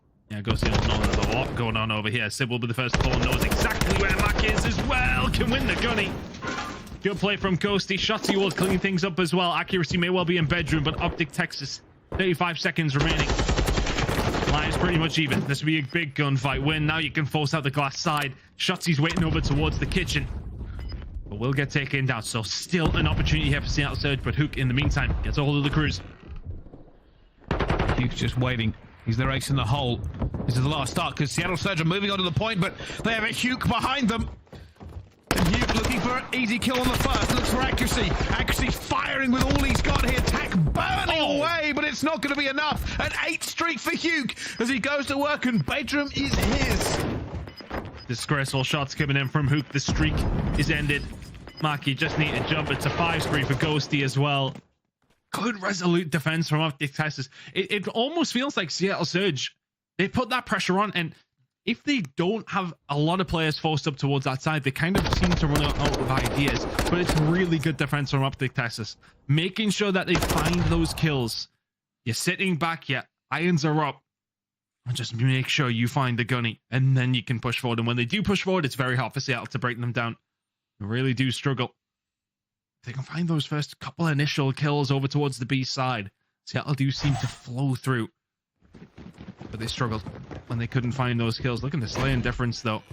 Mack is there at 25 and 18. I'm pretty sure it is a relatively heavy positive for Seattle Surge, and yet they find themselves 2-1 down. For OpTic, victory requires an attack to end it now. And Ghosty's slow rolling this. He's going to catch accuracy as well. And now they strike. They waited. It's an unbelievable call from OpTic. This was the game plan. They waited for them. Seattle Surge thought it was all going on over towards A, but danger again straight off the rip. The second tick's about to go through. This might be gone. And it is. It's a perfect play. It's a perfect day. The third tick is rocking. Oh, wow. They've got kills on the other side. Seattle were lost. They've now got to sprint. They've got to get past him. Mack, that's a huge kill on the Shotzzy, because now they can get into restaurant. Without it, they would have been all at sea. They had to find that. Shotzzy doing so well to even find one, but it's 6 now for Ghosty. Huke has the cruise missile, as does Big Dan himself. So much artillery to their name. The lives on their side. The map scoreline on their side. Everything is backing OpTic Texas to close this out in 3. Got plenty of time to try and break this down, and this slowly are. Kills are falling their way. Seattle are pinned. Seattle's supposed to be defending, but they are pinned back here. Accuracy gets one. Mack's going to fall as well. Accuracy will go down as well. OpTic go for the stack. No need for cruise missiles. They've got them in the guns, and Seattle now have to hit this. The retake is everything. Can they find a way through? OpTic have been absolutely ruthless, but 7 accuracy finding the kills, and one of the players inside these cruise missile, and everyone falls. Kitchen spawn's still there for OpTic Texas, and there is still plenty of time. Do not get me wrong. It might just be a momentary pause for Seattle to try and find something, but they've still got so much work to do. Huke falls. Pred somehow still alive. Nobody going for the chat onto him. They don't want to. It'll be Shotzzy. It might be Dashy. Shotzzy's going to jump out as well, and he gets the kill. Oh no! It's a huge team kill. Dashy gets Ghosty and dies himself. OpTic have the life advantage, and they have time. What they need now is ice in the blood. That was a big stack over towards the kitchen, if I'm honest. Pred does such a good job to just back them down. Tag came through onto Shotzzy there, so the Surge are very well aware of his position, but of course the movement is there. And nobody else from OpTic Texas in cohesion at the same time. The only gunfight that can be won is Ghosty. And OpTic have walked this path. They have done the hard work. They can break Seattle now, but they break nothing. Only Ghosty finds one kill. Time ticking. Ghosty finds a second. The clutch of Ghosty! When you need him the most, he arrives, but he falls! 8 seconds. It's a sprint. It's a run. It's a Shotzzy to dive. He has to get into the point with 2.1 seconds left. He does it. They are in. OpTic still alive, still breathing, still Shotzzy! It is done. Surely they spawn out. Seattle Surge have broken and melted into nothingness. OpTic Texas with the control. Oh my God! What a round from OpTic Texas. And it's a Ghosty takeover series. What on earth was that? Mack has no right to challenge first, but you say, yeah, trade it. Sim's like, no, I've been stabbed in the back. Oh my God. They may well have won it in the next round anyway with the way that they were playing, but that is a statement 3-0 win. An absurd end to the control that closed the series. What a game. Dan Ghosty the mosty. That was outrageous, ridiculous, disrespectful, and disgraceful, all wrapped up in a three-piece. Should have been traded. The second was incredible. If that was it, the third was a violation.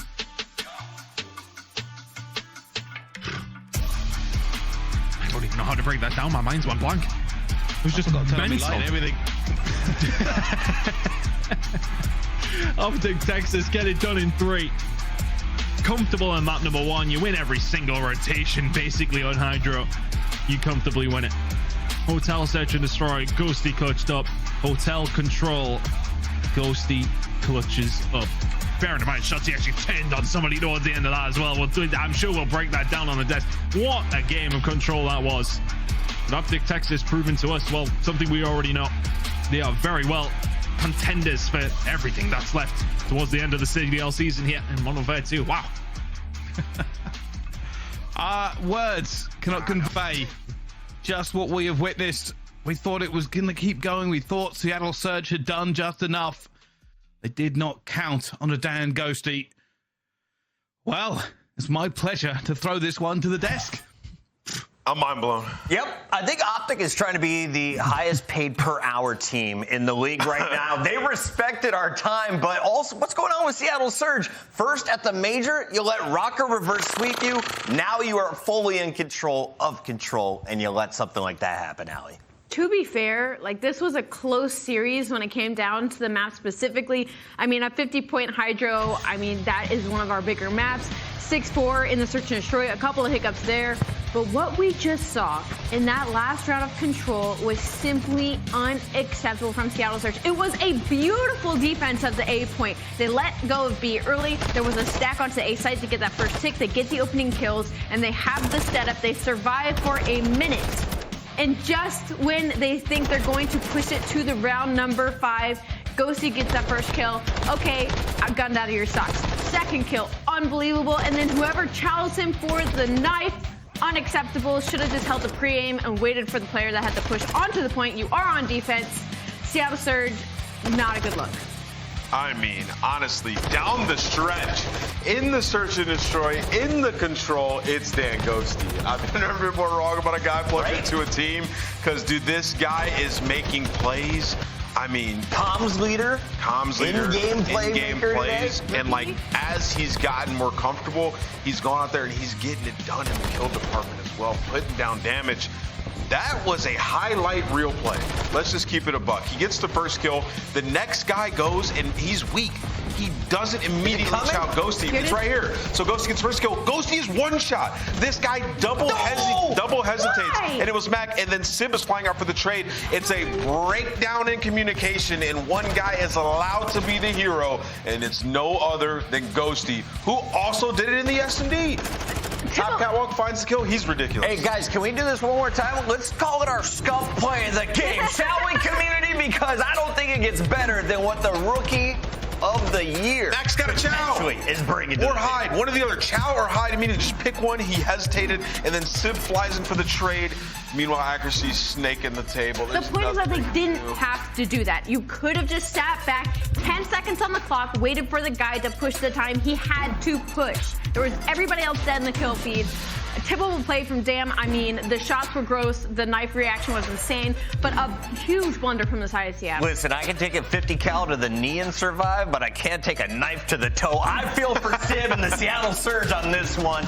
Not only do they miss out on $10,000, they are still very much in the mix, currently tied with Boston in our overall points. OpTic, though, continues to impress as Dan Ghosty puts on a hell of a performance in Game 3, and especially in the S&D, and he joins us now live. Ghosty, welcome to the Monster Winner Spotlight. How we feeling after that one?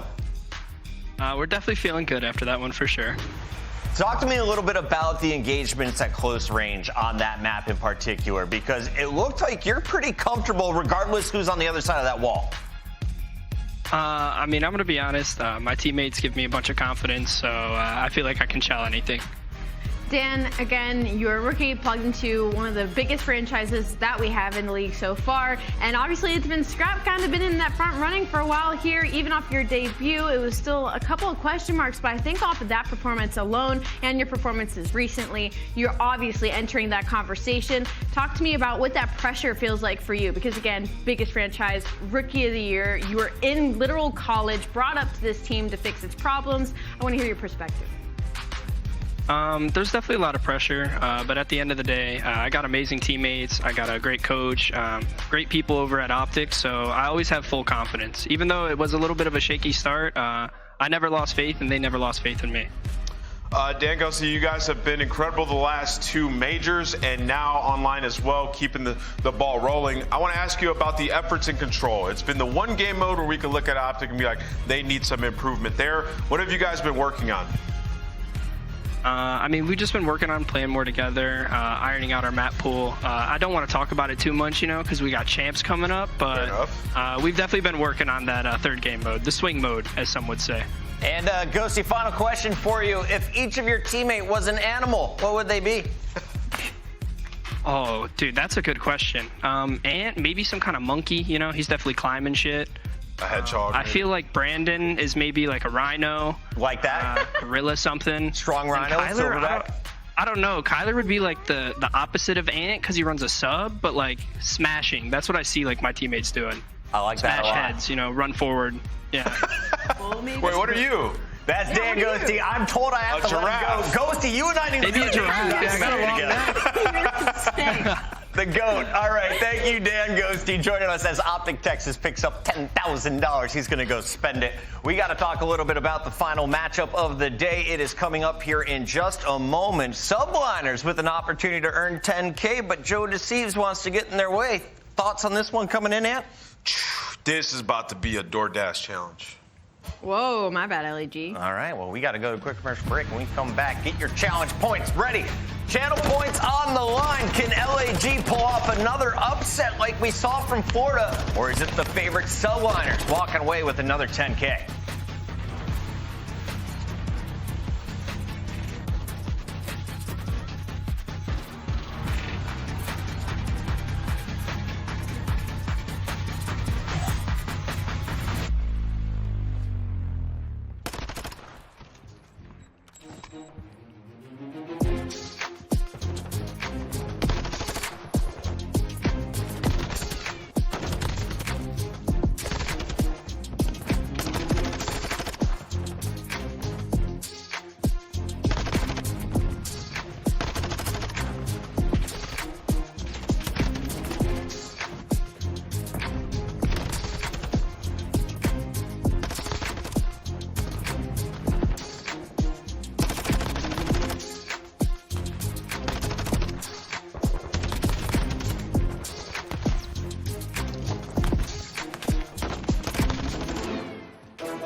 shadows. Ground team is mobile. Keep them covered. Eyes watching for the opposition. How they crushing any competition. Long range, yeah, I got the vision. When I'm in the trenches, anyone can get me. I'm with the team when they need me. Or out on a dolo mission. They get rocky riding on this road to riches. If I catch you slipping, then it's over finished. War, ready, crew, coming through heavy. Aim steady, lights out, it's the gorillas. Not any winner, one out of many. Fine, tell it's empty, lights out, it's the gorillas.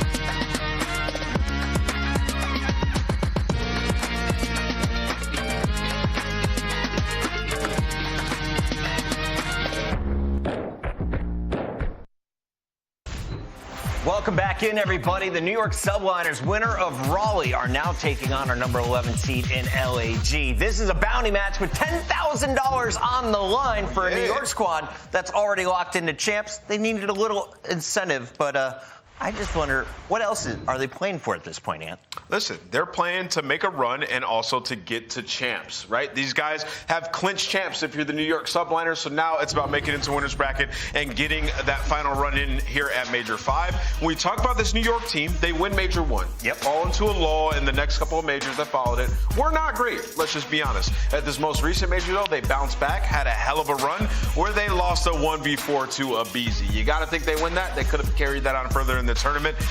So I like what I've been seeing from this New York team. The search and destroy has been a lot better. They just need to work on that control. That's the one game mode where they need to expand their map pool, and they are certainly a threat for the crown. Ali, people are saying this is the DoorDash challenge for the Subliners. They're going to try and beat this opponent before their food arrives. How do they get it done? Well, when it comes to Monster Energy pregame, to be honest, keep up the strong search destroy. The 3-1 this stage is a 60% round win percentage. When we see New York at their best, it is when they're winning those search and destroys, as well as shut down LAG's best hardpoint aBeZy. New York is 5-2 with a 22-point differential when it comes to that mapping mode specifically. For New York, it's just about locking up those respawns. To be honest, this is a team that when they do shine, it is in the respawns. And in a series like this against a team like LAG, they should have an easy time. LAG was able to get a win. If they can pick up 2, they would be in the running for a winner's bracket spot come Toronto. There's also $10,000 on the line, which is going to excite all 4 of these players, and none more than the young gun, Joe Thieves, who after the recent victory talked with us, and he said, I'm playing for the cash at this point. He was pretty straight up. He's playing for the cash here and what more he can earn at Toronto. Yeah, obviously. I mean, they're trying to make a big run. They're out of the running for champs, and Joe Thieves has been putting on a show, Chris. And you walked me right into my main point about this roster headed into this. They won themselves a pair of hard points in their last series. The individuals just have to go off, man. Like, we talk about LAG in New York, you see your Monster Energy pregame, a lot of stats, it's obviously going to point to New York taking it. The map pool, their percentages in breaking, rotating, things of that nature, it's all leading towards New York. You need big individual performances, and Joe Thieves can absolutely do it. We've seen it time and time again. Also, I'm expecting RCs to bounce back. And in the control, it is a must-win throughout the series for LAG. You have Expo. New York have proven that they cannot win any map or any control on that map, so it'll be important for them to take that. Ali, my man Viardi in the chat says, oh God, I just put all my channel points accidentally on LAG. How does he become part of the 13% that wins big here? Listen, you might cash out. If anything, LAG has been a great opportunity to catch New York by surprise in the series. Again, 10 racks not only up for grabs, but also we talk statistically, they're a lot closer this split than you would like to think. So make sure you keep your eyes out on a player like Joe Thieves in this series when it comes to those respawns. I'm looking at Alec on Expo. That's all I want to see today. Go off, big man. It's time to get this match ready as we send it over to our casters. We got Miles and Chance for the final battle. Final battle of the day, and what a battle it will be. Everyone seems to think this is going to be an absolute blowout for New York, but let's not forget LAG love to absolutely destroy your pick'ems. Except for that one guy in chat who's got a bajillion channel points right in this one. Don't worry, brother. Your boys in purple have got you. Let's rock and roll, Chance. This should be a fun one. 2 teams that, hey, anything goes at this stage of the league. I mean, look, Miles, the first series that we casted, when we looked at like the hardpoint match metrics, for example, it was LA Thieves who were like number 1 or number 2 going against the number 12. Florida ended up winning both the hardpoints in that series. So yes, make no mistake, Subliners have the advantage. They have the edge. Even on a map like aBeZy, they have been stronger on every single front. But it is the end. It is stage 5. Honestly, for LAG, this is effectively their champs. They're like last hurrah to try to make a dent, that impact. See if they can bring it here on this beautiful Saturday evening. They might be able to leave an LAG-sized dent in the face of the New York Subliners. Let's find out, though. Straight into the hard points we go. aBeZy to kick things off. And Joe deceives. He has had a lovely couple of days here in the league. But, oh my word, KiSMET somehow gets 2. Yeah, where did KiSMET even find time? Didn't know there was a second guy around, but poor Assault. Now he's had to trade away a decent bit of time for Subliners, keeping him alive in P1 and really just worried about his own spawn, but finally go back to sort of the emptiness feeling you have on this P1. Really, P1 the loneliest hill. Well, P1 the loneliest. One's the loneliest number, the P1's the loneliest hill. Right now, though, body to body, though, LAG, they're in there. They're trying to climb back into this slowly, but surely. So difficult to keep that one going. Exceed the salt in the feed, though, having a nice time. KiSMET continues his reign of terror here across aBeZy. Another one. Oh, yeah, you know it, baby. He literally just cut Assault right down the middle. That's fine. And that is like a textbook opening break as well. Not only is it the 5 spree, it is spawns getting flipped. I know Priestahh put in a little bit of work on the back truck as well. And now it is what? TAC 56s in hands of everybody. All cuts getting covered. You try to flank a deal with Priestahh. HyDra can shoot you in the back. KiSMET can watch his own mid. I mean, this is a beautiful setup out of New York, and LAG going to be a long time before they can break it down. Well, let's see what happens. They've got angles covered. Now 3 through mid. Deceives gets his first on the KiSMET. That's the first time we get rid of that kill. Or that streak, rather. RC's yet to get on the board, but for now, that's absolutely fine. Just over 30 to go here on P2. That's a great break. LAG are in, baby. Cast your mind way back to the start of the season. They wrote the book on how to play hardpoint. You can never count them out. And here I was thinking it'd be a long time before they broke down the hill. Turns out it was only 5 seconds away before LAG just went every single one-on-one gunfight and make their way inside the point. But if you turn your attention towards the rotation, New York are certainly going to be here first, but Guerrillas have a decent bit of time to try to make some sort of moves. Haven't been too aggressive just yet. Joe deceives, maybe getting in position, trying to work with RCs, but it's a long time before LAG set up this push. Priestahh close planters. Don't see this too often. It's going to be annoying when he creeps around that corner. Hidely ho, neighborinos. Everyone's dead except for the New York Subliners. They're going to have that time. That's 50 plus seconds on the hard point. And so far, so good. RC's playing the slow one up top. Mid-map's all sweet for now. KiSMET, nice awareness. Oh, but there are members of LAG all over the place, baby. Here we go. HyDra trying to cut these players down. Keep Skyz safe. Wow, Guerrillas actually were able to get nothing off of that. They just got fried in that moment. Priestahh had one job to watch top gas. He gives it up, gets shot in the back, but New York end up trading out every single kill, so it doesn't make a single bit of difference. And now in the rotation, Priestahh here to at least be annoying. He's gotten a kill, so they know they got to look up top. RC's is staring him down, but if New York gets this timing right on the break, if they start finding these kills and spawning out LAG, it could be a big moment on the road. Oh, HyDra gets 2. Immediate trades. Exceed is there. Priestahh on the back line. Can he slow down Nastie? He's holding him back. LAG fighting tooth and nail, stay relevant here on the inside of the aBeZy. The Subliners have got the numbers. Here we go. KiSMET in and out. Trades are out. Trades are there. KiSMET, Lordy. Can't get a second. Once again, though, trades are the name of the game. The New York Subliners team that prevails. That's their point. That is beautiful timing as well, right? Priestahh had to have stayed alive up top for maybe 30 seconds waiting for his moment to strike. So that is a perfect rotation coming out of the New York Subliners and making the best of it. Still a decent bit of pressure. You got guys like Exceed with the dead silence pop. He was working his way from up top, and now he just found his way into the irons of Priestahh, but he wins the big gunfight, and a little play like that could go a long way. At least LAG stopped the bleeding. Yeah, they stopped the bleeding. There we go. Nice final 15. Priestahh's going to try to battle for this. Tags are in. Sadly not able to get the kill. That should be a safe remainder of time there for the members of the LAG boys. We'll take that. Over towards the next hard point we go. HyDra once again continuing this absolute spree. That boy shoots damn straight. And this is a big problem as well, because LAG have been on the back foot on every single rotation, and now when HyDra gets to just feast and run around, yeah, shoot straight indeed. You were not wrong about that, but now a lot of presence coming in from Orange, but there's nowhere to go. Priestahh has cuts. HyDra now back in the mix after being pushed out P2. LAG firmly on the struggle bus. Subliners have everything covered. if those big apples can help the New York Subliners hold on to this hard point. Here comes the backdoor push. Exceed, cracks it. Gets cracked. Oh, KiSMET 2, 3, nearly. Wow, that was one hell of a hold. Yeah, it's just super easy as well. I mean, KiSMET just gets to be L-triggered up. They're basically falling into his lap, so New York are feeling many things, but a sweat is not one of them. Just hanging out inside the hill, collecting the final bit of time, and that is one set of rotations in. I think Subliners have had the advantage on quite literally every single rotation so far in the game, and off the back of that, nice little 60-point lead. Backdoor, once again. Another battle won. KiSMET 2 with the nade. Good God. He's absolutely frying. 18 and 9. If he sounds as good as he looks right now in the stats, I'll be very impressed indeed. Let's go for a listen in. Top secret. I have AC. They can be back AC. Yeah, I got low. Secret top weak, left corner. He's weak. Just play bottom weak, Joe. Go bottom orange. Two top AC. Two top AC. All good. Re-pitching left. One stop. One might push you out, either. I'll be turn for this. Top AC. Top AC also. One stop PD. AC dead. Time. Look at big cedar. I like his top office. Alright, office gas hill. I don't see gas. Keep showing hill. S2 gas. S2 gas. Alec. Back truck. Back truck's weak. You needed me? He has a trophy. I can tell old with you from bathroom. Back truck, you went P2R, yeah. On time mid. P2R right now, guys. Third man again. Alec, or RC's, Assault, sorry. Assault.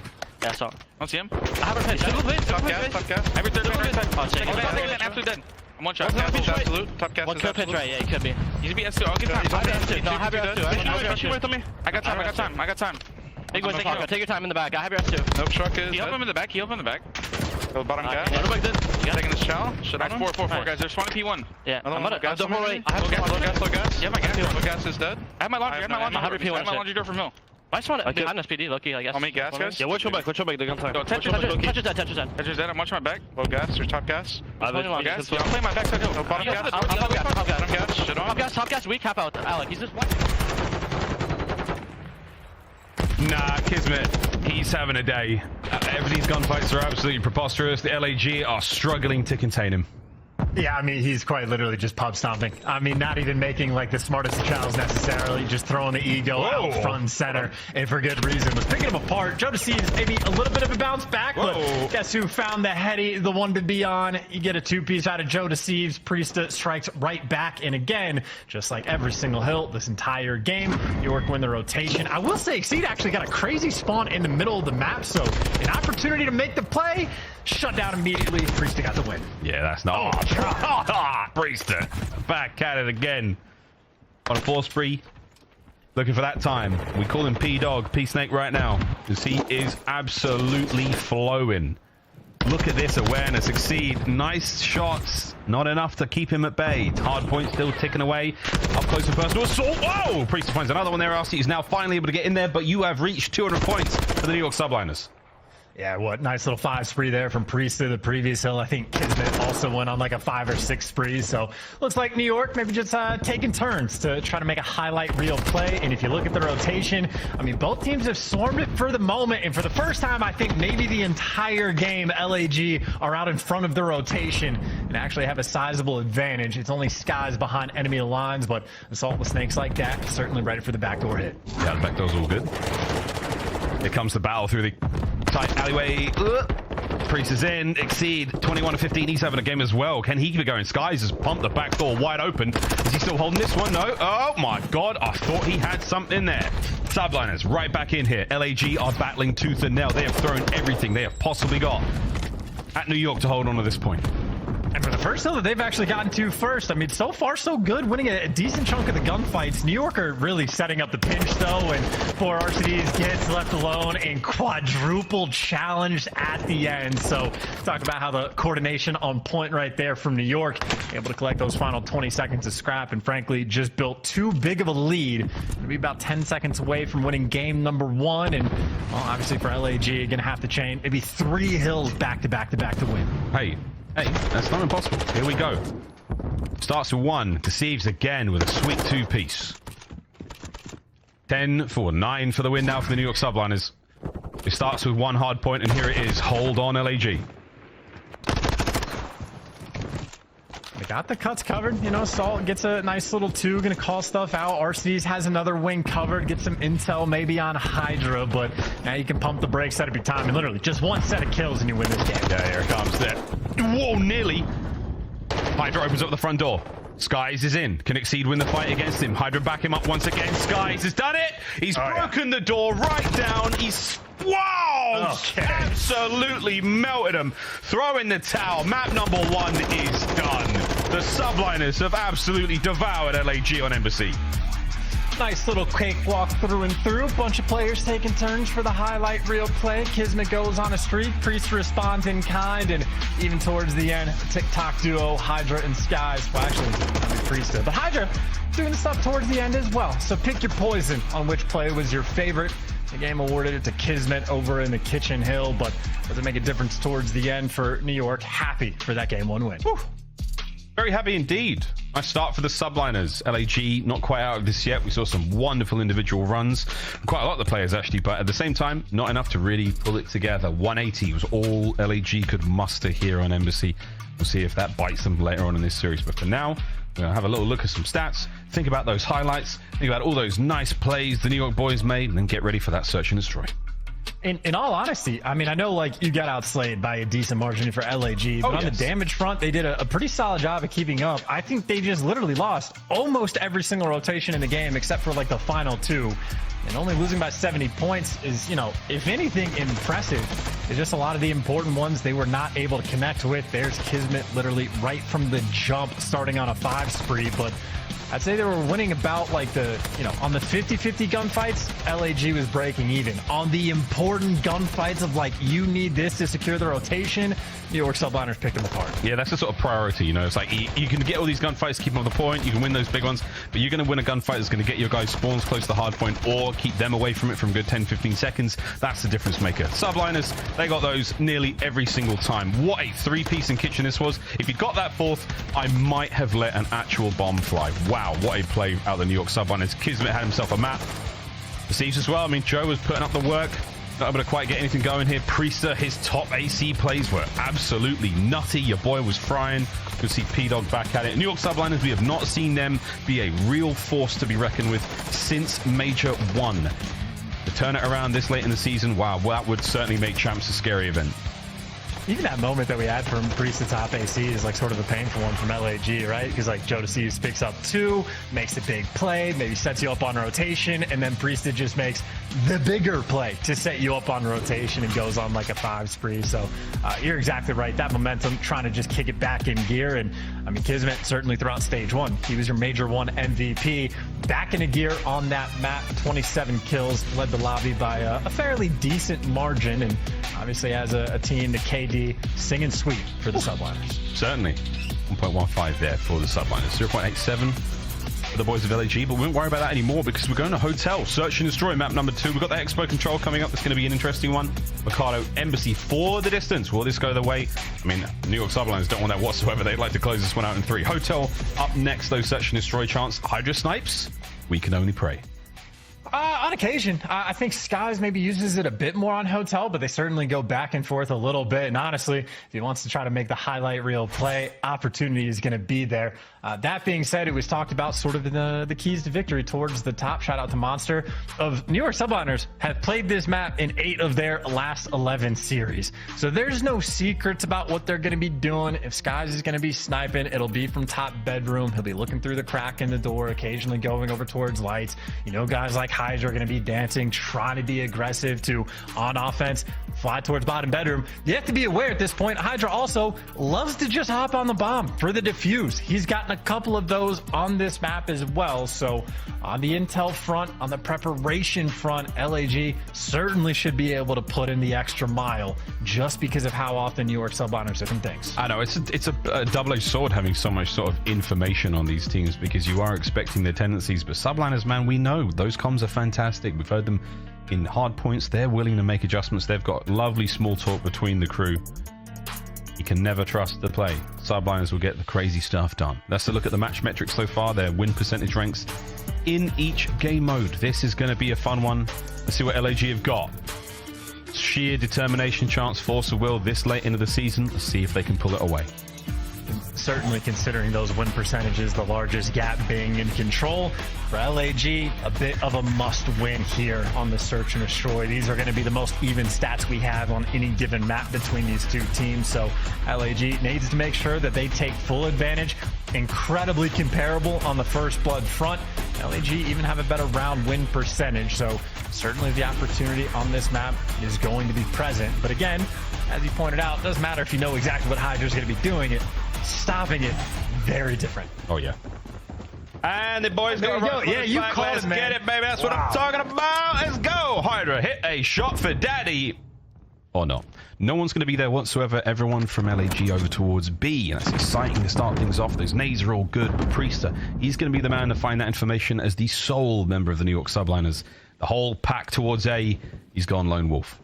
And there is no one on LAG even in position to throw nades towards the bomb site. So Skyz might not know it, but he can get this down for free literally whenever he wants. So LAG, this is an incredibly interesting round one strat. You think because there are no trophies, they want to be in position to stop the bomb plant, but that is not the case. And Skyz, again, maybe not an itchy finger. He wants to kill before he wants to plant. Well, there's a little bit of info. There you go. Plant quick. Thieves trades out, takes care of KiSMET. That's going to be a nice pick to start things off. Subliners now down a man as they shuffle backwards now looking to defend that bomb.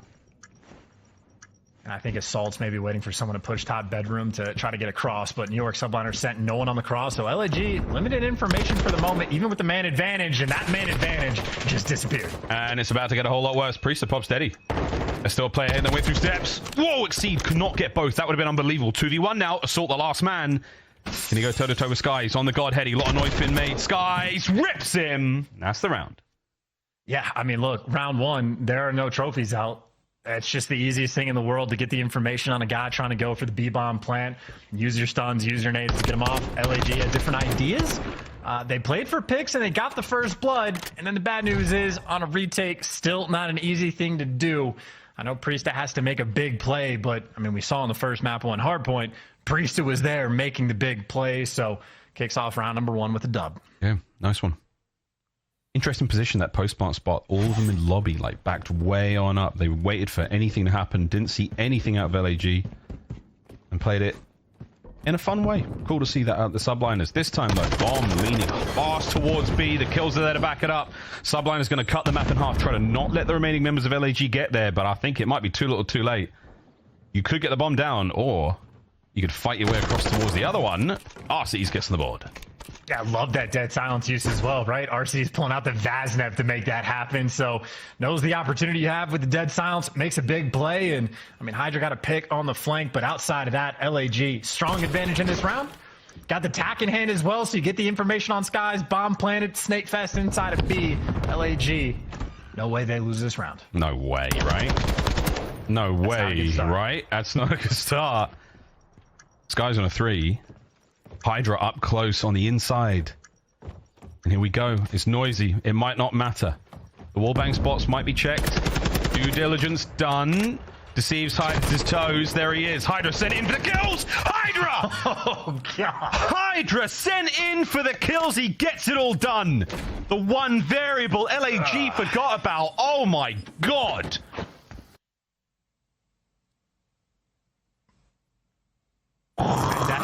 That's just inexcusable too. RC's, I think, trying to just do a little bit too much in that round, and then even for the 2v2, it is 2 guys in the hill. I guess just a few extra things to watch, and HyDra just gets in completely uncontested, and they gave something away from HyDra for free, so the pinch was there. But even Skyz just finding the pick on RC's, trying to reposition, and just creates that opening for New York, which again, taking full advantage of. And that is a painful round to look at. That was a tough one, mate. You called it, though. Surely not. Fast plants towards A this time around, most likely. HyDra's got a lot of clearance. Priestahh's first blood. Second blood, yeah. Oh, okay, God. Round's done. Assault 1v3. Can he get out with his life for now? I might be able to check this quick. Oh, I like it. Is it enough? Oh, unfortunate timing. And that should be it. Fate sealed. KiSMET has him pinned. Priestahh is now moving in to finish him off. Subliners once again, decisive work here in the round.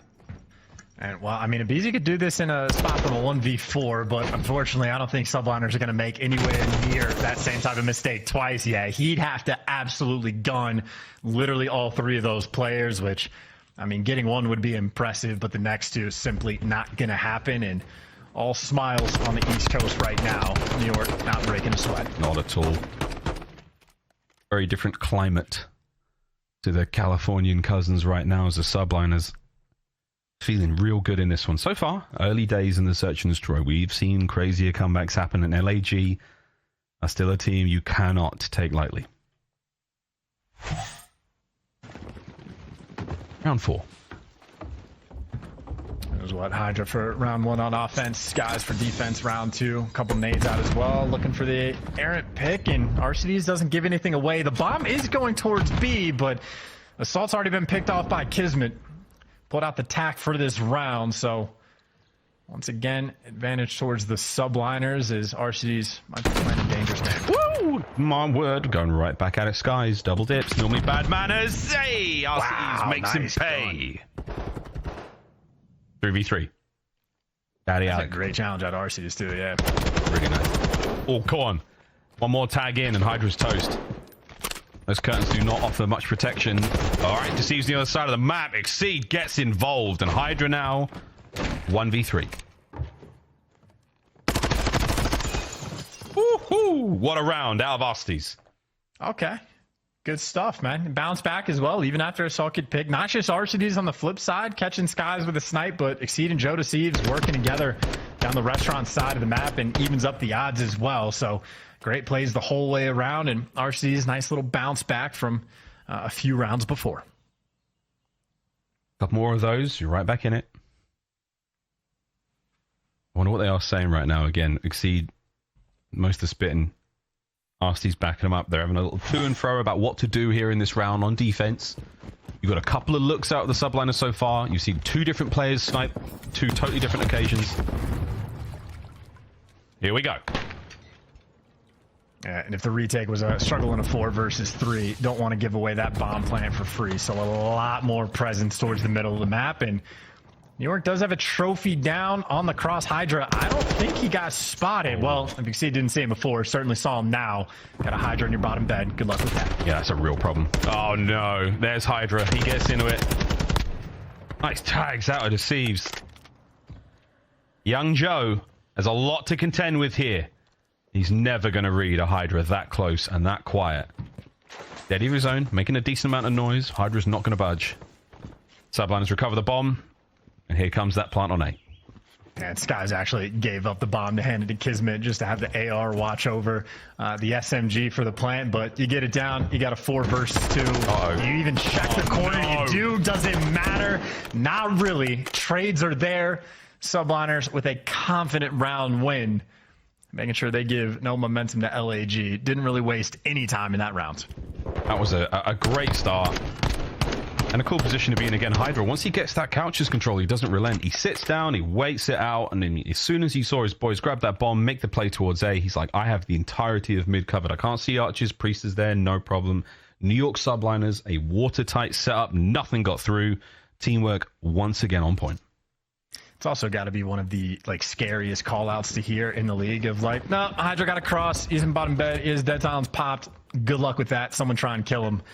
One of the worst jobs to have on the team with LAG, but now they got to switch up the roles a bit, go over towards B. Oh no. KiSMET, first blood. KiSMET, second.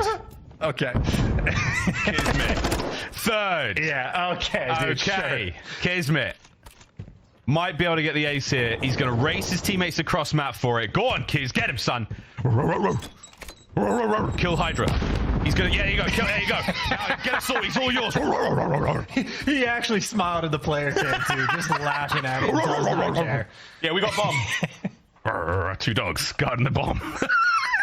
I saw you. No, stay away. I saw you. Don't want this heat. These boys are not playing games.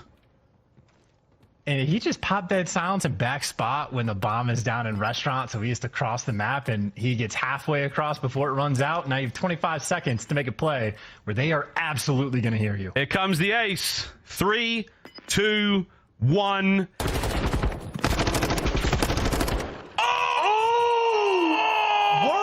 Assault. That's right. You give him an inch, he takes a mile. KiSMET hits the team kill. No ace, no round win. Oh! That's a ring for the 1v2. Oh, that was rancid. Assault just neuters those dogs. Snip, snip. LAG with a round. And I mean, I technically a 1v4, but also like a 1v3 because the team kill, and we'll see if they can take that momentum and make something with it. I mean, those are the types of moments that are ordinarily a swing round. I don't know if that'll ramp up the intensity or not for New York, but we'll see if that has an impact. Unreal, man.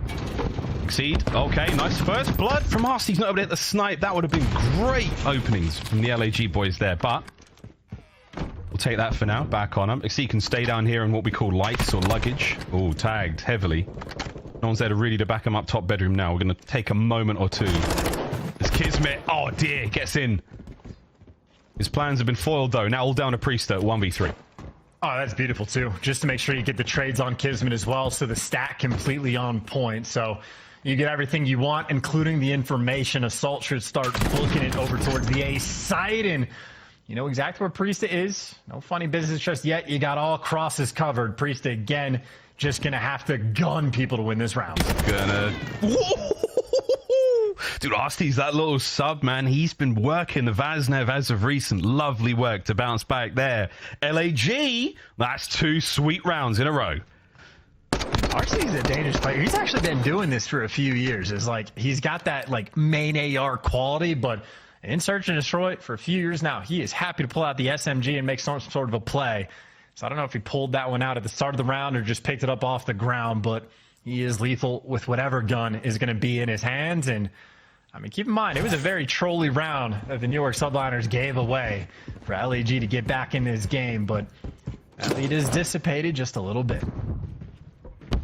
I mean, one more, 3 in a row. God, who knows? LAG starting to believe. That's all it takes. Seed in and out. Trade's great, though. Oh, Assault was there for it. So unfortunate, actually. He might have been able to get involved. He might have been stunned. He had 98 HP there, so he couldn't quite run out and get that trade immediately. But nonetheless, bomb recovered, 3v3. Yeah, and you definitely, like, you're forced to go to A in this spot just because Thieves got behind enemy lines. They're not really behind, but is at least in bedroom with a bit of pressure. So if anyone right now on New York overcommits, Thieves in prime position to get the kill. The only bad news is no dead silence. It's going to be a little loud. All right, Priestahh gets Nasty's out of the equation. I'm sure. There you go. Thieves springs to life. Oh my God, caught on the couch, nearly in a bit of trouble. Skyz, though, bad timing. 2v1, all down to KiSMET. Oh, they're pushing into him. Oh, KiSMET. Bring around a Rosie. Pops steady, sends it. Assault has to stop. 10 seconds to go. If KiSMET doubles back into him. Oh, Assault, another one. 3 in a row, LAG.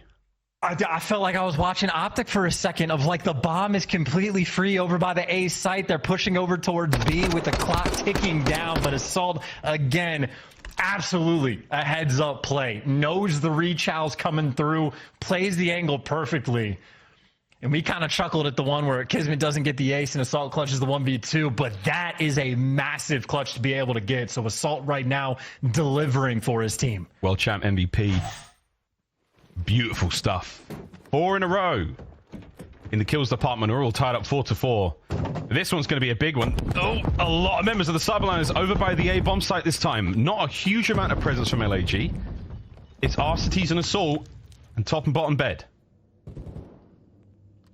I think this is just the play. Actually, Arceus is by himself here. Assault now sort of wrapping back and I think repositioning to go down low.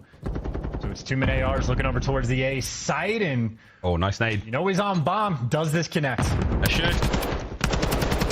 Great tags. Not enough for any of the kills. KiSMET's cross. Doesn't get away with his life, but the trades are there. The teamwork from the Subliners in the post-plant position. Absolutely sensational 3v3. And this is crazy too. Priestahh is going to be dragging so much time. Exceed's waiting for him. Thieves know the pressure's on the flank as well. So Priestahh going to make that late play. HyDra going to make the early one. Little battle, but Priestahh wins the one on the flank. Now you have to turn, but you have to go hop that bomb. You just do not have time as Priestahh picks you apart. And Assault needs more than magic. There is nothing you can do. Yeah, that's it. The Godheady. Skyz has done it to him in the previous round. That is that. The Subliners stay alive. Wonderful attempt, though, from LAG. Assault will keep the streak alive. It's a 5 spree from him, but it's map 5 win for the New York Subliners. One more. They take the lead in the series again, even further. And that is such a painful round, too, because Arcides he got both Skyz and KiSMET one shot on the bomb, hitting with frags, getting the tags in, but Assault from down low might have gotten back down, couldn't get either of those kills, and then Arcides has to overextend and just gets traded out for a 3v3, and then Priestahh makes the big plays after the fact. But that was very close to just a guaranteed round 1 from LAG. Instead, a round away from another L. Priestahh's 10-5. Brilliant moments in the final few rounds. Oh, but he has been destroyed by Joe Deceives. Assault unable to get the last bullet in. There would have been nice to get the streaks. But for now, you'll take the 4v3 advantage. A quick rotation over towards A as well. Skyz will be the sort of lone defender for the moment before the reinforcements might be coming through. So LAG want to capitalize, take full advantage, get the nades and tacks out, bomb down as quick as you can. And yeah, Skyz can't jump out and chow this. 4v3 with bomb down. LAG prime position to force the round 11. You've said that before. Well, no, maybe not in that exact form, but this is their round to lose. Here we go. Oh, man. Pressure is on. 30 seconds. The back line of the map, all safe. LAG, you've read that perfectly, but you have not read the hit through the front. Arcides can't get any more out of it. Oh no, it's starting to collapse. 2 clean kills. HyDra taking care of Exceed at 1 HP. The frag goes out. That's going to buy him a few more seconds. Skyz takes the hit. Cleaned up by KiSMET. Oh my God! KiSMET gets it done, and Skyz is laughing. Wipe the sweat from your brow. It's 2-0 in the series. Those are rounds that just cannot happen. 2 in the same game. A 3v2 with bomb down over towards B. A 4v3 with bomb down over towards A. But the clutch factor only present for Assault.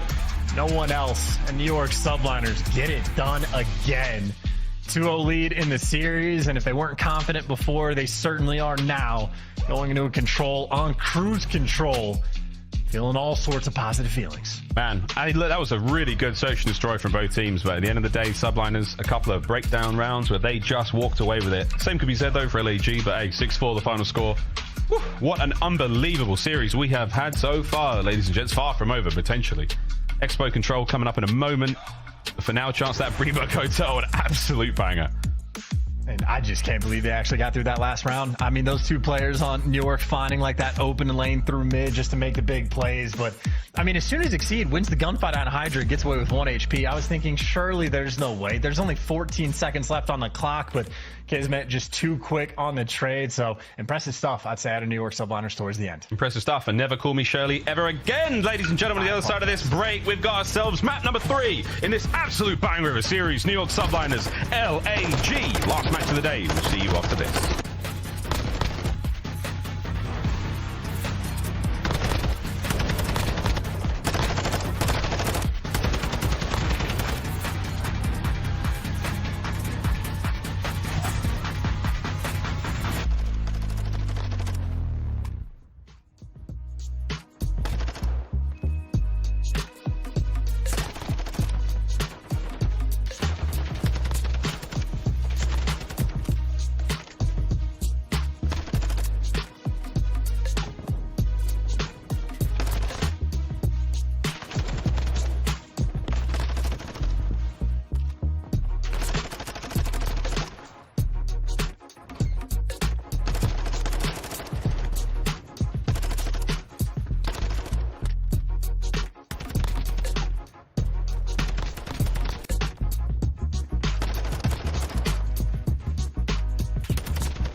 of Duty League is brought to you by Monster Energy, the official energy drink of the CDL, and the GMC Hummer EV pickup, the world's first all-electric super truck. Here we go, ladies and gentlemen. One more map, potentially. If you're a fan of the New York Subliners, you're an LAG fan. I mean, first and foremost, prayers are for that tough one. But we do have an expo on control for your viewing pleasure. Let's see how this one goes. Miles and Chance here to guide you through this snowy mess on this little Swiss... I don't even know what's going on there anymore. It was some sort of climate thing, and now it's just two teams going tete-a-tete for your viewing pleasure.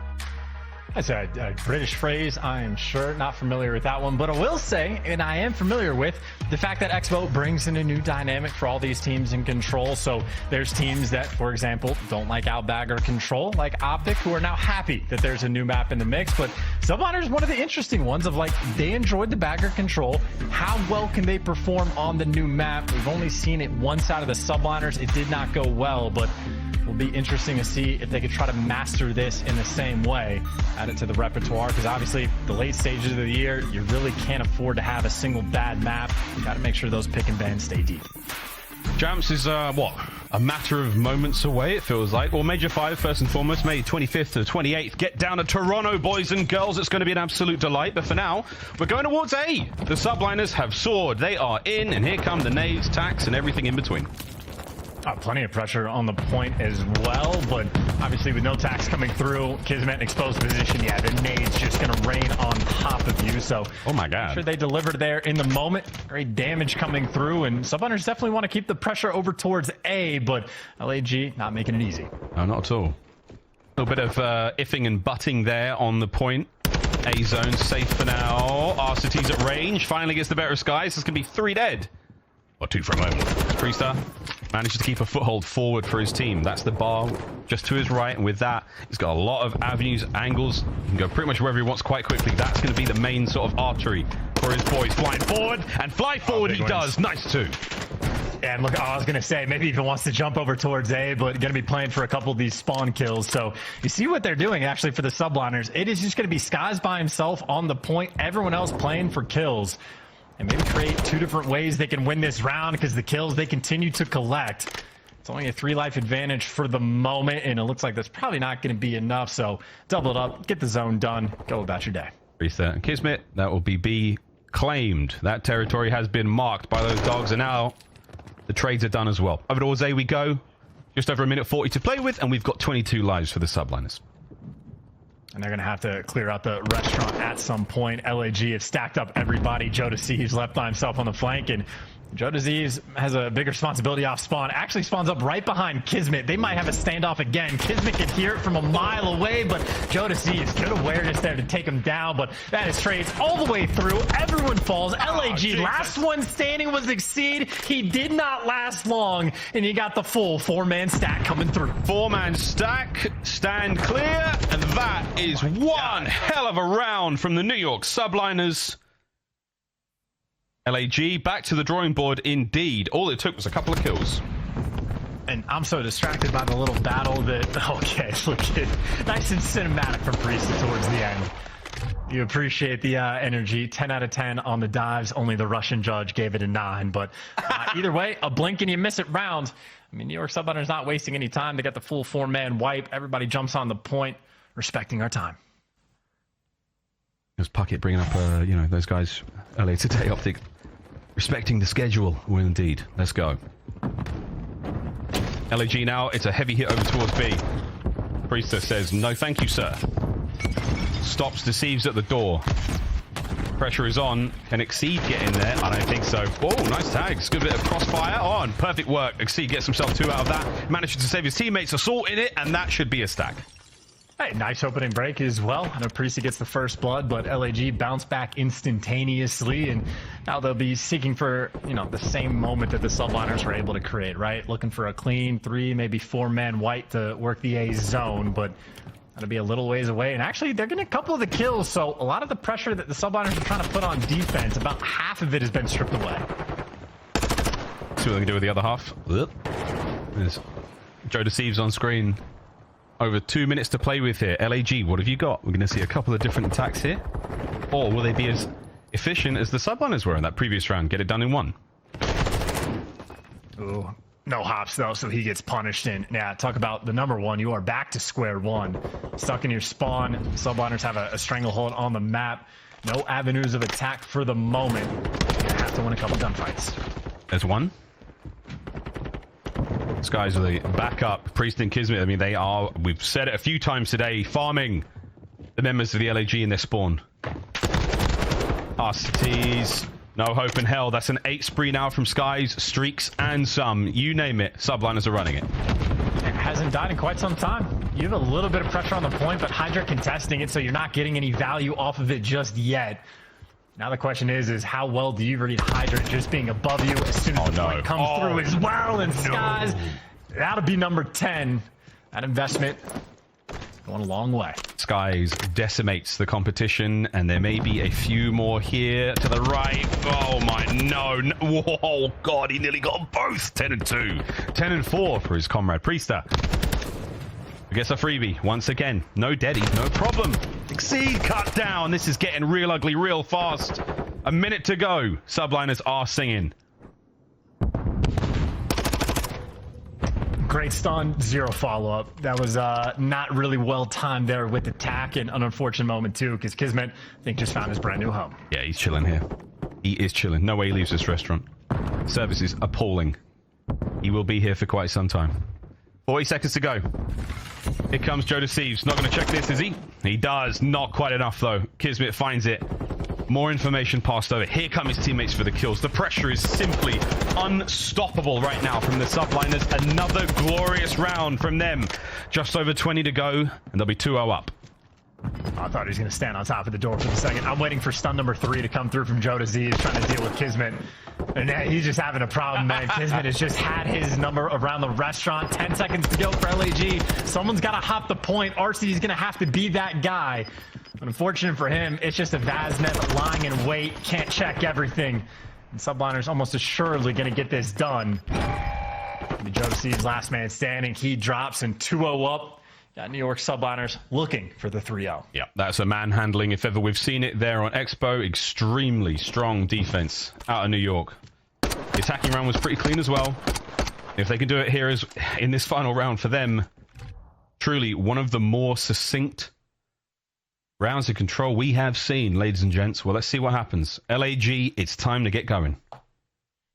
Yeah, readjust. Make sure your mic is in the best possible spot and get ready for potentially this final round.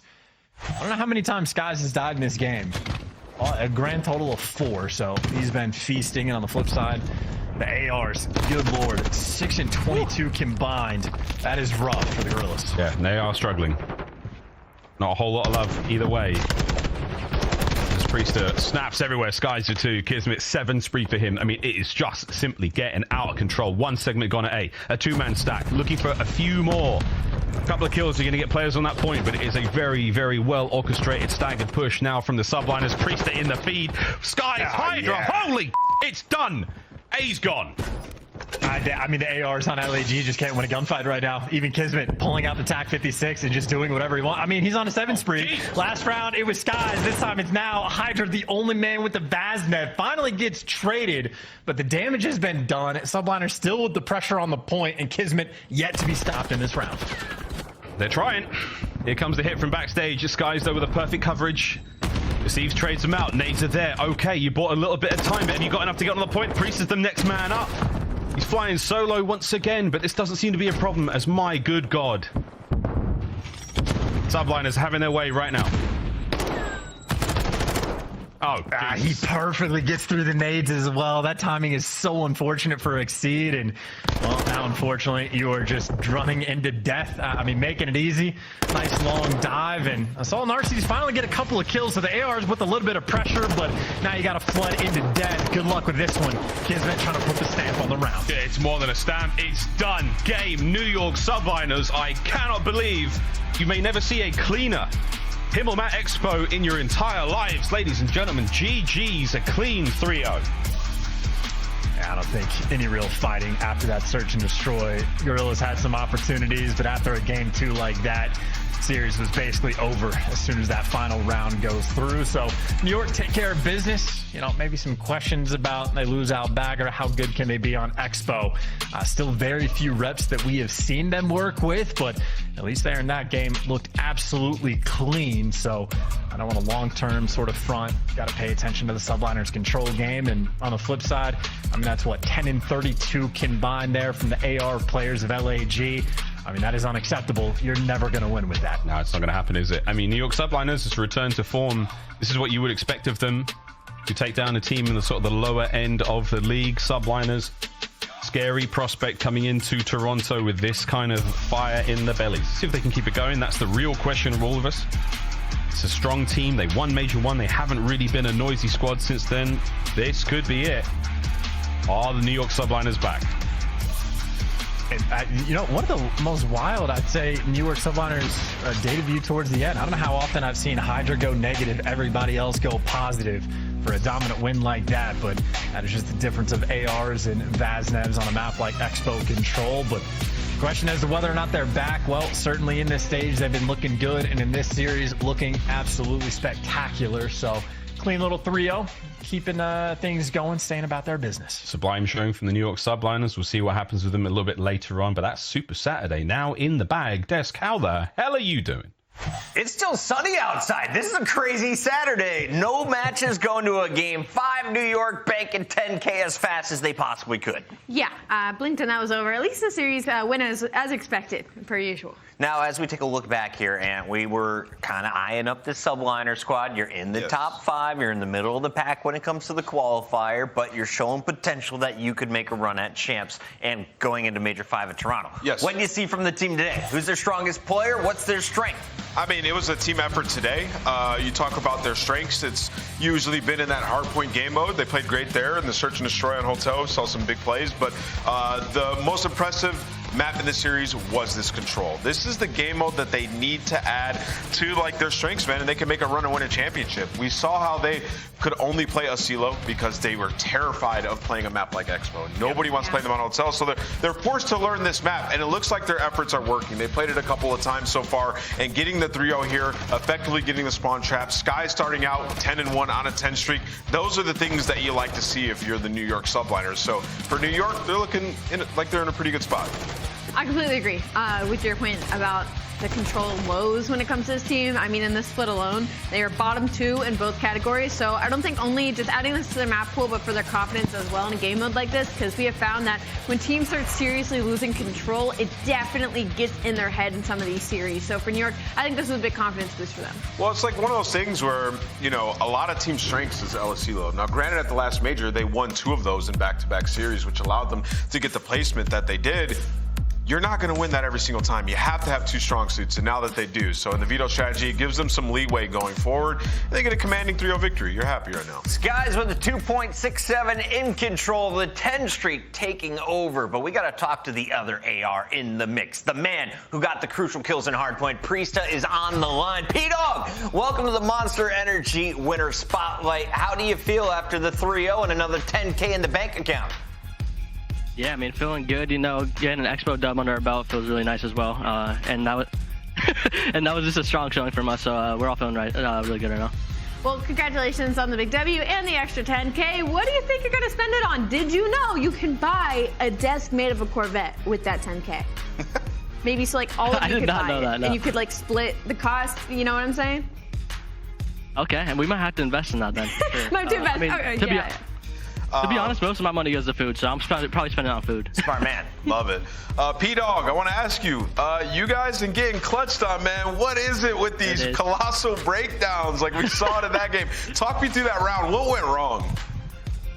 Bro, honestly, I'm not gonna lie. Like, I was like all the way in kitchen. And I was just running over because they were like, last one's P4, so I was just running over to get to my teammates. And then Kiz was like, watch out, he naded, and then I naded, and then he TK'd Paco, and we're like, all right, let's just run back. And then we played it like kind of scared after that, and then he just ended up taking it. And honestly, we laughed it off. We're like, I guess we're just giving teams one of these a series right now, but no, we got to clean it up for sure in those situations.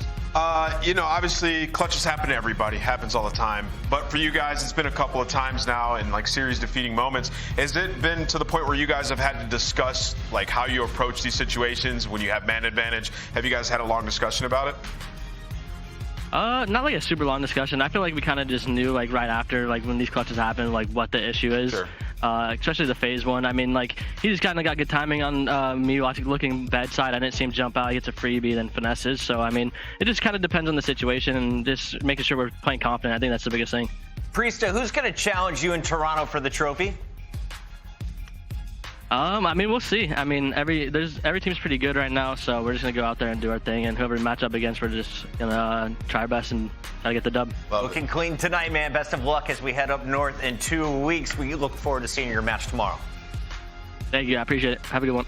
That's Priestahh, New York Subliners picking up another dub tonight, and they, of course, are going to score your scuff play of the game. Let's take a look at it. It's not the ARs this time around. I want to show some love to HyDra, to KiSMET, the Bulldog and the Frenchman taking care of business on the front line. They were frying on the Bazzies. Yeah, KiSMET had a great map one specifically. I mean, 27 and 20. You know, usually we're looking at Paco, HyDra, the French phenom with having the high engagements and that high KD usually will come to respawn. So to see KiSMET get in the mix and get in those high engagements was something unusual to see, and it was nice to see as well, and I hope they continue it. 2 minutes. That's big Bulldog. 2 minutes. You also had the most damage on the squad. I love when we get to show Big Kizzy some love, man.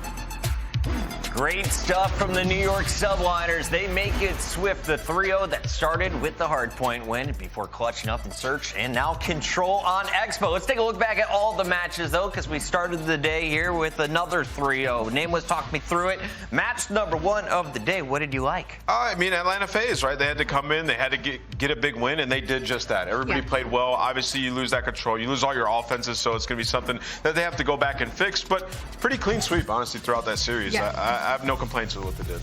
I don't either. I mean, well, I will say, though, that hiccup, that misstep there in that hotel control against a team like London Royal Ravens, who I don't want to count. I feel like they're in a similar situation, sort of as Florida hasn't kind of lost their fire, even though being a bottom 4 team. London is a little bit in that same way. They just lack some of the fundamentals and the team chemistry that maybe Florida has over top of them. So for them to steal that hotel control, I think that was a big win in the sense of London, but also a misstep from Atlanta FaZe because they have been struggling in control, which was typically getting them through a lot of these series in the beginning of the season. But Atlanta FaZe, regardless, I think the hard points were incredible. They have slowly but surely been climbing up the fundamental ladder when it comes to that game mode. So I'm excited to see what they bring for Major 5. I think so far aBeZy may be the player of the Major Qualifier to watch. Let's keep it rolling, though, to the upset of the day. Florida Mutineers coming in after dropping yesterday's matchup. Nothing to lose in today's battle with 10K on the line. They took it to the team that just won Columbus. The Mutineers take down LA Thieves, and they look good doing it. Listen, the Mutineers love playing spoiler, man. They had a big match today going up against the LA Thieves. The LA Thieves needed this win to have winner's bracket guaranteed going forward. They would have had to win out, and now they hold that loss. And how did it happen? Mutineers smoked them in the respawns. Games 3 and 4 weren't even close. 3-0 and 125-point win on the game number 4. Everybody today, I said it after the series, after that game 4, I was like, Florida just looked like OpTic Texas. Well, where did this come from? Now Florida, to me, feels like the New York Subliners of last year. They actually feel like the Cinderella story that we should be talking about because they are in a huge deficit. They need to almost play perfect to possibly make it into chance or maybe even just get a good placing at Major 5. And they're doing it with upsets like this against the LA Thieves. I know we always talk about Vegas Lisa being that team, but I think they're already in contention. They're already within grasp of the top 8, where Florida Mutineers seriously need a miracle run to make this happen. Mutineers get the win today. We'll see if they can keep their winning ways going. Another squad we expect to keep it up is OpTic Texas. They matched up against Seattle Surge, and this was really a true test for Seattle. Are you a threat coming into Major 5? After watching the games today, I have to say no, Nameless. Yeah, I would agree with that statement, 100%. We saw this matchup at Major 3. They played the exact same maps. Seattle was able to push to a game 4. This time around, they're not able to do it. There was a moment in that game 3 that is just terrible if you're a Seattle fan. I mean, time and time again, these guys are breaking the hearts of the Seattle fans, and honestly, it looks like they're losing their confidence as well. In these moments, you sometimes expect players to turn up on this team, and it just hasn't been happening. I need accuracy, I need Mack, I need Simp, I need them all to absolutely go crazy in these next few matches if they want to land a spot in that winner's bracket, because if Seattle doesn't make a run here in Major 5, I do not expect them to do any damage to champs. On the other side of this coin, we had Ghosty, who puts himself in the Rookie of the Year conversation after another strong performance, dropping numbers on top of his in-game leadership. Tomorrow, though, the bounties continue, and we've got some great showdowns. The biggest one is that 3 p.m. matchup. That's our number 9 versus number 8. Vegas has a chance to catch up some ground. That is massive. If they win that game, it's within 10 points. Like, and that deficit you can make up so easy, so that game is going to be a banger. Allie, just 4 days left of qualifier in the studio. How you feeling? We only have one more Super Saturday, Chris, so I'm really upset. Well, thank you all for tuning in to today's Super Saturday. It was a swift one. Lock in tomorrow, though. We're going the distance. It all starts at 2:45 p.m. right here on Call of Duty.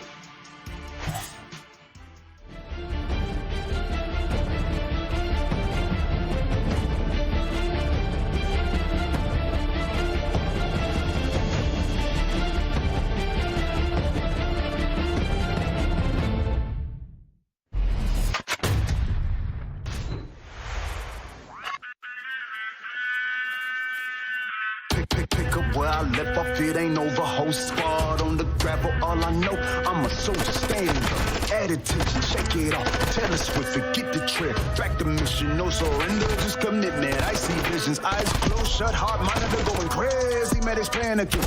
Woke up from the stretcher in the reds, removing the bandages. Hopes up, I'ma catch whoever made me suffer these damages. Power level breaking screens, they like, way, look at them scampering. Rejuvenated, reborn, I'm basically the man again. Made the world stand still, they amazed, frozen like mannequins. Kick the door off the hinges and make way, someone needs vanishing. They ain't think I was able, but I'm came when it come to savageness. I'ma finish it, I'ma finish it. Still got a little fight, I'ma finish it. Little this, little that, everyone pulling triggers full of max. Talking feces cause they full of that. Ain't really G's, they GNATs, they really just next. Scratch them off, power balls. Look at them spinning, they really spin offs. Getting me dizzy, give me a headache, make me wanna tear my head up. I could really use a Tylenol. Candy rappers talking good and plenty, it's really too many to mention, but no, I'm tired of y'all. Sexual infinity, you could never be my enemy. You make me look good, I should be hiring y'all. I'm reborn, I'm basically the man again. Made the world stand still, they amazed, frozen like mannequins. Kick the door off the hinges, make way, someone needs vanishing. They ain't think I was able, but I'm came when it come to savageness. I'ma finish it, I'ma finish it. Still got a little fight, I'ma finish it. I'ma finish it. He's laying down. He's laying down on his seat. I'll bait him. Ready? Hang on. Still laying down. Still laying down. Hide him once. Still laying down. You're good? Yeah, Go. He's on the AC. I got him. Nice. I'm shouldering him on the ladder, bro. He's tilted.